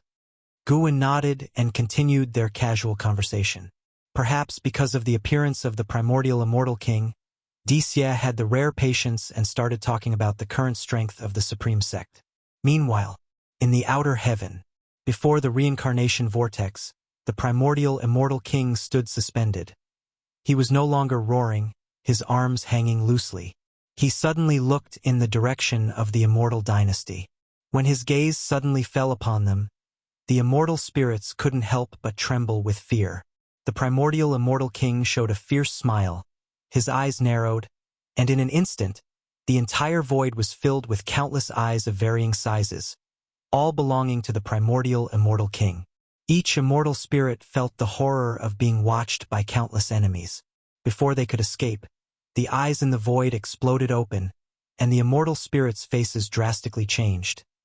They were unable to speak, to run away, as their souls uncontrollably flew out of their bodies towards those eyes. This scene was incredibly eerie, causing the powerful beings who were using divine thought and divine sense to peek into the great heavenly spirit land to shudder in fear. The immortal dynasty did not send reinforcements and let these immortal spirits have their souls snatched away. Quickly, all those souls were absorbed by the eyes of the primordial immortal king, who then closed his eyes. The eyes spread throughout the void vanished all at once. When the primordial immortal king opened his eyes again, the blood in his eyes had disappeared, and the deathly aura around him had dissipated a lot. He looked more like a living spirit. He smiled again and blew a breath towards the corpses of those immortal spirits, and thousands of them turned into ash in an instant. "Welcome back, immortal king, from your exile in Xianyu." A mysterious man who flew out of the reincarnation vortex raised his head and shouted loudly. At his call, the other figures of the reincarnation repeated his words, and the name of the immortal king echoed through the cosmos. The primordial immortal king raised his right hand, and the great heavenly spirit land trembled slightly. The sea of clouds churned, as a patch of ocean suddenly exploded, with terrifying waves shooting up to the sky. A mysterious black object like a mountain surged from the seabed, scattering the clouds and swiftly flying towards the primordial immortal king. Boom! The primordial immortal king caught the incoming object with his right hand. A massive black saber with a handle as long as a mountain ridge, carved with mysterious patterns, the blade thick, seemingly unsharpened, completely black, emanating no aura. Viewed from this position toward the great heavenly spirit land, in the direction from which the black saber had come, the sea of clouds was spreading open to reveal a massive hole. Beneath the hole, a blue expanse was faintly visible, a crack appearing and widening. The gaze of the primordial immortal king fell upon the black saber in his hand, and he murmured to himself, "It's been a long time since I held you. I truly miss the days we fought side by side." Chapter 422, giving you a chance with a knife _2. He lifted the black broadsword and swung it gently, stirring up the mana that shook the outer layers of the sky, and also caused the reincarnation vortex behind him to twist and ripple. This spectacle made the figures within the reincarnation even more excited, continuously shouting the name of the immortal king. There was a tumult in the sky, while the great heaven and earth was dead silent, as if all living beings were afraid of disturbing them. No one dared to come out, and even less dared to shout. The primordial immortal king raised the black broadsword high, completely releasing his own momentum. It was the momentum of someone standing at the pinnacle of the 9 heavens of the immortal path. Even the Yangxian emperor had never shown such momentum. Far away in the immortal dynasty, the Yangxian emperor stood atop the golden palace, gazing up at this scene, while the ancient immortal emperor appeared out of nowhere beside him, his face ashen. "Was this also part of your plan?" the ancient immortal emperor asked in a deep voice. The Yangxian emperor, with an expressionless face, countered, "Would I resurrect another emperor of the immortal dynasty to replace myself?" After hearing this, the ancient immortal emperor furrowed his brows and asked in astonishment, "Then, who could it be?" The Yangxian emperor said softly, "It seems that Yuanshu ancestor had another reason for opening reincarnation, and perhaps this was all part of the primordial immortal king's calculations. The immortal dynasty and the holy court were in turmoil, creating chaos in the heavenly secrets. His resurrection now might not be impossible." Upon hearing this, the ancient immortal emperor's eyes showed a hint of worry. The momentum of the primordial immortal king was indeed too strong, so powerful that even he, as a free immortal, felt a chill in his heart. How could he not worry? The most critical point was that following the resurrection of the primordial immortal king, it was not the holy court but their immortal dynasty's immortal spirits who were the first to suffer. This was a very dangerous signal. Could it be a plot by the holy court? But that shouldn't be. How could they achieve such a feat? The ancient immortal emperor muttered to himself. The Yangxian emperor did not reply, but in his eyes, there was no sign of worry. Instead, there was a will to fight. Ever since he took the throne of the immortal dynasty, people have often compared him to previous immortal emperors, with the primordial immortal king, the founder of the immortal dynasty, being an existence he could never surpass. He had more than once imagined, if he and the primordial immortal king existed in the same era, who would have the last laugh? He was full of confidence in himself. Even when facing the long unbeatable Shangtian, he was confident, for he was much younger than Shangtian. Even though the primordial immortal king's current momentum was strong, the Yangxian emperor did not fear, his heart burning with fighting spirit. On another side, the holy court, currently discussing strategies, the holy ministers and holy gods were astonished that the primordial immortal king had actually annihilated that group of immortal spirits. What was going on? One of the holy gods looked towards the holy minister and couldn't help but ask, "Was this your arrangement?" The holy minister looked towards the sky, shook his head slightly and said, "It has nothing to do with me. I fear that changes are about to arise." Upon hearing this, the holy gods became even more puzzled. They did not feel the delight but rather a sense of unease. Who, after all, was behind all this? In front of the reincarnation vortex, after the primordial immortal king felt the power of the black broadsword, his left hand reached towards his head. "There is still something missing," the primordial immortal king muttered to himself, his gaze following to the great heavenly spirit land. His eyes fixing there, the corners of his mouth lifting, and then he vanished into thin air. The supreme sect within the outer gate city. Guan was listening with great interest. With the information obtained from Disia's mouth, the supreme sect had indeed become powerful, even extending a vast network of relationships overseas. It all revolved around one person, Sword Venerable Fudao. Overseas powers, out of respect for Sword Venerable Fudao, responded very enthusiastically to the supreme sect's attempts at forging alliances, especially after Sword Venerable Fudao took action. This enthusiasm rose to a whole new level. Wuxia was about to recount last year's battle on Golden Scorpion Island, where the Supreme Sect had established no small reputation, proving that, even without Sword Venerable Fudeo's intervention, their strength was formidable. Boom! A figure descended from the sky, crashing down onto the street behind Guin, sending stones flying, and cultivators nearby were blown away. Guinness' robe, too, was fluttered by the blast. Wuxia's pupils suddenly dilated. He immediately flashed behind Guin, shielding him. But the next second, he regretted it because he saw the true face of the Comer. It was the primordial immortal king. The roaring figure of the primordial immortal king was still imprinted in the sky, and the surrounding cultivators instinctively looked up and then back at the primordial immortal king. Whoosh! The cultivators scattered like a receding tide, with some even leaping up, flying towards the distance. Wuxia, however, stood rooted to the spot, his legs as if they were filled with lead, unable to move. He was afraid, but for some unfathomable reason, he did not run away. All he could hear were his heartbeat.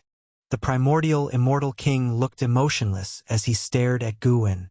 In front of him, both Wuxia and Guin seemed so insignificant, the disparity between their auras vast. Junior, do you know the origin of the crown you wear?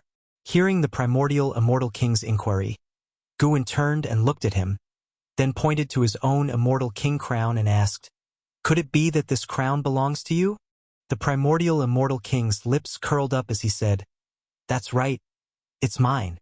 This treasure was crafted by me when I stepped into the 9th level of the immortal path.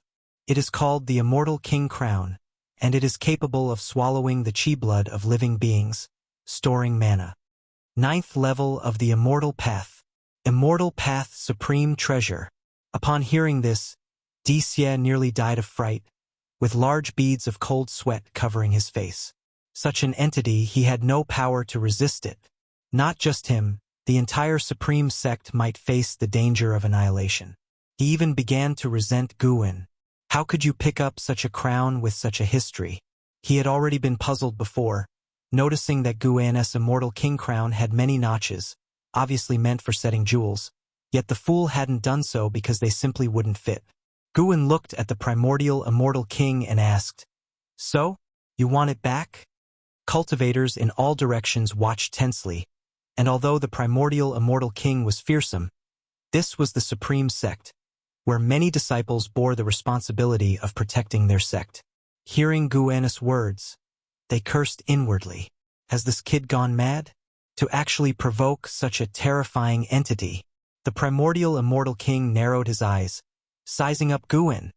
The primordial immortal king has become hostile toward you, wanting to grind you to dust. Would you like to use lifespan detection on him? Guin chose to probe conveniently. Primordial immortal king, 9 layers of the free immortal realm 0/0/0, all zeros. Not a living thing. Guin felt a pang of regret in his heart. The primordial immortal king was worth less to him than a chi cultivation realm cultivator right before his eyes. The primordial immortal king took a step forward, coming before Wuxia, whose pupils trembled violently, his body shaking as he was engulfed by shadow. Looking down at Wuxia, the primordial immortal king said coldly, "Mortal, you seek to block my path?" In the distance, figures appeared, all great cultivators of the Supreme Sect, including the 9-Finger Divine Lord and Shinshinzi. They looked at the primordial immortal king, their hearts pounding with fear. Such a terrifying aura. Who exactly is this person? Wuxia was unrecognizable compared to his usual self, appearing so bedraggled. He wished to speak, even if just to beg for mercy, yet he couldn't muster the strength to do so. And it wasn't just him. Cultivators from the Supreme Sect all around remained silent as cicadas in winter, not daring to make a move. The fact that they chose not to flee already showcased their utmost courage. "Kneel!" The primordial immortal king's gaze turned stern, his voice thunderous like a roaring explosion, startling everyone to tremble. Wuxia turned pale with fright, his legs went weak, and he collapsed. But just as his knees were about to touch the ground, a hand from behind grabbed his arm, pulling him back up. It was Guin. While holding Wuxia, Guan looked towards the primordial immortal king. The nine-fingered divine lord, perched on a rooftop afar, was secretly shocked. Who in the world was this kid? Having a vivid memory of Guan's recent standoff with the Sun and Moon Netherworld Emperor, he became curious about Guan, though he dared not inquire. Wuxia, gripped by Guan, inexplicably felt a sense of relief wash over him. He turned to look at Guan, wanting to say something, but upon seeing Guan's stern face, he found himself speechless. He was overwhelmed by Guan's demeanor. He couldn't help but feel an involuntary awe in his heart. The primordial immortal king looked at Guan, his eyes flashing with a strange light. He raised the black greatsword in his hand, holding it high above his head, ready to strike. Guan, be careful, a supreme sect disciple shouted out loud, having once been a disciple of the Third Medicine Valley, and forever grateful to Guan. Seeing Guan in danger, he instinctively warned him. That was all he could do. Guan slightly tilted his head, staring at the primordial immortal king, and said, "I'll give you one chance to strike, just one." Upon hearing this, a chill shot through the primordial immortal king's eyes. He twisted his wrist and savagely brought the sword down. Half kneeling, Wuxia looked up, his eyes obscured by the black sword, his face filled with despair. Boom! The sword struck down. The black greatsword instantly dissipated, and along with the primordial immortal king, it turned into ash. The terrifying surge of energy crushed the surrounding buildings, and even the clouds in the sky scattered. Guan stood his ground, expression unchanged. Only his hair and robes fluttered ceaselessly, as if fierce flames were raging around him. Chapter 423. I am Sword. Venerable Fudao. With the primordial immortal king turning to dust, the whole world seemed to suddenly quiet down. Supreme Sect's cultivators were all left staring at Guan, their eyes brimming with shock, while Wuxia, standing before Guan, was dumbfounded, his body rigid. The nine-fingered divine lord and Shinshinzi were also as still as wooden chickens, unable to believe their own eyes. Guan's face was expressionless, and there was a slight sense of regret in his heart. Could even a powerful free immortal not break through his protecting Tao divine essence?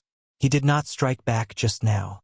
The primordial immortal king was destroyed by his own power and the protecting Tao divine essence, both body and soul, completely obliterated. Regrettably, since the primordial immortal king was not a living being, Guan was unable to seize any lifespan. More and more figures appeared out of thin air, all of them great cultivators from the Supreme Sect. Looking at the street where Guan was standing, they all frowned as the strong presence of the primordial immortal king still lingered in the air. Looking at the mess on the street, they couldn't help imagining the recent tumult. Guan raised his right hand. Streaks of black air appeared out of nowhere, burrowing into the center of his palm. He then casually put his hand into his sleeve, and nobody saw what it truly was. He looked down at Wuxia and asked, "Brother D, are you all right?" Wuxia came back to his senses. With Guan's help, he shakily stood up. Looking at Guan, awe was difficult to hide in his eyes. "You?"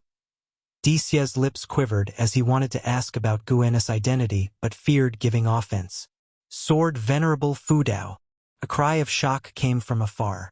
As the words were spoken, the quiet was broken, and noise rose from all around, rapidly turning into an uproar.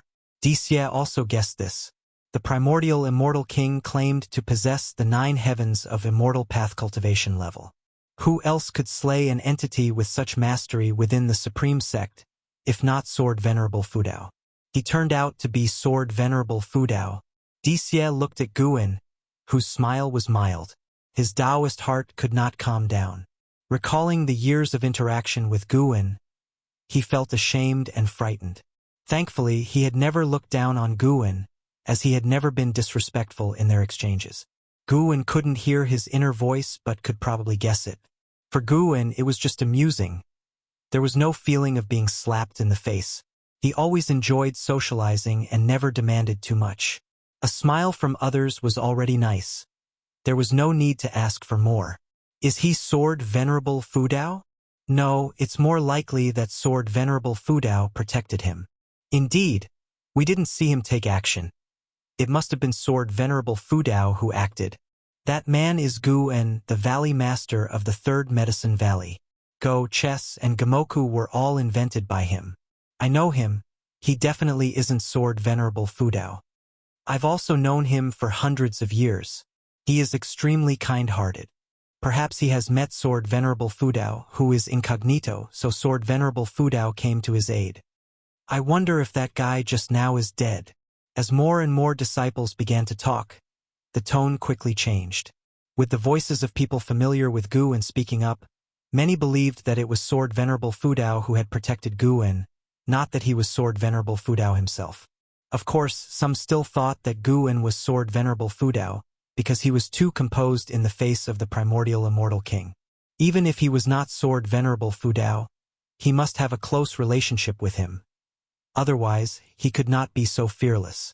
LV Badian, Ji Hantian, Gu Zong, and other high-ranking members also appeared one after another. Upon seeing Gu En, LV Badian breathed a sigh of relief. He gave Ji Hantian an instruction and then appeared beside Gu En. Let's talk somewhere else, LV Badian said in a low voice, glancing at Dixie with a look full of mystery. Gu En nodded slightly, then followed LV Badian away. As Dixie watched Gu En's retreating figure, he was about to speak when two figures appeared out of nowhere in front of him.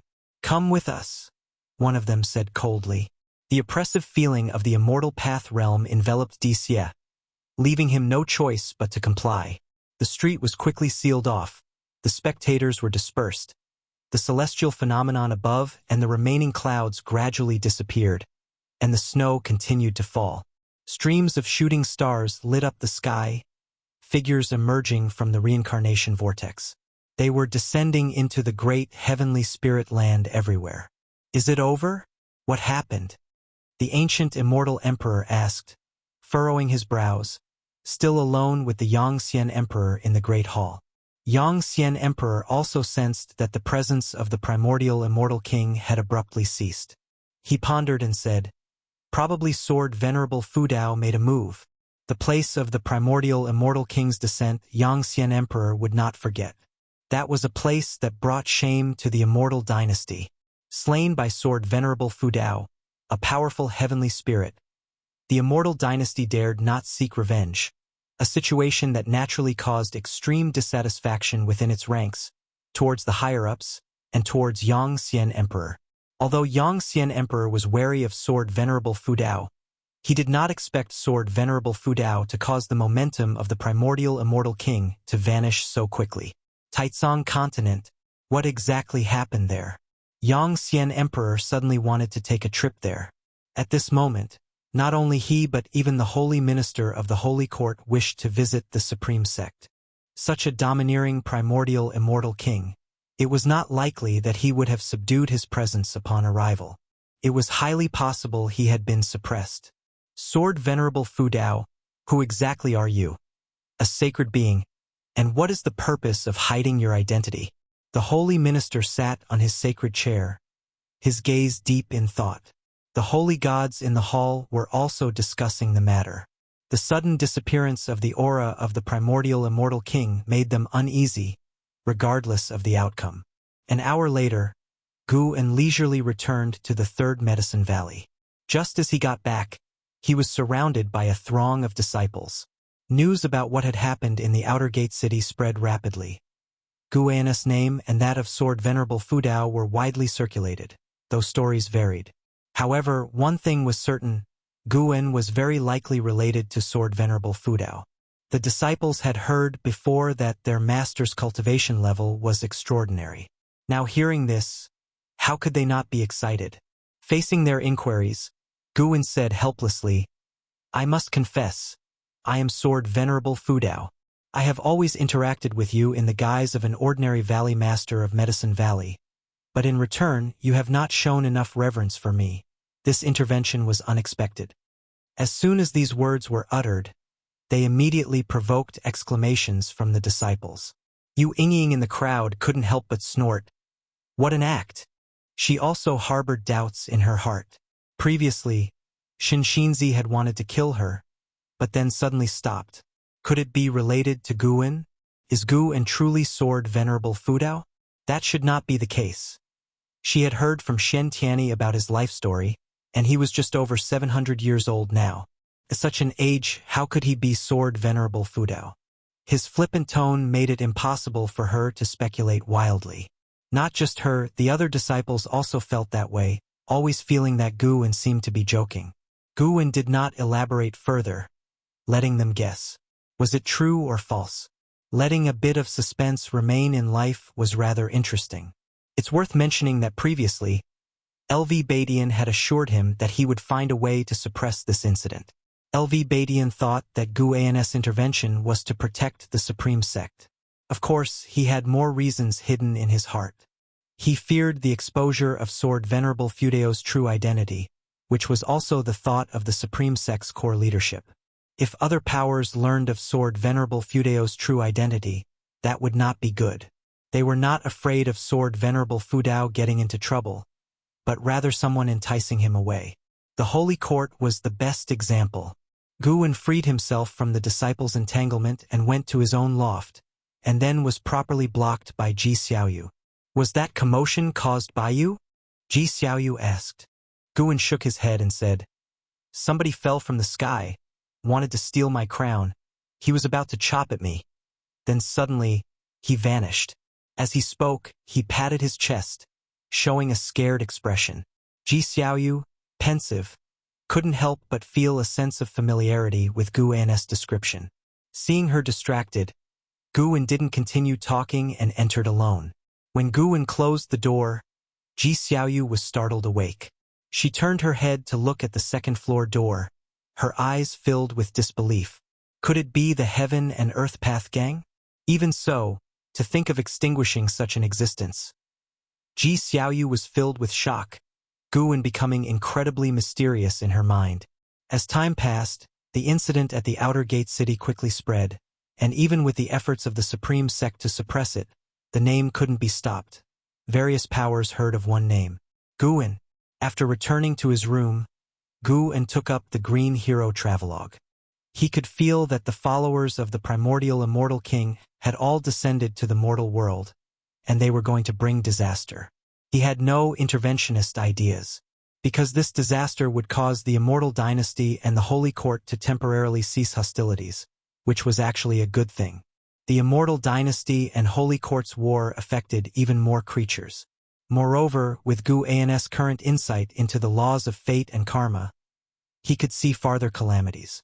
No matter how he intervened, the fate of the great heavenly spirit land would never disappear permanently. There is birth and death, fortune and misfortune. These are the laws of all things in great heaven and earth. After the extinguishing of the primordial immortal king, the winter snow fell even heavier. In the following days, more and more people came to the Third Medicine Valley for go games and visits to see Guwen Gu and didn't meet with strangers. He continued to linger in his various medicine valleys, harvesting medicinal herbs. When he went to the Nianshu cave, Tian Yaoer and the other two girls inquired about the roaring of the primordial immortal king. He comforted them briefly and then began to give them guidance in their cultivation. Life was quite busy. Apart from picking medicinal herbs, Guwen also had to teach Tian Yaoer, Tian Qing, Tian Bai, and an Xian. Aside from that, he had to take time to cultivate and nurture his body. In the blink of an eye, the Spring Festival arrived. On the morning of the Spring Festival, Guwen made a trip to the inner sect city, drinking with Wu Ju at an inn while listening to a storyteller talk about overseas matters. That immortal Lord Qin is said to be an ancient great power from 10 million years ago, resurrected from reincarnation, needing to devour the souls of countless immortal cultivators to reconstruct his body. The storyteller's tone was filled with emotional provocation. Even Guwen and Wu Ju were captivated by his words. Wu Ju turned his head to look at Guwen, curiously asking, "What exactly is your relationship with Sword Venerable Fudao?" Guwen glanced at him and said, "I am Sword Venerable Fudao." "What do you mean by what relation? How could that be? I've watched you grow from the Foundation establishment realm to today. If you are Sword Venerable Fudao, then I must be the Yangxian Emperor." Wu Ju exclaimed with wide eyes. Guan's gaze followed to the stairway entrance. Someone was coming up. Yongxian Emperor, Free Immortal Realm Level 16908. 922/50. 000 000/100 000 000. Chapter 424. Giving Face to Seniors Over 6 Million Years Old. A Free Immortal. A lifespan of 50 million years. The ultimate lifespan of 100 million years. Truly worthy of being the current lord of the immortal dynasty. Guwen looked at Yongxian Emperor and felt deeply moved as these numbers demonstrated the emperor's formidable power. Wu Ju continued to refer to himself as the Yongxian Emperor, oblivious to the true Yongxian Emperor approaching. The Yongxian Emperor, dressed in a purple robe with a handsome face, exuded a transcendent aura even without donning the golden robe and crown of an immortal emperor. His eyes were particularly bright and piercing, his brows hardly concealing his pride. The arrogance nurtured over millions of years made him unforgettable at a glance. The Yongxian Emperor did not glance around the second floor, his gaze fixed directly on Guwen. He walked towards Guwen, reaching Wu Ju's side, and upon hearing the name Yongxian Emperor mentioned, he remained unperturbed. Looking at Guwen, he extended his hand in greeting and said, "Taoist friend, may I sit and chat with you?" Guwen glanced at him and nodded slightly, following which the Yongxian Emperor sat down. Wu Ju observed the Yongxian Emperor, sensing an extraordinary poise in him. "Do you know each other?" Wu Ju curiously asked, aware of Guwen's strong networking skills and friendships across the Supreme Sect, which he greatly admired. Before displaying his talent, he had not one friend. Guwen replied, "We do not know each other, but to meet is fate, is it not?" Upon hearing this, the Yongxian Emperor smiled and nodded in agreement. Guwen waved his right hand, and a jug of wine rose up, settling gently in front of the Yongxian Emperor. "Drink this jug of wine, and see if you would like to be friends with us," Guwen said nonchalantly. Previously, when Shi Immortal Lord had come to trouble him, even if not arranged by the Yongxian Emperor, as the Lord of the Immortal Dynasty, he couldn't disassociate from the causal relations. The Yongxian Emperor narrowed his eyes upon hearing this. Naturally, he wasn't going to drink the wine, but Guwen's intention was to constrain him. Facing Guwen, he could only discern that Guwen's cultivation level was in the nascent soul realm, unable to spot any loopholes. If Guwen truly was Sword Venerable Fudao, their gap in cultivation level was undoubtedly enormous. He hesitated for a moment before opening the jug and lifting it, beginning to drink heartily. Wu Ju looked skeptically between Guwen and the Yongxian Emperor, witnessing for the first time Guwen putting someone in a difficult position. Who is this person? Could he be a scion of a family that had offended Guwen? The Yongxian Emperor drank swiftly, and once he set down the jug, Guwen picked up a new one and began drinking alone. Seeing this, any trace of discomfort in the Yongxian Emperor's heart instantly dissipated, a smile appearing on his face. Adversaries should resolve and not agitate conflicts. He and Sword Venerable Fudao had no direct enmity. Shi Immortal Lord had acted rashly. Although this incident had cost him face, Sword Venerable's power was enough for him to concede some face. Though he was proud and considered his talent unparalleled in the world, he was only several million years old, and beings like Sword Venerable Fudao had likely lived tens of millions, or even hundreds of millions of years. He should yield some respect to his predecessor.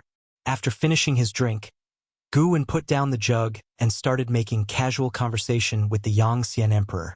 The two tactfully avoided revealing their true identities, acting as if genuinely curious about each other.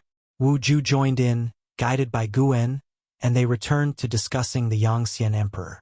Wu Ju admired the Yongxian Emperor, who had faced interventions from the Holy Court during his tribulation crossing and had boldly initiated war. Perhaps it was a calculated move, but it was done openly, which he liked about the Yongxian Emperor. For some reason, Guwen felt like he was being scolded. Little bastard, who says he isn't straightforward and honorable.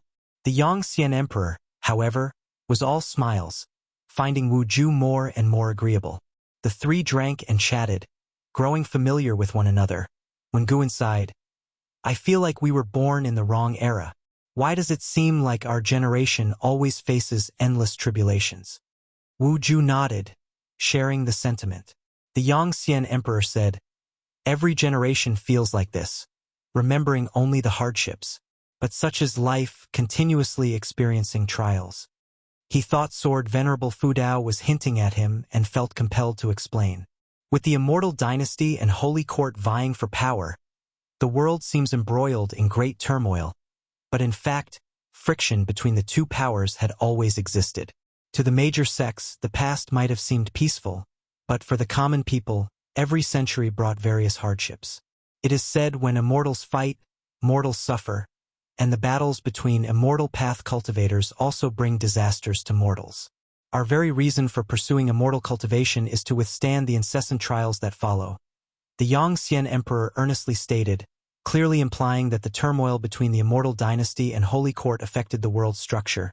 Yet for ordinary beings, it's just a change in who causes their sufferings. Life is always filled with suffering, a common worldly norm. Wu Ju felt this made sense, and remarked thoughtfully, "Who knows how long this tribulation will last? It always feels like it will be difficult to end within 100 or even 1,000 years. Of course, because this great heaven and earth is too vast, far beyond your imagination. In ancient times, when the primordial immortal king unified the great heaven and earth, it took 1,000,000 years. When the holy court rose and swept across the world, pushing back the immortal dynasty, it took 3,000,000 years. The battles of heaven and earth are beyond mortal comprehension." The Yongxian emperor replied, nodding. This response made Wu Ju look at him quizzically. This person seems very knowledgeable. What is his origin? Suddenly, Guan asked, "Do you think in the struggle between the immortal dynasty and holy court, they might both end up weakened, leading to a new ruling power in the great heaven and earth?" Yongxian emperor's expression suddenly turned unnatural, and his gaze toward Guan became complex. Wu Ju frowned and said, "That's not possible, right? Is there any other sect that can compare with them?" "Now there isn't, but what about in 10,000, 100,000, or 1,000,000 years?" Guan shook his head. He paused, then added, "Besides, I've heard that strong beings always descend from outer heaven, and even heavenly demons reincarnate in the mortal world. Couldn't they be preparing their own forces?" Wu Ju frowned, thinking there was reason in Guan's words. Yongxian emperor's complexion returned to normal. It turned out Sword Venerable Fudao was reminding him of threats from outer heaven. He was actually worried that Sword Venerable Fudao was going to support Supreme Sect. In fact, without Guan's mention, he had always been worried the primordial immortal king was the best example. Though a fallen spirit of the immortal dynasty, he knew nothing about it. He even felt that there were unknown forces stirring within the immortal dynasty. He couldn't help but think back to those immortal spirits who had supported him in starting the war, each one of them seeming suspicious. The storyteller's voice continued to spread, but the trio's conversation didn't attract anyone else's attention because the inn was filled with people boasting. However, after drinking for nearly an hour, new guests arrived, recognized Guan, and enthusiastically engaged him in conversation. Since the battle initiated by the primordial immortal king, many knew of the close relationship between Guan and Sword Venerable Fudao. Yongxian emperor watched Guan interacting with the lowly cultivators and suddenly had a realization. This man was terrifyingly strong, yet he could lower himself to mingle with mortals without them noticing a thing. His Taoist heart was unfathomable. Of course, he didn't think much of this approach since he believed more in the supremacy of the strong. The weak should merely serve as foils to the strong. An hour later, Guan and his companions left the inn, and Guan invited Yongxian Emperor to spend the Spring Festival in Third Medicine Valley. Yongxian Emperor did not refuse. He also had more to discuss with Guan. Both returned to the Third Medicine Valley. Upon arriving, Yongxian Emperor's gaze became complicated. Divine thought true immortal, reincarnation tribulation aura, and mortals with strong chi blood and not a trace of spiritual power. He even saw 2 reincarnated heavenly demons. Something was off about this valley. The Third Medicine Valley was festively decorated. Even Ji Xiaoyu and the Sun and Moon Netherworld Emperor, who rarely shunned cultivation, were playing chess with disciples everywhere. The Sun and Moon Netherworld Emperor turned his head toward Guwen. His pupils contracted sharply on seeing Yangxian Emperor. His first instinct was to flee, but then remembering Guwen's strength, he reassured himself. Guwen would protect him. There was no need to be afraid here. Would Yangxian Emperor dare oppose Sword Venerable Fudao? That day, the aura of the primordial immortal king was overwhelmingly strong. Yet he was reduced to ashes before Sword Venerable Fudao. From that day on, Guwen was regarded by the Sun and Moon Netherworld Emperor as the most powerful being in the great heavenly spirit land. He even suspected Guwen was Shangtian. Apart from Shangtian, who else in the great heavenly spirit land could be so powerful? The Sun and Moon Netherworld Emperor diverted his gaze and continued to play chess with the Nine-Finger Divine Lord, who was visibly upset and indecisive in his moves.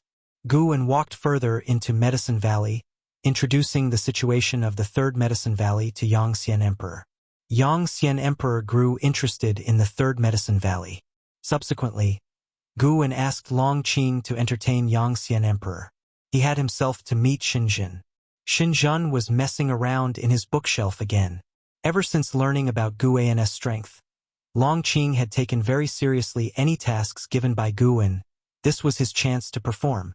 He was very enthusiastic with Yangxian Emperor, who found him quite interesting as well. Not sure why, Yangxian Emperor felt that Longqing seemed familiar, as if he had met him in a previous life. He guessed that he might have encountered Longqing's past life. However, this was Sword Venerable Fudao's territory, and Longqing addressed him as master, so Yangxian Emperor wouldn't dare act recklessly. As dusk approached, all disciples gathered in the loft area. Some sat drinking, others stood arm in arm, and yet others were sparring to enhance the festive mood, keeping the atmosphere lively. Yangxian Emperor's attention was on Guwen. He saw Guwen surrounded by Xinjun, Jinqin, Yilan, Ji Xiaoyu, and an Xian, with Shenzhen and Zhanqin directly beside him, sparring verbally. Zhanqin was nearly putting her feet on the table. This gave Yangxian Emperor a deeper understanding of Sword Venerable Fudao. This man truly was a hidden hermit.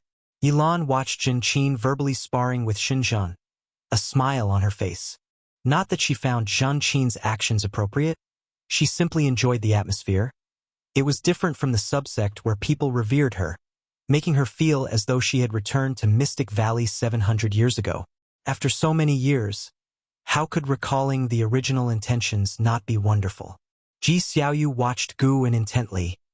He could see the displeasure in her eyes. What could he do?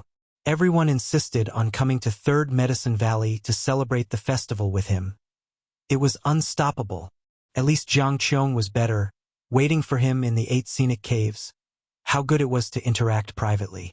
More crowds always lead to trouble. Chapter 425 Shenyu Divine Dynasty. Sky Demon Great Sect. After the festival, Guwen went to Mystic Valley on his own.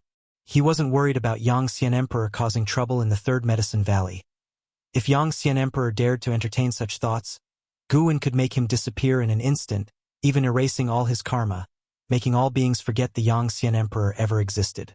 When Shangtian and Jiangshi saw Guwen, they were extremely excited. Guwen had initially planned to just go through the motions, but he didn't expect them to be so thrilled. Thus, Guwen let the two of them demonstrate their recent cultivation results, then gave them guidance one by one, to their immense surprise and delight. After fussing around for an ancient hour, Guwen finally entered the 8 scenic caves. He emerged from the grotto, and in the distance, he saw the immense green vine tree, with a young woman in green, swinging under it. It was Jiang Qiong. She was barefoot, with no jewelry on her hands, her long hair casually draped over her shoulders, exuding an aura of pure innocence, unlike her past demeanor as the demon cultivator of the Thousand Autumn Pavilion. She turned her head, and upon seeing Guwen approaching, she couldn't help but snort coldly.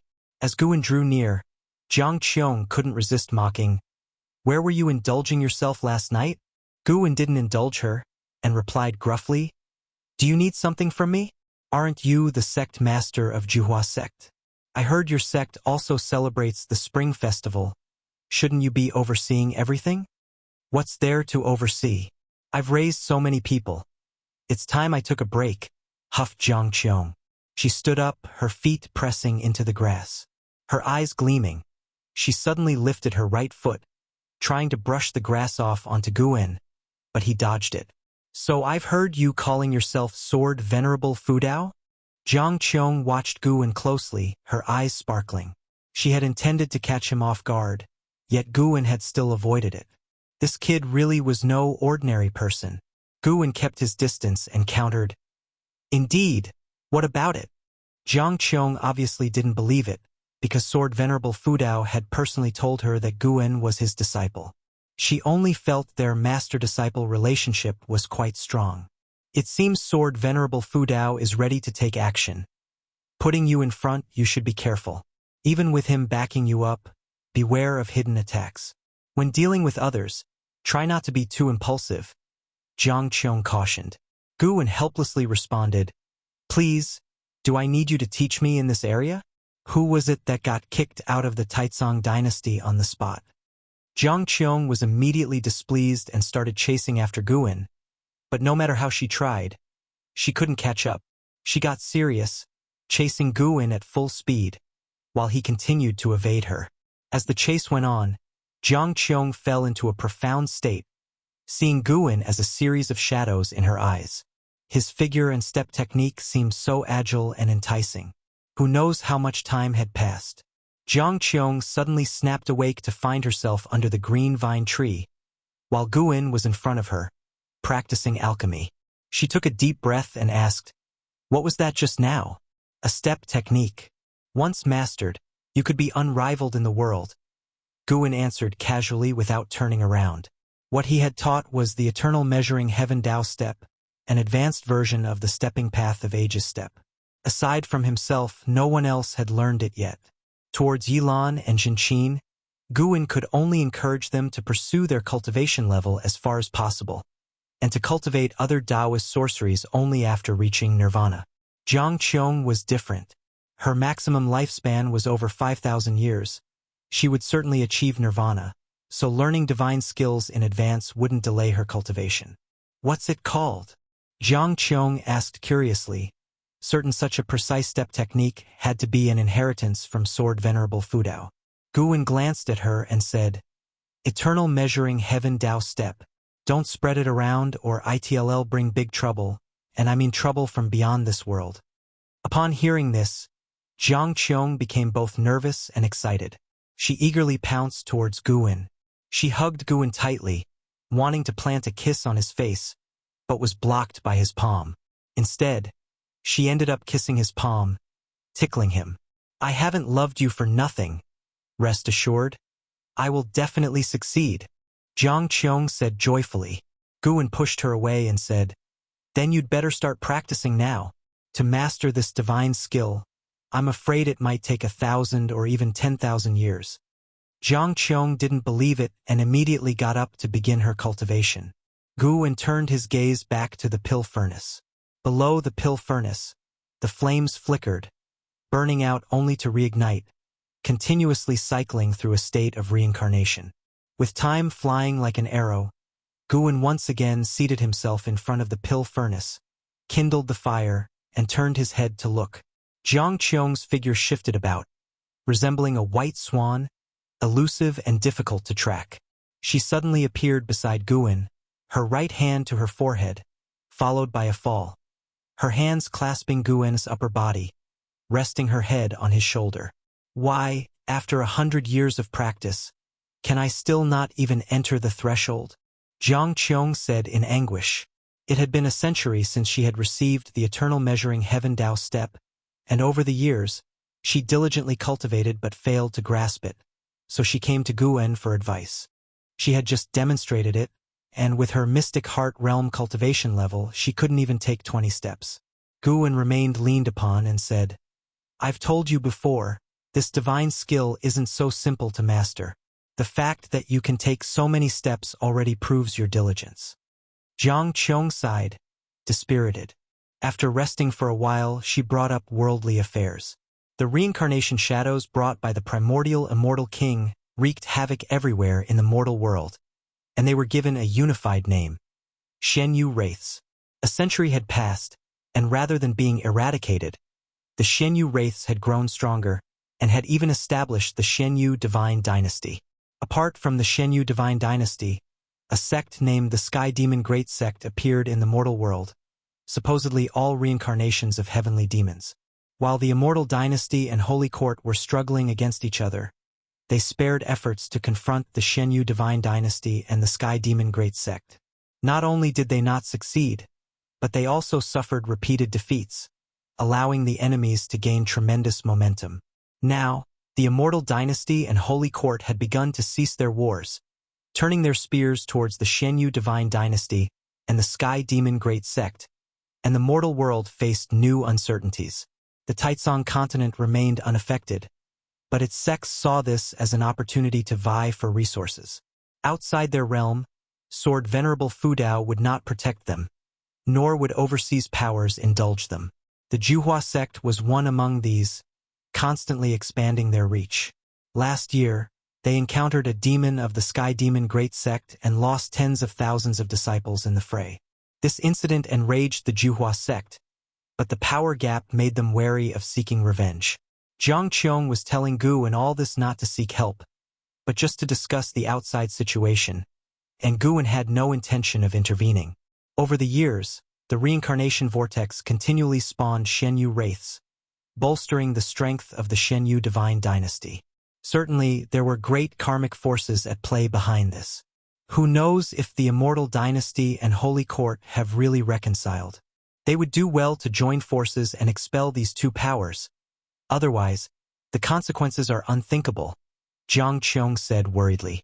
Guan, while refining an elixir, replied, "Don't worry, I will talk to the Yangxian Emperor." Jiang Qiong blinked in surprise and asked, "Are you talking about the sovereign of the Immortal Dynasty?" "Yes, what about it?" "You're bluffing, making it sound as if you can meet him just like that." "You think I can't? Even if you have Sword Venerable Fudao as your mentor, he's far away in the Immortal Dynasty." "Heh, it'll take you to meet him today. Why don't you ask him yourself, okay?" Guan rolled his eyes at Jiang Qiong, speaking in a mocking tone. She dared to look down on him. He was no longer the Ji family house servant of yesteryear. He had to show this woman some of his true power. Chapter 426. The Orthodox of Heaven and Earth Guan brought Jiang Qiong to the Third Medicine Valley, and they made their way to the dojo. Along the way, Jiang Qiong looked around curiously, intrigued by the current state of the Third Medicine Valley. Since the news about Guan's connection with Sword Venerable Fudao had spread, more people had been coming to the Third Medicine Valley, and the Supreme Sect had expanded it, continuously increasing the number of disciples in the valley. Now, the number of Medicine Valley disciples had surpassed 4,000. At first glance, the Third Medicine Valley seemed like a sect. Jiang Qiong sensed many cultivators with a stronger presence than herself, which made her even more curious about Guan's current status. Guan approached a senior disciple from behind and tapped him on the shoulder, signaling him to leave. The senior disciple, upon seeing him, immediately felt relieved, quickly stood up to salute, then hurried away.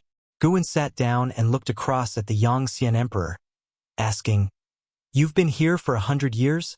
Aren't you going back?" Jiang Qiong stood next to Guan, casting a strange look towards Yangxian Emperor. Could it be that the Emperor of the Immortal Dynasty was him? Although the Yangxian Emperor had concealed his cultivation level, the sheer grandeur he emanated was extraordinary. Yangxian Emperor looked at Guan and smilingly asked, "Go back for what?"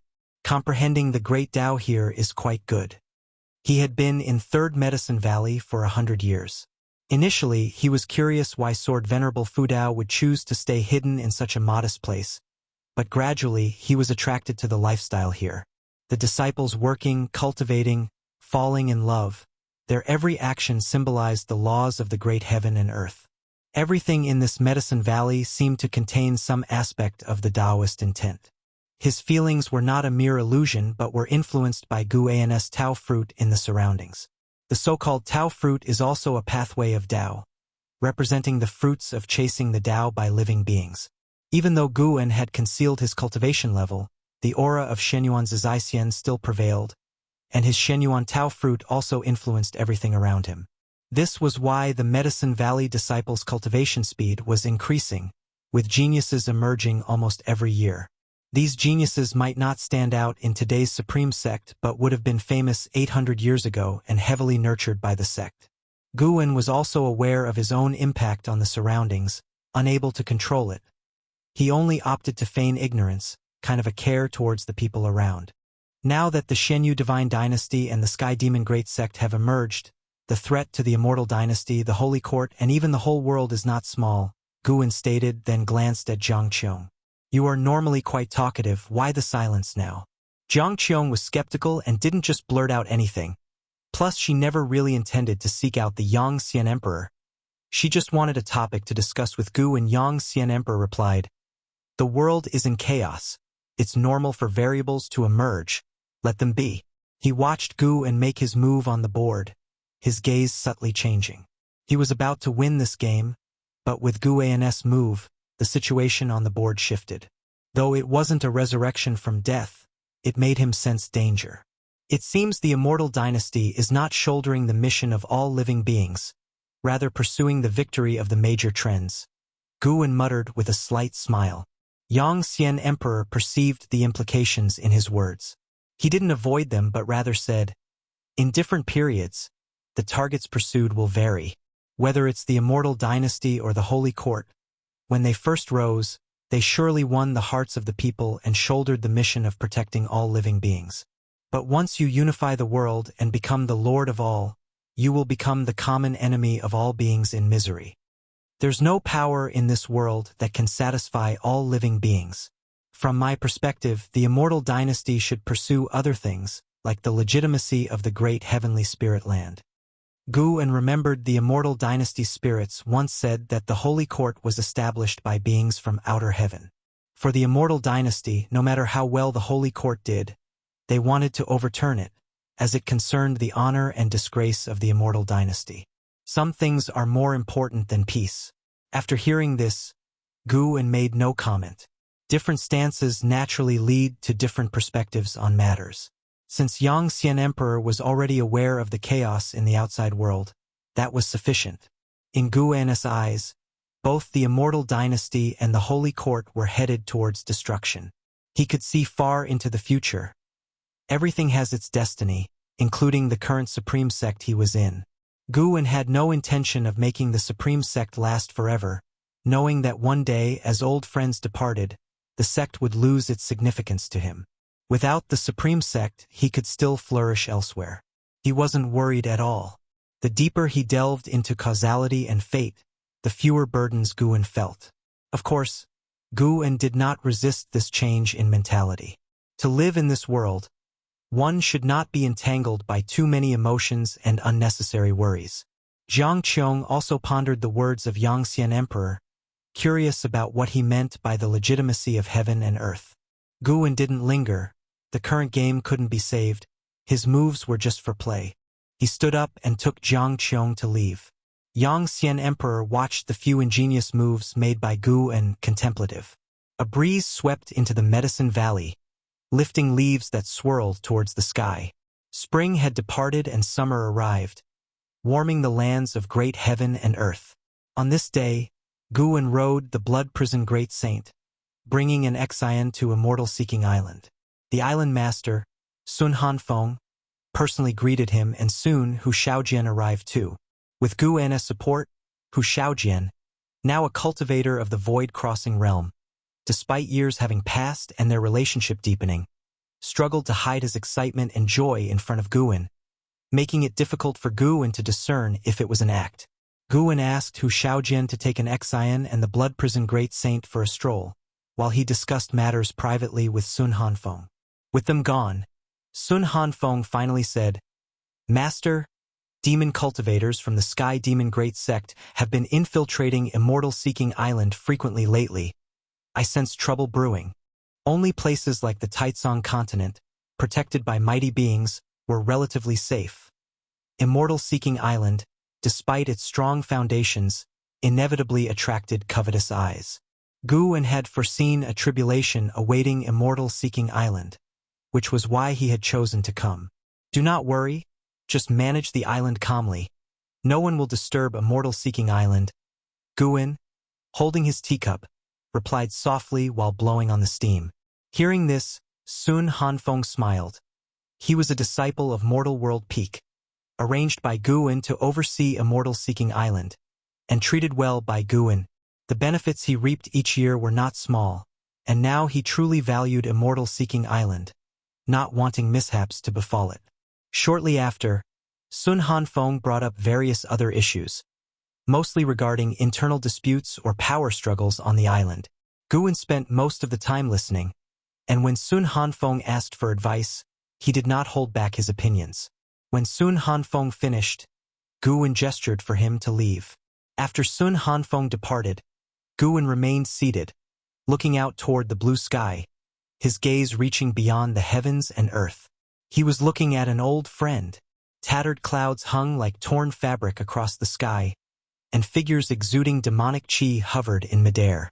Among them, one with the most intense demonic chi had a giant red fireball and deep red chains wriggling like snakes behind him. Their eyes were all fixated on a ruined and solitary island below, where trees were toppled and the ground upheaved, creating a pockmarked landscape. Dressed in black, Leah stood atop a pile of rubble, with a sword in his right hand and divine exotic city in his left, while divine exotic immortal spirit perched on his shoulder. Zhao Shuahe, is that all the capacity you have? Capturing me won't be that easy? Leah taunted loudly, a cold expression between his brows. Zhao Shuahe stood in front of the red fireball, toying with the chains around him, an indifferent expression on his face. As he looked down at Leah, "Leah, how long can you last relying on the power of divine exotic city? Join the Sky Demon Great Sect. Holy Court is not for you. You must sense the weariness of Holy Court. Without Shengtian, the chaos in Holy Court holds no merit for nurturing you." Leah frowned slightly upon hearing this. He had been in the holy position within Holy Court for many years but had not reaped significant benefits. Recently, the chi fortune of his position was extracted, making his cultivation unstable. He had no choice but to venture out, partly to clear his mind. As Zhao Shuahe raised his right hand towards the sky, he said, "The sect hierarch of Sky Demon Great Sect has yet to arrive here. When he does, he will transform this realm. There's not much time left for you. If you don't leave Holy Court soon, you'll perish along with it." Leah, frustrated, retorted, "So, is living a lowly life really better than death?" At this, a fierce light flashed in Zhao Zuhi's eyes. Leah said no more and tossed divine exotic city upwards. Quickly enlarging, it enveloped the whole island, emitting black mist from which divine souls and peculiar ghosts emerged, even revealing a colossal figure wielding an axe, instantly suppressing the momentum of the Sky Demon Great Sect's side. Divine exotic immortal spirit stood on Lia's shoulder, howling as if taunting the enemy. Zhao Shuahe huffed coldly, placing his right hand to his mouth, beginning to chant a spell. As he chanted, his own mana surged out, entering the red fireball behind him, which spouted explosions of intense flames and weird black spots wriggling on its surface. Just as the ghostly army burst forth from divine exotic city, the red fireball suddenly opened a chilling eye, freezing the whole realm as everything came to a standstill. While sipping tea, Guin observed that the Sky Demon Great Sect indeed possessed something powerful, utilizing the power of the silent destruction domain. He secretly passed mana to divine exotic immortal spirit. The stronger it became, the stronger divine exotic city would be, leading both parties into a stalemate. He had noticed some mighty beings stirring within the silent destruction domain, eyeing the great heavenly spirit land. These entities only dared to peer and feared to step into great heaven and earth. This disappointed Guin. The Sky Demon Great Sect borrowed the power of the silent destruction domain, while Shenyu Divine Dynasty tapped into the power of the reincarnation vortex. Both forces still tested the waters, uncertain whether they feared him or Shengtian. Guin indeed looked forward to their descent. If they provoked him, it would be the perfect time to harvest lifespans. Time swiftly passed. After battling for 2 ancient hours, Leah had escaped the encirclement, barely surviving this tribulation. However, Guwen foresaw that Li Ye would be entangled in vendettas for many years to come. "Senior brother Li, the next millennium won't be easy for you," Guwen murmured to himself, then stood up and walked outside the hall. Chapter 427. Divine Emperor's Descent. Autumn breezes wafted through Mystic Valley. Guwen sat on a tree branch, looking down at the sparring in the forest below. Zhang Shi and Shengtian were engaged in a close contest of martial moves and movement techniques, the master and disciple evenly matched. Zhang Shi possessed a maximum lifespan of 4,800 years, while Shengtian's lifespan could reach 5,000 years. Talent-wise, there wasn't a large gap between the two. After many years of cultivation, Shengtian had grown significantly. When it came to hand-to-hand combat, he could fight Zhang Shi to a standstill. However, their sparring didn't interest Guwen much. Despite watching them, his thoughts were actually on Li Ye. Since escaping from a desperate situation, Li Ye had been chased by the Sky Demon Great Sect. Fortunately, no particularly strong entities had set their sights on him yet, and the strongest among his pursuers were only at the wandering immortal realm. Li Ye was currently engaged in battle. Most followers within the Sky Demon Great Sect were reincarnations of heavenly demons, awakening their original souls, but there were also some infiltrators from outer heaven who had descended as demons, nearly all of whom had cultivation levels above the immortal Dao Fourth Layer Heaven. After years of warfare with the immortal dynasty, the Holy Court's control over outer heaven was weakening. Guwen lifted his gaze and saw figures coming and going from the great heavenly spirit land without anyone daring to block them. In such circumstances, the Sky Demon Great Sect was rising swiftly, spreading across the world like a wildfire.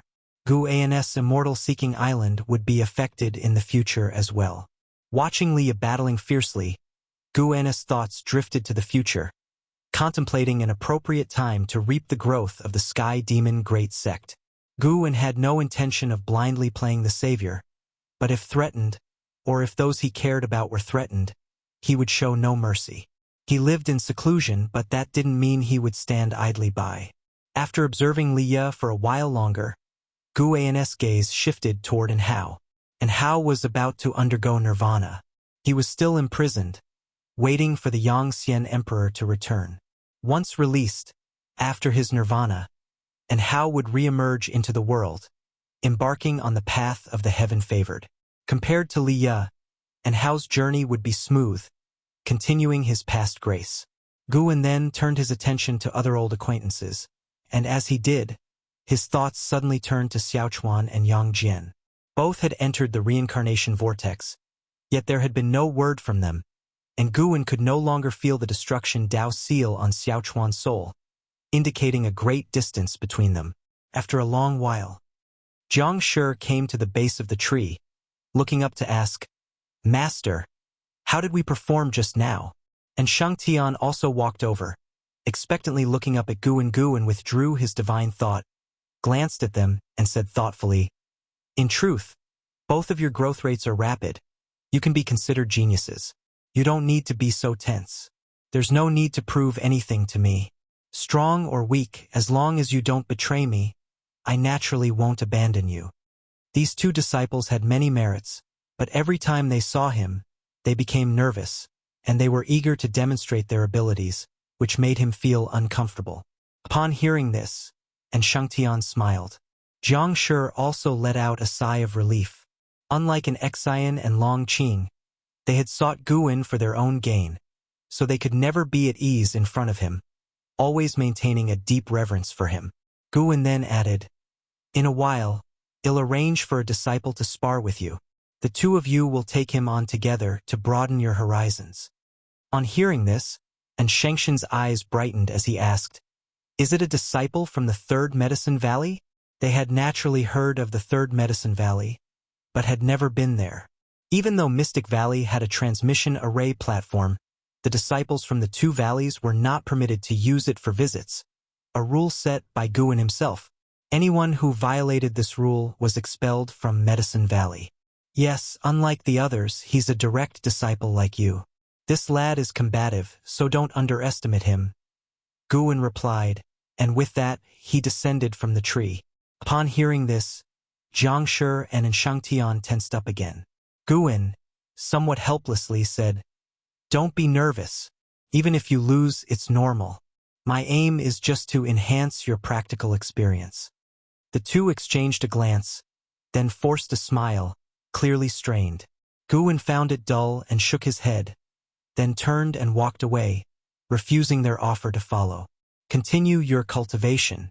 The tribulations of the world are increasing. Who knows, they might reach Mystic Valley one day, and then we'll need you two to guard Mystic Valley." Upon hearing Guan's words, the pair stopped in their tracks. Their fighting spirits suddenly ignited. They didn't believe Mystic Valley could be in danger. Clearly, this was Guan's test for them. Guan made his way back to the Third Medicine Valley. As soon as he stepped from the transmission array platform, someone blocked his path. "I am Lu Changjing. I wish to have a word with the Valley Master, if you may," said a middle-aged man standing before Guan, bowing respectfully. But before he could finish, Guan interrupted him. "Immortal Fall Gorge doesn't qualify." Guan walked past Lu Changjing, heading towards his loft. Immortal Fall Gorge was Lu Changjing's sect, a great sect on the seas. Guan knew of it through the causal threads he saw surrounding Lu Changjing. The strongest within Immortal Fall Gorge had attained the divine immortal of wondrous Dharma realm, which, in Guan's eyes, indeed did not qualify. Upon hearing Guan's words, Lu Changjing's face flushed. He turned around, wanting to speak, but seeing Guan's retreating figure, he dared not show anger or figure out how to retain him. For Guan to speak directly of Immortal Fall Gorge indicated he truly did not regard it highly. Is he Sword Venerable Fudao himself? Or a disciple of Sword Venerable Fudao? Lu Changjing frowned in thought. Being rejected was regrettable, but the thought that the other party might indeed be Sword Venerable Fudao filled him with excitement. The Sword Venerable Fudao was an existence comparable to the Yangxian Emperor. Lu Changjing took a deep breath and turned to visit the main city of sect of the Supreme Sect. As he turned around, a figure barred his way. He looked up and involuntarily furrowed his brows. This emperor has some connections with Immortal Fall Gorge. "Take me there," the Yangxian Emperor said indifferently to Lu Changjing. Overwhelmed by the Yangxian Emperor's imposing aura, Lu Changjing cautiously asked, "May I inquire who Taoist friend is?" "Yangxian Emperor? Have you ever heard of him?" "What?" Lu Changjing's face changed dramatically. A look of terror etched on his features. Passing disciples who heard the three words, Yangxian Emperor, instinctively turned their heads to look, as the Yangxian Emperor, with a wave of his sleeve, disappeared into thin air along with Lu Changjing. Far away, Shun Xinzi, who was meditating under a tree, furrowed his brows, his eyes filled with a look of shock. That man was actually the lord of the immortal dynasty, the Yangxian Emperor. Over the past 100 years, he had played many games of chess with Yangxian Emperor and always found him inscrutable. He hadn't realized his origin was so extraordinary. If even the Yangxian Emperor would come to spend a century in the Third Medicine Valley, what kind of legendary figures might appear in the future? Shun Xinzi turned his head towards where Guan stood, feeling that Guan's silhouette was so majestic as if he could bear the weight of the heavens collapsing. 30 years later, at the subsect of Supreme Sect Yi Mansion, Guan and Yilan were enjoying tea in the courtyard. The fragrance of the tea pervaded the air, attracting several spirit birds to perch on the branches. It was a rare occasion without Chin causing a nuisance. Guan and Yilan were both enjoying the moment. With one hand propping her chin, Yilan looked at Guan and asked with a smile, "Recently, Su Jie from your Third Medicine Valley has become quite famous. Even the news has reached our subsect, hasn't it? That kid's talent is indeed outstanding. He's really brought honor to the Third Medicine Valley." Guan responded with a smile. Su Jie had become a master disciple after only 5 years in the Third Medicine Valley. Guan did not give him personal guidance. He received the same treatment as the other disciples. This resulted in Su Jie not having a strong sense of belonging to the Third Medicine Valley, treating it merely as a stepping stone in his journey of cultivation. Su Jie was not particularly enthusiastic about Sword Venerable Fudao, and Guan even heard him privately telling other disciples that he would surpass Sword Venerable Fudao one day. Yilan chuckled. More and more geniuses have emerged from the Third Medicine Valley over the years, and your disciples all show up under my command. Her eyes held admiration as she looked at Guwen. Even setting aside the fact that Guwen was a disciple of Sword Venerable Fudao, she had always respected his own capabilities. Ever since they were young, it seemed there was nothing that her senior brother couldn't do. Then he'll have to trouble you to look out for them more. Guwen replied with a smile and picked up a piece of pastry from the table, which was made by Yilan herself. Although the taste was not particularly delicious, the sentiment behind it meant the most.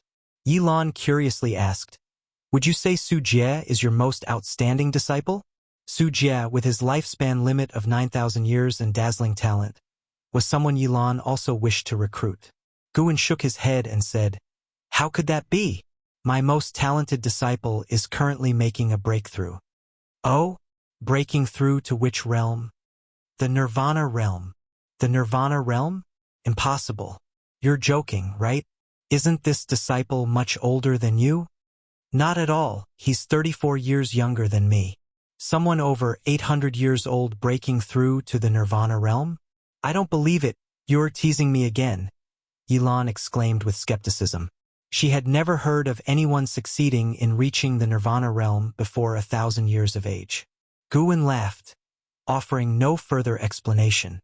He was talking about An Hao, who was undergoing tribulation with the help of immortal spirits from the immortal dynasty, and even the Yangxian emperor himself was present to witness his tribulation. Boom! The sound of thunder rolled in from the skies. Yilan looked up to see dark clouds rushing in, carrying the potential to envelop the heavens. Yilan teasingly asked, "That wouldn't be the celestial phenomena triggered by the breakthrough of that disciple of yours, would it?" Guwen also looked up and said, "Of course not. However, this commotion is indeed caused by a breakthrough. The holy minister was making a breakthrough, advancing to the free immortal realm." Guwen sensed it was going to be an interesting event. With the eruption of this phenomenon, many powerful existences quickly flew towards the holy court. The immortal dynasty, the Shenyu divine dynasty, and the Sky Demon Great Sect certainly wouldn't let the holy minister have a peaceful tribulation. After a quick calculation, Guwen realized that the future held new variables. A free immortal could change the fate of the world.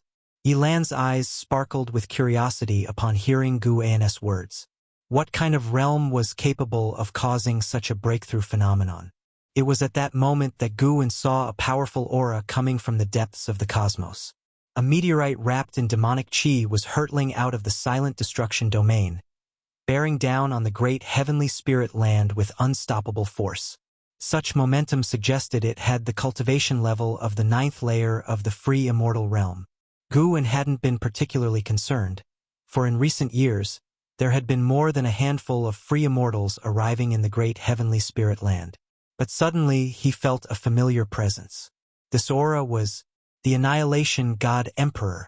With memories of Longzhan, Guwen vividly remembered the aura of the Annihilation God Emperor.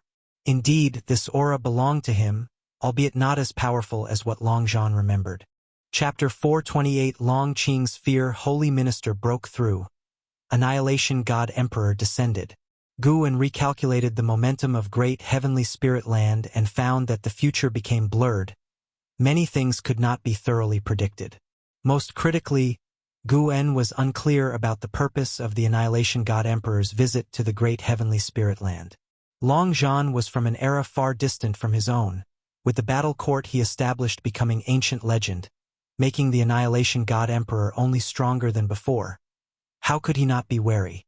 Even if this presence of the Annihilation God Emperor was just the aura of the free immortal, Guwen believed that his true form would be an incredibly tricky existence.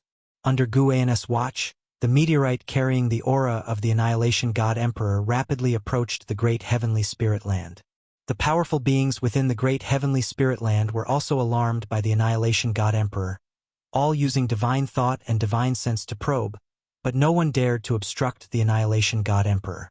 Within the holy land of the Holy Court, vast heavenly thunder covered tens of thousands of miles of sky. The holy minister amidst the tribulation looked up, his eyes revealing a wary expression.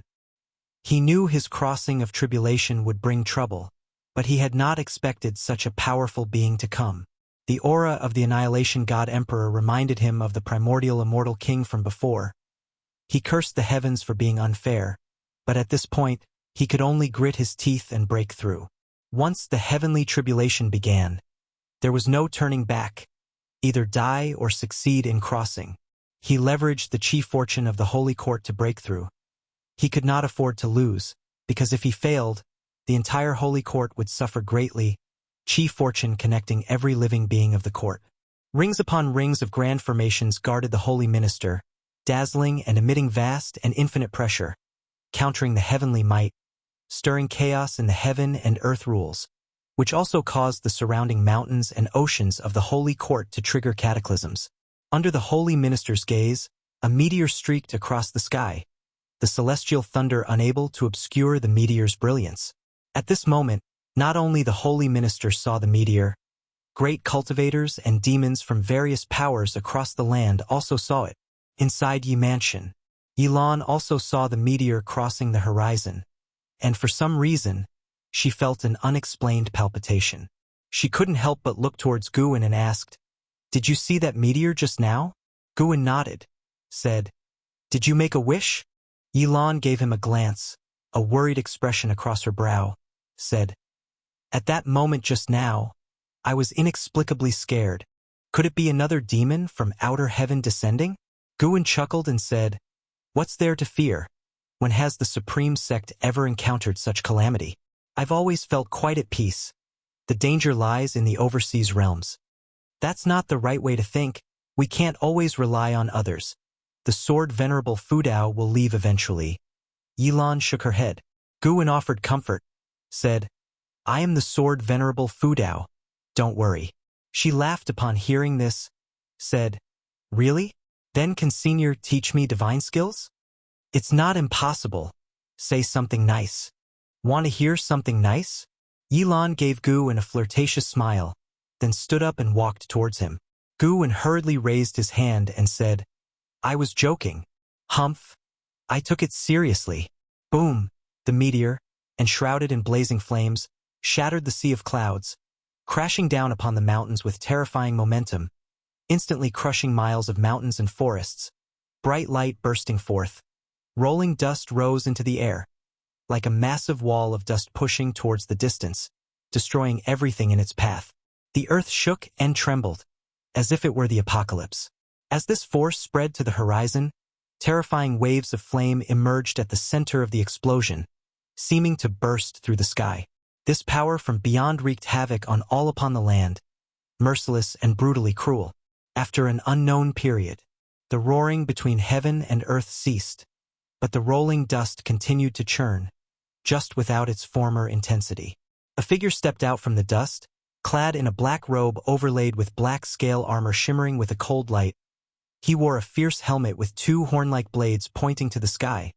Below the helmet there was no face, only pitch blackness, akin to a lifeless black hole.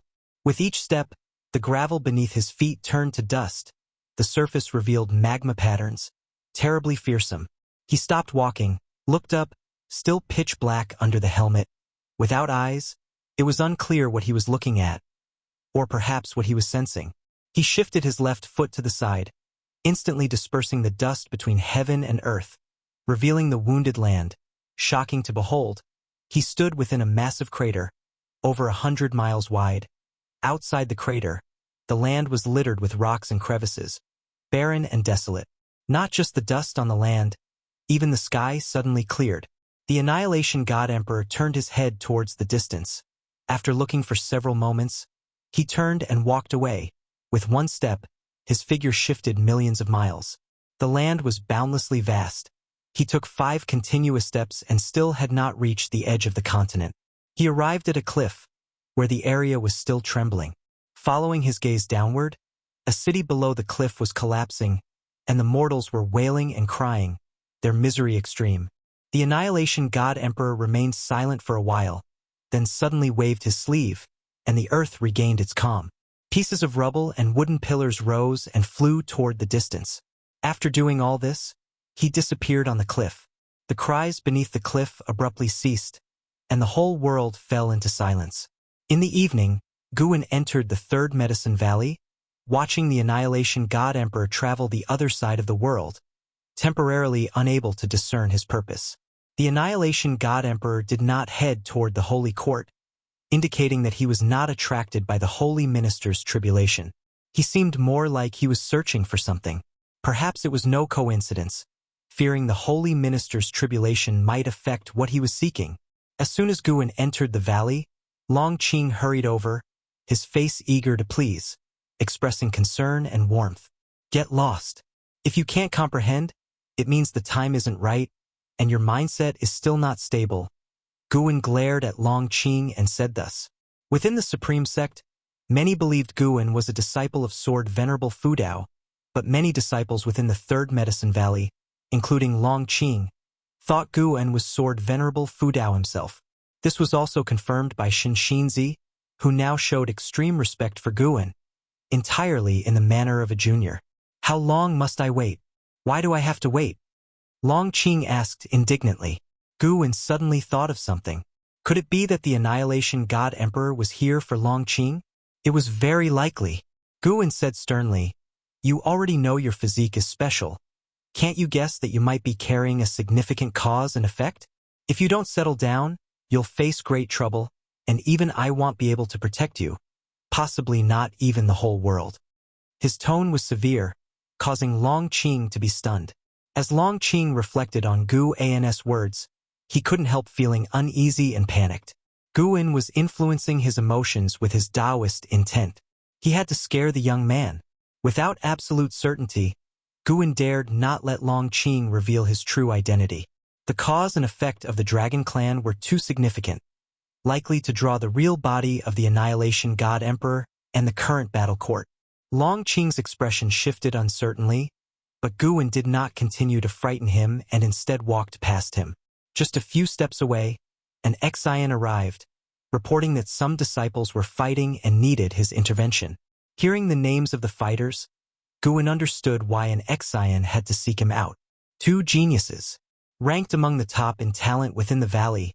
They had not yet completed their training, but already great cultivators and notable families were trying to recruit them.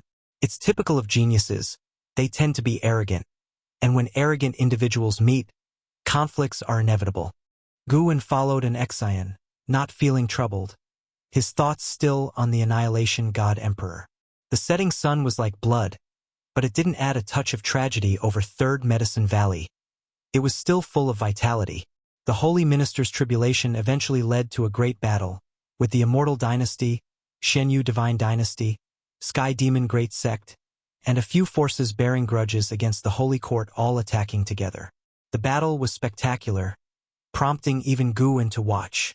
Despite the perilous process and countless casualties, the Holy Court survived the ordeal, and in the end, the Holy Minister made a breakthrough and even fought a great battle with Yangxian Emperor.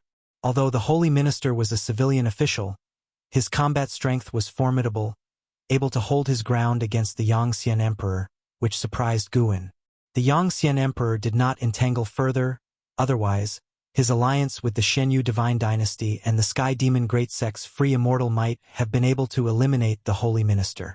This battle passed, but it also laid down a greater cause of trouble for the future. Thus, great heavenly spirit land welcomed a brief period of peace.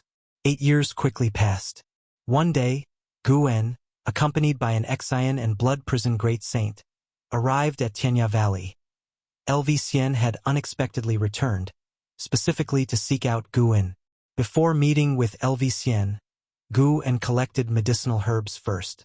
LV Xian took him into his cave and, after activating the cave's restrictions, asked nervously, Are you Sword Venerable Fudao? Chapter 429 Heavenly Tao has its own fixed number facing LV Xian's inquiry. Guan raised an eyebrow and said, So the news has reached your ears? LV Xian crossed his arms in front of his chest, chuckling proudly, Of course! That's really slow. What? LV Xian's smile froze, uncertain of what to say. If it were anyone else, he would have responded with a kick. But facing Guan, what could he do? Endure. That's what. Guan found his expression amusing, so he pretended to be mysterious and said, That's right. I am Sword Venerable Fudao. However, many people don't believe it and think that I am just a disciple of Sword Venerable Fudao. You must keep this matter between us. Heaven knows, earth knows, and I know." Upon hearing this, LV Xian became excited. His body trembled as he asked carefully, "Is it true? Why, let me know." Gu An's gaze deepened as he said, "Even though you are no match for me, in my eyes, you are the only one who poses a threat to my talent. And Hao doesn't have what it takes. He's too compliant and will stumble eventually. Only those prodigies who survive can be considered strong." LV Xian was deeply moved, his fists clenched and blood boiling with excitement. Guan was satisfied with his reaction. Winning people over with just a few words, why not? Then, Guan went and sat down at a stone table to the side. LV Xian snapped back to reality and hurried to follow. Sitting across from Guan, LV Xian asked nervously, "Is it your talent? Or are you the reincarnation of a great power? Or have you concealed your age?" Guan looked at him and replied, "When you reach the immortal path realm, you'll understand a stage called reincarnation tribulation." Reincarnation tribulation? LV Xian was captivated just by the name. Guan asked, "You didn't come to find me just to confirm this, did you?" He could guess LV Xian's purpose, but he preferred to hear LV Xian say it himself. LV Xian took a deep breath and said, "The Shenyu Divine Dynasty has invited me to join. Lately, I've been thinking about breaking away from His Majesty. What's your view on the Shenyu Divine Dynasty?" Guan knew about the rift between LV Xian and Li Shendao. As Li Shendao was becoming stronger, he began to reveal his true nature, like Guan, and became increasingly domineering, which added to the pressure on those around him. Guan replied, "If you want it as a stepping stone, then it indeed is a good place. But if you plan to stay with the Shenyu Divine Dynasty, they will all go up in smoke." LV Xian's eyes widened as he asked, "The Shenyu Divine Dynasty will be destroyed?" Guan chuckled. "To be more precise, all the powers of this world will go up in smoke. The old forces will turn to dust." "Including the supreme sect, Taizong Dynasty?" "Yes." "Why?" "Because the world has its cycles and the heavenly Tao has its set parameters. Doesn't that mean all my efforts are meaningless?" LV Xian turned pale, completely disheartened. Guan shook his head, his words laden with profound meaning. "Someone always survives. But think about it, if all the powers of the world disappear and 99% of beings turn to dust, and you survive, then after weathering that period, what will your status be in this world?" Excitement shone on LV Xian's face as he thought more about it. He was so elated at the idea of being one of the supreme beings of the world that he even ignored how he would survive to that point. His gaze towards Guan changed, filled with admiration. What level of cultivation was needed to foresee such an outcome? He didn't doubt Guan's words because he had also heard legends about the evolution of the world. Many cataclysms had swept through the world since ancient times. From what he could see, the world was far from destruction. At least, there were no signs in sight. Indeed, Sword Venerable Fudao was the most formidable. Even the Yongxian Emperor couldn't compare. LV Xian became exhilarated and started pressing for more information. Guan did not reveal more about the fortune of heaven and earth, but regarding some trivial information that he could disclose, he considered it taking care of LV Baishan's son. Half an ancient hour later, Guan, accompanied by LV Xian, walked out of the cave. Luo Hun watched LV Xian's respectful demeanor and couldn't help but laugh. This LV Xian was so proud by nature that even the emperor had never been shown such reverence. It was unknown what abilities this young Guan possessed to make a proud figure like LV Xian submit. Luo Hun watched from a distance, then approached them. "Guan, where's the book?" asked Luo Hun as he reached Guan Gu and casually took out Dream of the Red Chamber and handed it to him, saying, "Green Hero Travel will be after a while. The author went out to make a breakthrough." Luo Hun's old face turned red as he said, "What Green Hero Travel? I just like Dream of the Red Chamber." LV Xian asked curiously, "What is Green Hero Travel?" Dream of the Red Chamber, he knew of it because being interested in Guan, he had read all of Guan's writings. An Xian walked over and, hearing their conversation, couldn't help but look at Luo Hun with an odd expression, causing Luo Hun extreme embarrassment, wishing he could find a crack in the ground to hide in. After Gu En left Tianya Valley with an Xian and blood prison great saint, an Xian began disparaging Luo Hun, saying she hadn't expected the esteemed Luo Hun to read such vulgar books. Gu En looked ahead, filled with dissatisfaction. Stinking girl, daring to scold indirectly. He'd have to make her suffer a bit when guiding her cultivation later. In the wilderness, a gentle breeze blew, and Hao, dressed like a wandering swordsman, strolled along a mountain path with his hands raised, his sword scabbard resting on his shoulders through the crook of his arm, his head tilted back, looking carefree. After attaining the Nirvana realm, he had completely shed his youthful naivety, and now exuded an inscrutable aura, embodying the elegance of a high-level practitioner, who, a gust of wind blew towards him from up front, rustling in Hao's hair. His half-closed eyes suddenly opened wide. He looked towards the top of the hill in front of him, where a towering figure stood, its black robe fluttering in the wind. Annihilation God Emperor, and Hao found that he couldn't see the stranger's true face, which meant that the stranger either possessed an extremely high cultivation level or had some kind of treasure on him. He believed the former was more likely, and Hao, who had traveled far and wide for many years, had encountered many powerful beings. Yet none were as mysterious and formidable as the person before him. He was not afraid and continued walking forward. The Annihilation God Emperor stood still on the hilltop. As an Hao passed by him, the God Emperor suddenly said, "Your life grid is extraordinary. You are destined not to belong to this world." And Hao stopped in his tracks, didn't turn his head, and instead gazed at the distant rugged mountains, asking, "Oh, to which world do I belong, then?" "To a higher realm. Once you transcend the 9 heavens of the immortal path, you'll be able to go there."